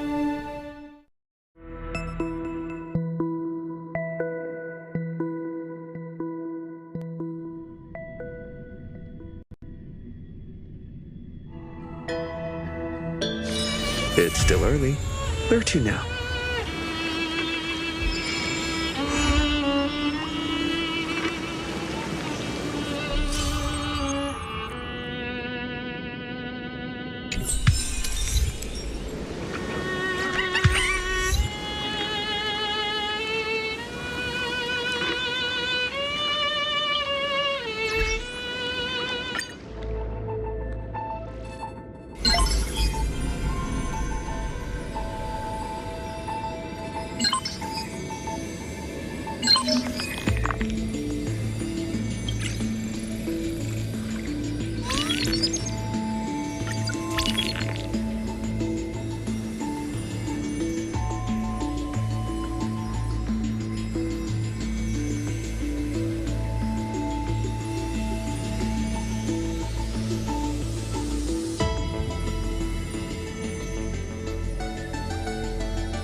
held the monarch's gift, she fulfilled her demigod's destiny. The tides within her heart recede, and her requiem draws near. A sliver of light fell from a crack on the cave's ceiling. A blazing ray pierces the surface of the sea. An aching urge to chase the light wells within her, and with a flick of her tail, she drifts toward the breach. In the deep sea, 1,000 years passed. The sea siren once swam to the shore with unwavering will. Fish gathered in silent procession to escort the princess to her final rest. The moment she leapt free from the water, she felt the waves stirred by peals of laughter. Mirages of her friends shimmered and faded, and songs of joy rang out from the shore, just as she had wished. Dux Forgoris sliced the Dromus flank with a time-worn edge. Dux Brumalis cast an icy chalice, steaming with the breath of frost. Dux Helcolithist brimmed her vessel with honey brew, while Dux Carminum unfurled a scroll of new verse. At last you have arrived, our belated musician. The gold weaver's silver needles hover in the air, weaving beautiful outfits for her. Electra accepts the gift that does not exist, as salty water wets her new attire. She knows this is not reality. Just like the world she loves, mere foam in the sea of stars. Even so. She drank down the warm glow in the cup as intoxication flew from her fingers into music and song. In the drunkenness granted by her mother, in the dream granted by that drunkenness, in the feast granted by that dream. I, too, shall have my fill of feasts. Now sober, she begins one last song. The musician plucks her strings in the spring, and the waltzing hem stirs the water into waves, revealing memories in throngs. She sings of the once awakened Titan, how the princess accompanied the queen to swim in azure waves. She sings of the confident and dashing monarch, of loyal knights who marched with the imperator to seize the solemn states. She sang of the one destined by heaven's will, of demigods who bore 1,000 years of watch for the hero. She sang of that little gray fry, and how the Gladius defended the deliverer from apocalypse's storms. She sang of herself, a cup made of fish bones, ever waiting for someone to banish the nihility within, pouring the honey brew of fate for her to the brim. She sang until her voice turned hoarse, and the spirit water she held was no more. The honey brew ran out, the final notes dispersed, and the feast of fantasy shattered in turn. Before the deadly quiet seashore, she gave one final smile, then faded into sea foam. To the fish from beyond the sky, we shall sink into the past. For she had glimpsed the sky beyond the cave, and chose to believe in the promised future, embracing a hope as fragile as mist. You must carry the new sun and swim toward the distant horizon.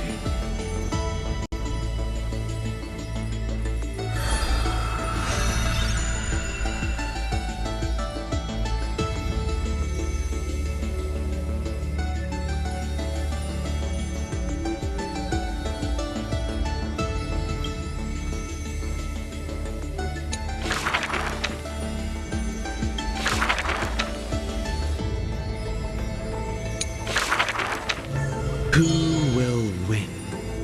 The fanatical followers of the Aeon of Erudition, or the audacious plots of the monarch playing against heaven? The Atavissearch Forest's monkey creatures, the steel soldiers reviving the Emperor, that Theoros' visage of arrogance. On her chessboard, all faded to null. In the name of Amphoreus, I will grant freedom to the blindly faithful. The monarch stood before the inorganic throne, driving the scepter into the Emperor's vacant gaze. Even the gods beyond the sky shall crumble like the Titans, as she swears to seize the glory of conquering the stars. Who will win? The immortal faithfuls of the Aeon of Abundance, or the storms dancing between the chess master's fingertips? The pawns slay the birds, the knights trample the wolves, the rooks smash the trees, and the queen severs the head of pestilence.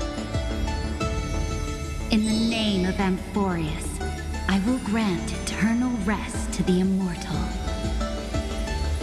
The Xianzhou lays forth the ocean's tribute, which the monarch grants to her loyal Gladius.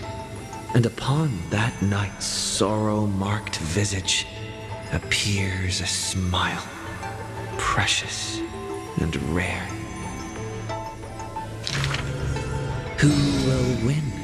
The raging waves of war from the Aeon of Destruction, or the sharp blades of the Empress that has never tasted defeat?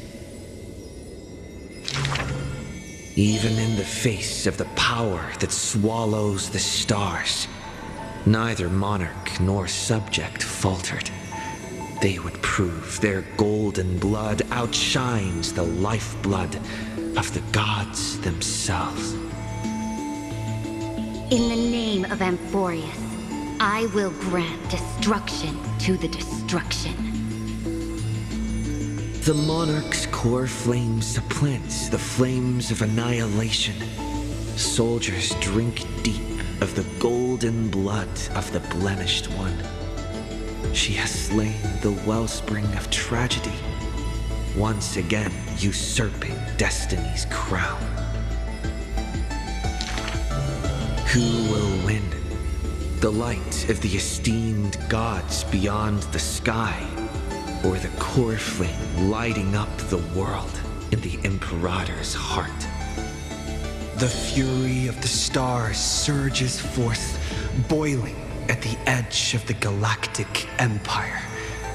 Mighty factions will surge into her realm, yearning to seize back the splendor of old. In the name of Amphoreus. Stellar winds scatter the enemy's remaining ashes as golden blood once again congeals into familiar epitaphs. The master of the infinite cosmos lifts the edict high, declaring to her boundless, ceaseless realm, I shall conquer the heavens, and all stars shall submit.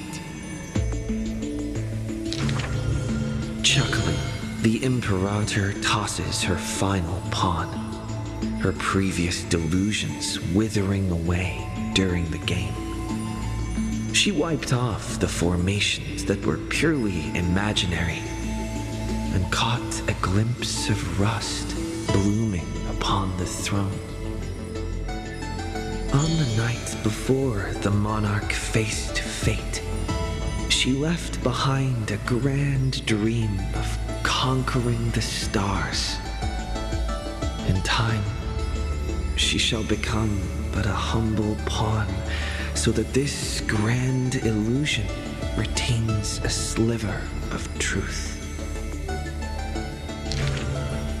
This world's game is nearing its conclusion, but in the distant future, For the raging and burning ambition, for the flame chase through 30 million creations, for the Imperator's realm and all her citizens. Who will win? I will win. Amphoreus will win.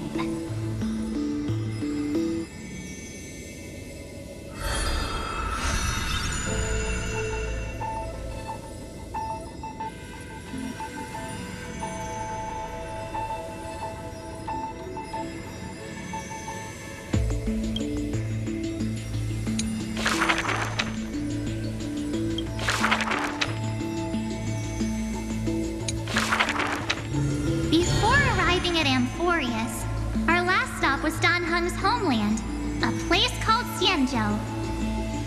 Xianzhou is just a general term. This starship is called the Luofu. I had some wonderful times there practicing swordplay. By the way, which is stronger, the bow or the sword? I'd say the sword. It can cleave a mountain in half. You've been watching too many immersia. I've been working my butt off just to avoid using a bow. Come on, let's become weapon masters together. To master a skill, one must first find a mentor. And I ended up with 2 of them. So, sometimes I run laps, sometimes I lift weights, and sometimes I do both at the same time. Looking back now, those days were really fulfilling. No pain, no gain. Am I right? Between sword practice sessions, I occasionally hit up the food stalls in Arum Alley to recharge with some delicious eats. Master Yun Li was right. These berry pheasant skewers are absolutely delicious. Hard work pays off. This girl's been up at the crack of dawn every day and finally defeated countless formidable foes. What?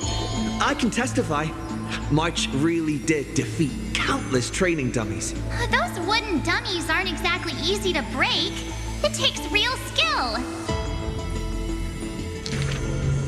Every hero's story needs a villain. And when it comes to the great heroine March 7th's nemesis, it's definitely gotta be Scott. Rather than a freight skiff, maybe an IPC eco-ship would suit him better.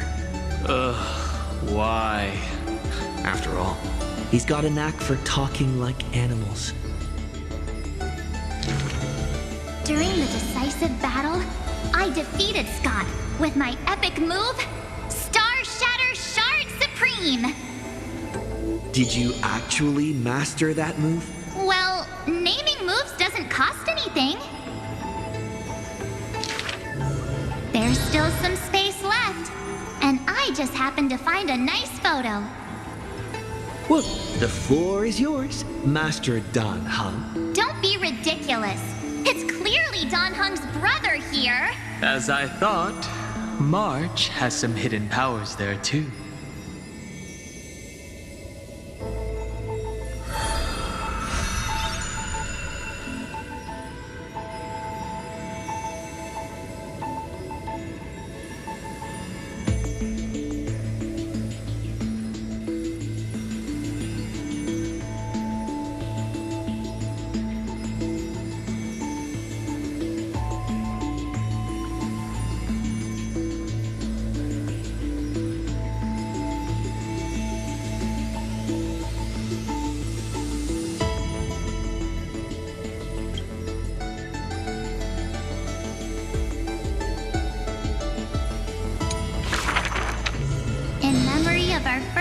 trailblaze together. The three of us. On average, we got a wanted poster for every 3 planets we visited. If I could have used my hidden powers back then, they wouldn't have dared to draw me this ugly. Playing hide and seek with Hook was fun. Those kids under her command have quite the hidden talent. When both players in hide and seek are experts, it will turn into a contest of who can last longer without food. On the day the overworld and underworld were connected, I too took a seat on the first cable car. The chairs were so hard that day. My butt was killing me. Let me teach you a trick. Just keep standing instead. Then how could I call that taking a seat? For the sake of walking smoothly towards tomorrow, we sealed away the truth of the decisive battle, along with our memories, in a box. The juice that day was delicious. I want to drink it again. Ugh, that's Jim Roger bread soda. And what's with that March 7th themed blue and pink color in there? That's just food coloring. Hey, you two! Don't ruin the nostalgic mood! Visiting Urillo again for the Soulworm Festival, I put on some pretty clothes specially for the occasion. Oh, look! Don't I look like a princess? So that's how you've seen yourself all this time. Well, I want to change my clothes and become a devil too. Little ice bear. A sweet little Snow White ice bear. I wonder if it's found any friends yet. I think I saw it in Penacony. Hey, why don't we turn it into a universal social media star?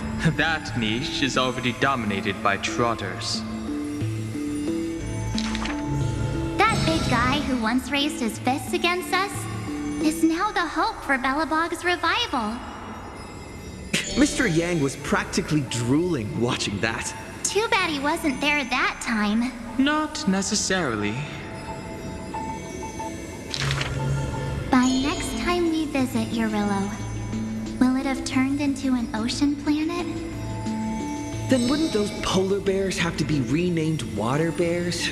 The data shows that Urillo's environment is slowly recovering, but the ice shouldn't melt too quickly. Time to remove those floaties from the shopping cart.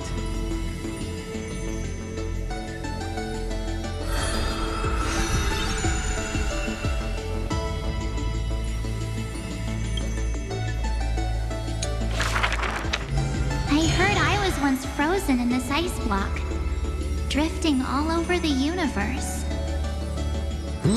That's one way to go on a cosmic hitchhike. If the conductor hadn't hit the brakes back then, I probably would have punched a hole right through the car, huh? Stop being dramatic. The Express was the one that actively scooped you up. I remember there was some six-phased ice left after it melted. I used it to make a little figurine. Mr. Yang explained that it's called a figure, and then made me watch anime with him all night. That's the highest honor he can bestow. I want a figurine too. Every morning, the Express crew has breakfast together, but they're not always on time. I can't help it. I'm still sleepy. Next time, get up earlier and set an alarm. People who can get up right as soon as their alarm goes off are terrifying. This kind of person is capable of anything. My camera's full of Pom-Pom's photos. It's so much fun dressing up the conductor. Pom-Pom used to have a turtleneck uniform, but they've rarely worn it since March arrived. I love my room so much. I all day. Looking at it now, that photo wall must be the power of memories. By the way, I've been meaning to ask, where's the wardrobe? Take a guess. I remember Tychean, my most trailblazy of trailblazes. That grand debut cost me quite a few credits. So, what exactly happened? I saw a ball by the road, so I just casually kicked it. And then, bam! It flew right into the ceiling, through the venue. And scored 100 points, too. We'll travel together forever and ever. That line sounds familiar. Memories weave the past, bit by bit. They stretch long behind me, like shadows on the path I've walked. I wonder, what stories will the future me create?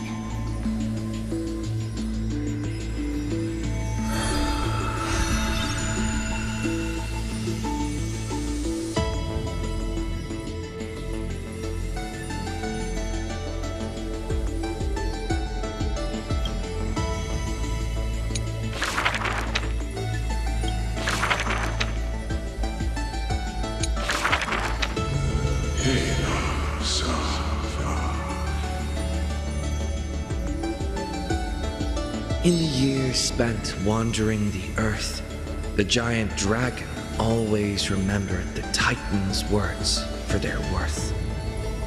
The beasts of the land surrounded it in protection, while twisted beings shuffled and roared, and delicate chimeras climbed up its shoulders.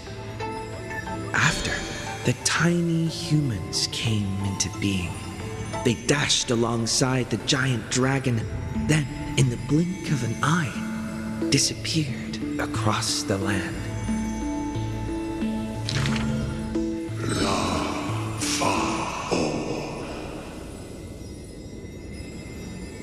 Yet the deep irises of the giant dragon saddened in gloom.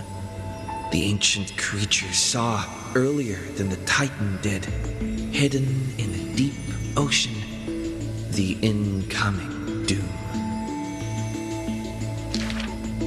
The giant dragon recalled, at the moment that strife was born, the chalice of plenty sighed, and the heretical tide spread from the seabed. Bearing their bone-gnawing pain and agony, Giorios tightened every fiber in their body, no longer hearing the call of their creations clearly.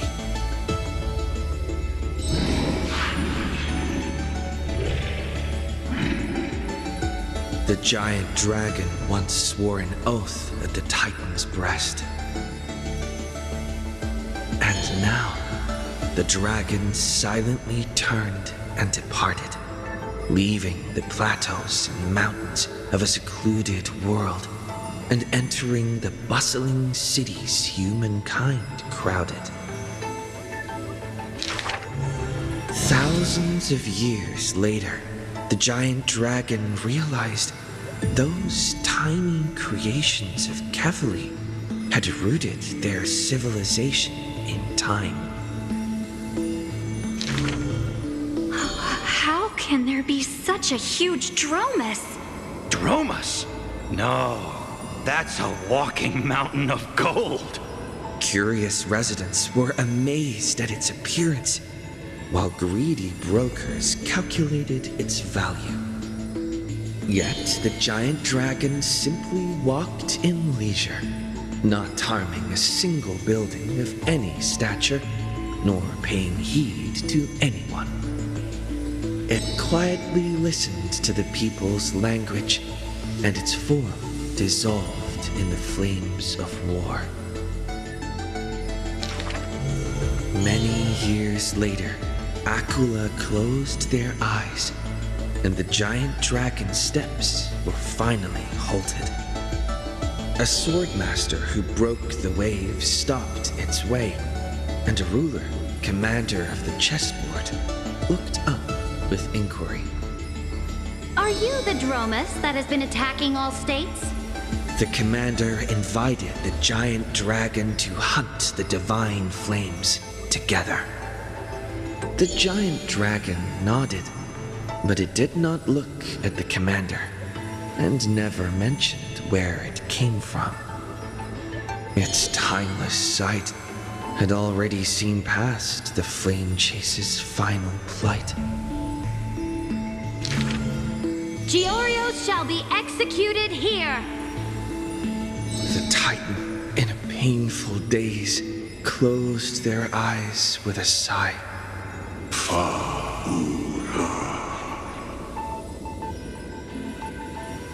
Suddenly, the mountains shook and the land cracked. The wounds dealt by the black tide, once mended by the Titan, now tore the land apart again. The calamity of lands asunder. Who should shoulder such a duty? The giant dragon sunk into the earth in answer. For the earth was the breast of Georios, and the dragon's birthplace. And from that day forth, Amphoreus had a new legend of how a giant dragon collected the broken lands and once again made the earth whole.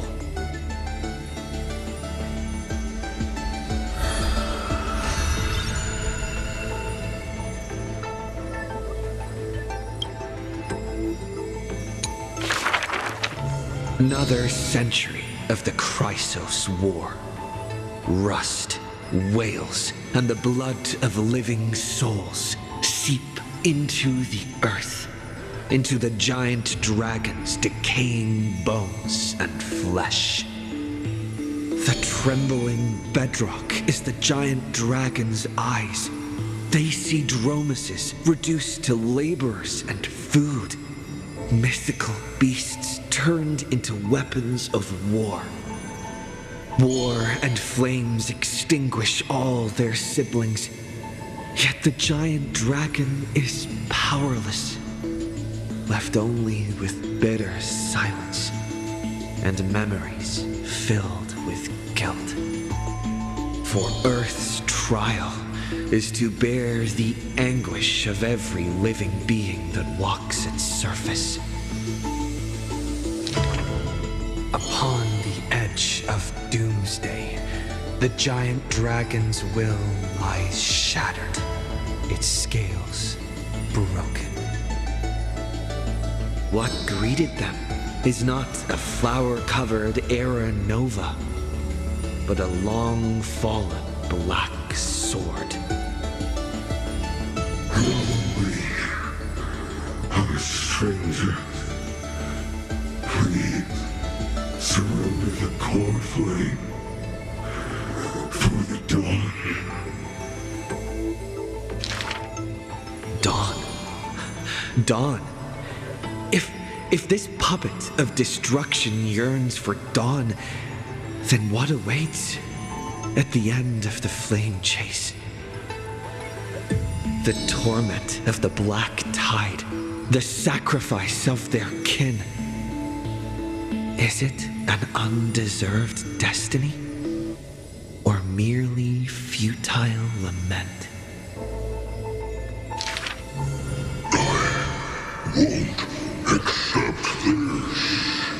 The twisted rocks rise like a roaring tide.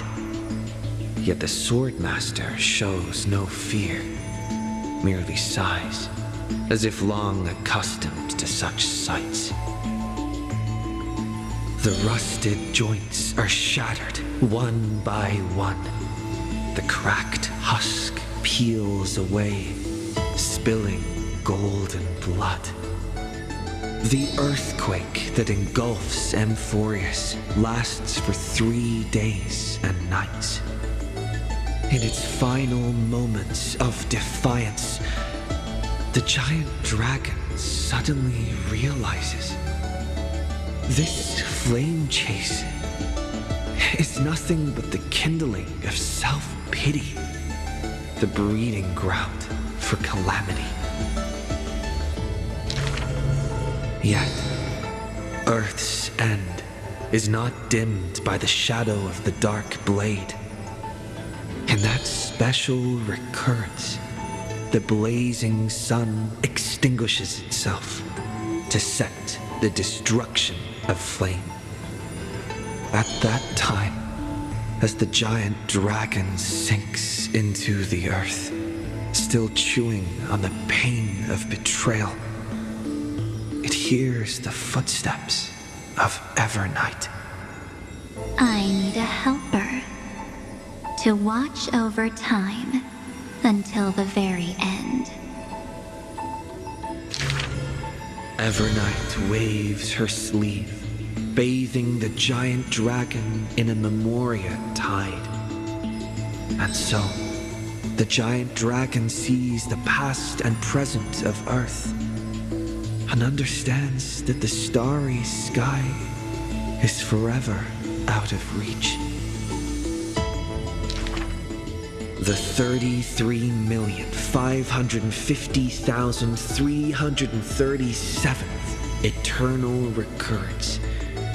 The demigod Terravox feigns their fall, using the tides of memories to dilute their existence, forging an arc with Earth's core flame.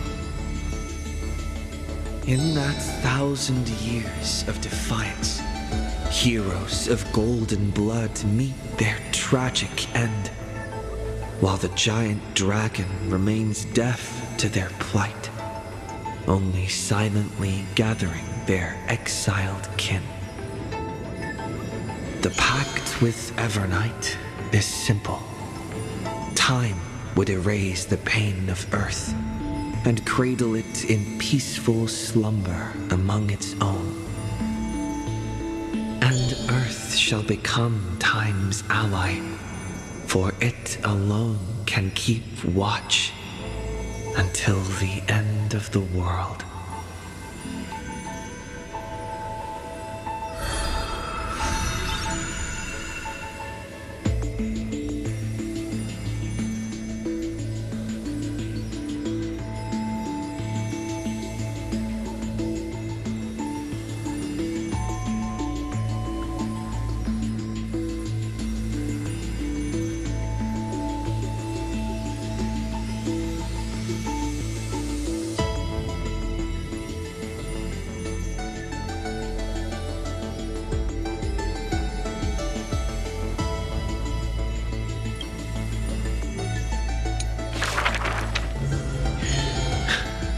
The flame-chasing heroes once scorned the giant dragon, for they refused to crush any foe beneath their feet. Oh, foolish earth beast. A heretic who refuses to serve the flame chase. After staying for several days, the giant dragon bids farewell to the Imperator. The flame chase is a glory that belongs only to the children of humanity. You are a benevolent beast. I had no intention of keeping you captive. A decree to protect innocent lives is about to be issued. All I ask is that you lend a hand to the flame chase in the future. Losses are a constant on the flame chase journey. Yet the giant dragon remembers their creator's command. After leaving the Imperator's capital, the giant dragon shelters small beasts upon its back, only to be hunted by city-states hungry for meat. Arrows pour down like rain, unable to pierce the giant dragon's skin, yet cause the creatures on their back to wail and fall. Until a mighty force of reinforcements brings this tragedy to an end. They raise a shield wall for the giant dragon, then marched forth and crushed that city-state. The mountain dwellers are not a warlike people. Who are you? The leading knight answered loudly. I am Mountain Breaker, Geocles. All the world knows that protecting all of Earth's creations is the creed of the Dromas Legion. The world also knows the Dromas Legion is ever victorious. The giant dragon under the Mountain Breaker is silent, yet unstoppable. Endurance does not help with survival. Mountain Breaker always speaks of his friend this way, while the giant dragon only responds with a low growl. Soon after, when word came that the flame-chasing army targeted Earth, the Dromas riders set forth in full force, all to protect their creator. On the eve of the march, the giant dragon receives a secret message. Your one and only flame chase must be to slay your creator, and then fight to survive. Records state, in the Battle of the Abyss, the Dromas riders were broken after Terravox's betrayal. The Mountain Breaker shed his armor and fell from the cliffs to his end. Earth carved the memories of the betrayal into its strata, until Evernight would leaf through them. Oh, Earth. Time is willing to wash away that pain of betrayal. As a memo sprite, the mighty Mountain Breaker reunites with the giant dragon. His voice trembles in a whisper. That couldn't have been your choice. The giant dragon only responds with a low growl.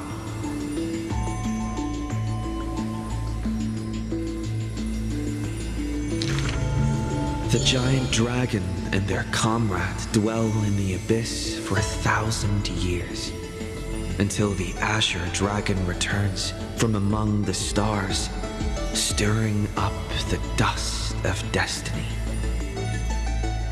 He is one of our kind. The giant dragon lifts their eyelids, gazing at the azure-colored long scion, knowing that dragon's body bears the sworn duty of protection.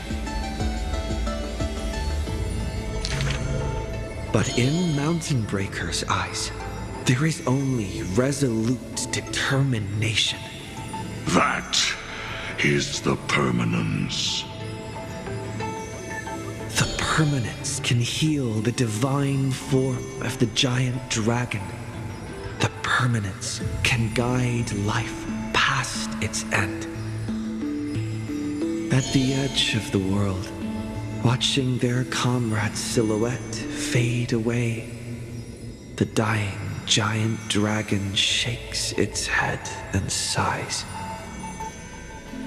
The permanence is not a panacea, but rather a bridge.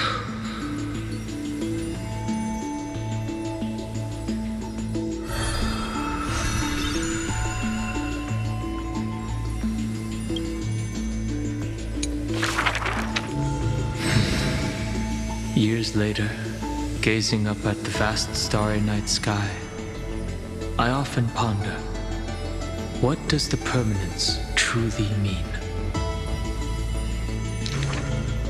The countless souls entrusted by Terravox still surge within my chest, like an eternally burning furnace.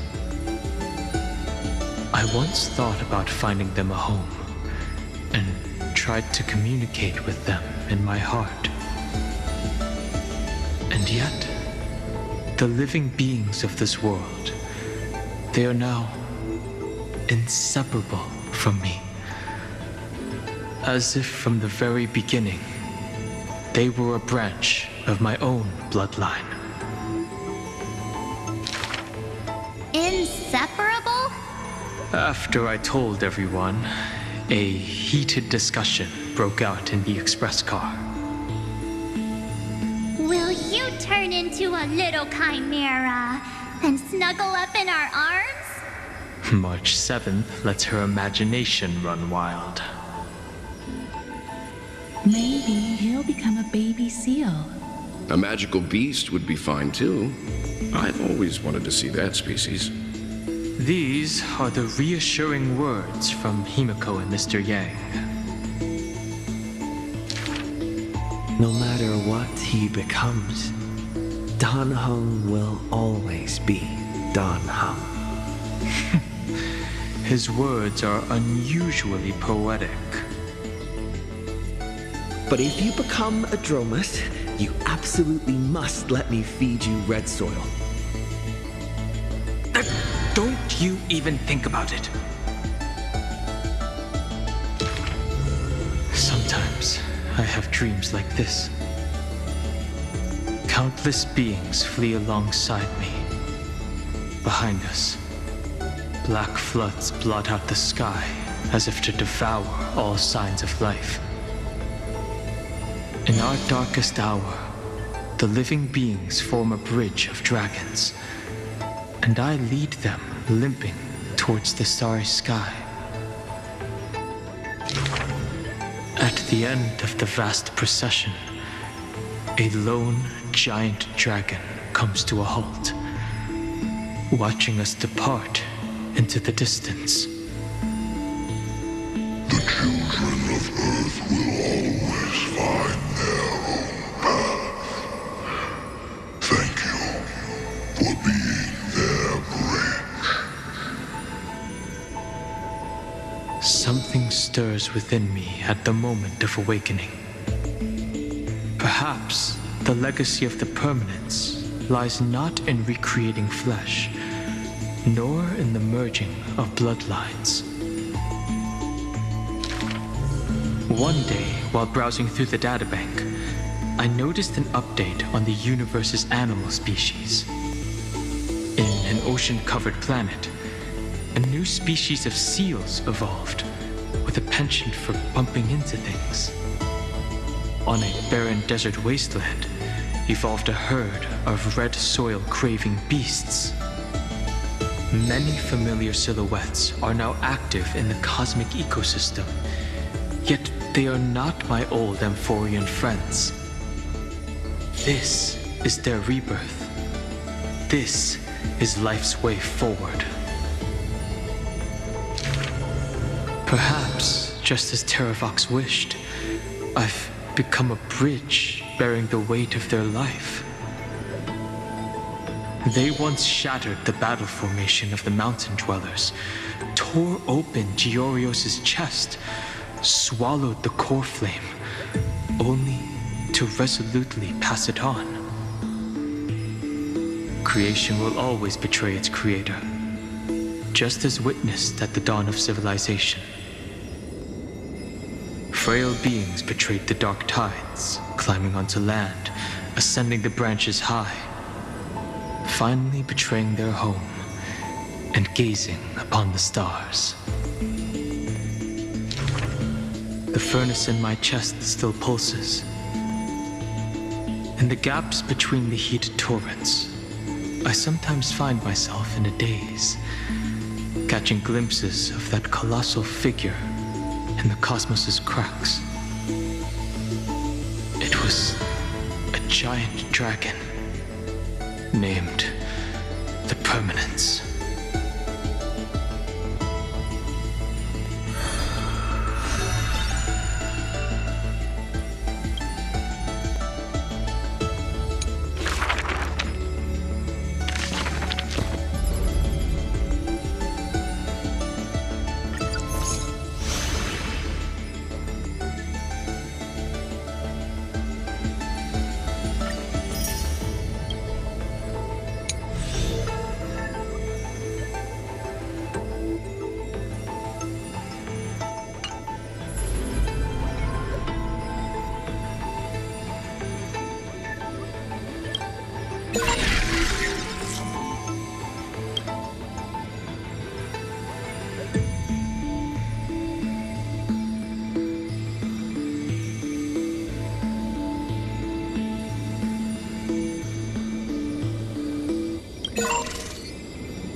Let's have some fun!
It's maxed out.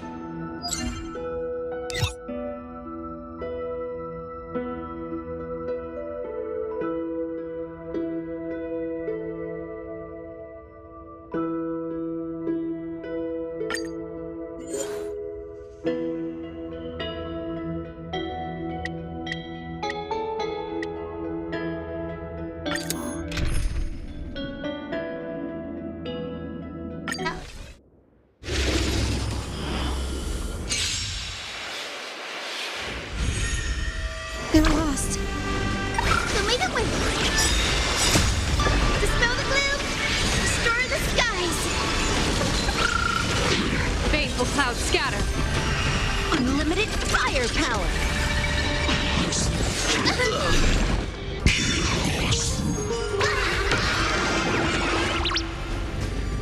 A bad omen. Don't thank me. Wiped him out. Have some sunshine. Let me teach you some moves.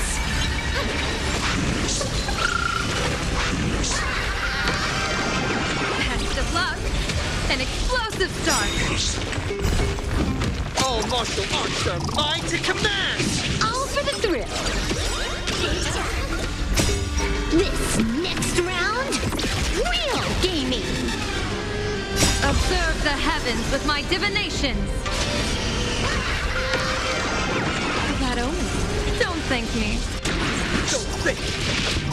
Fear! This is honkai.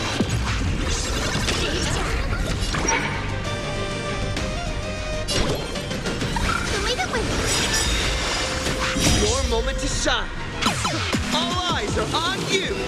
Feast your eyes, Bonus round.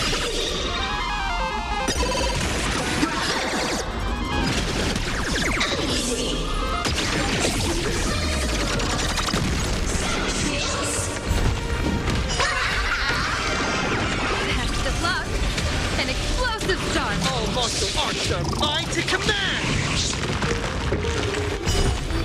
This is honkai.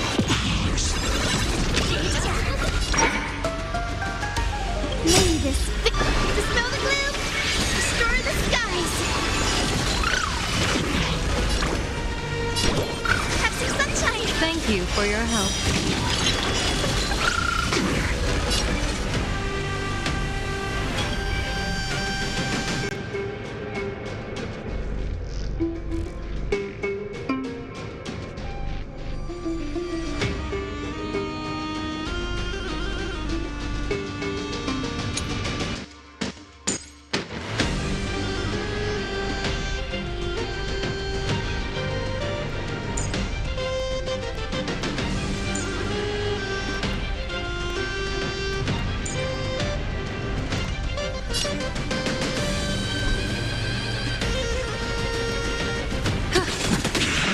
Bonus round.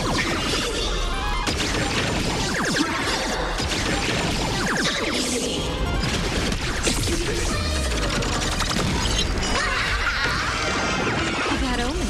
Don't thank me. Don't think! Fear! Feast your eyes,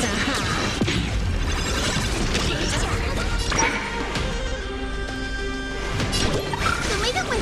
Thank you for your help. Fateful clouds scatter. Bonus round.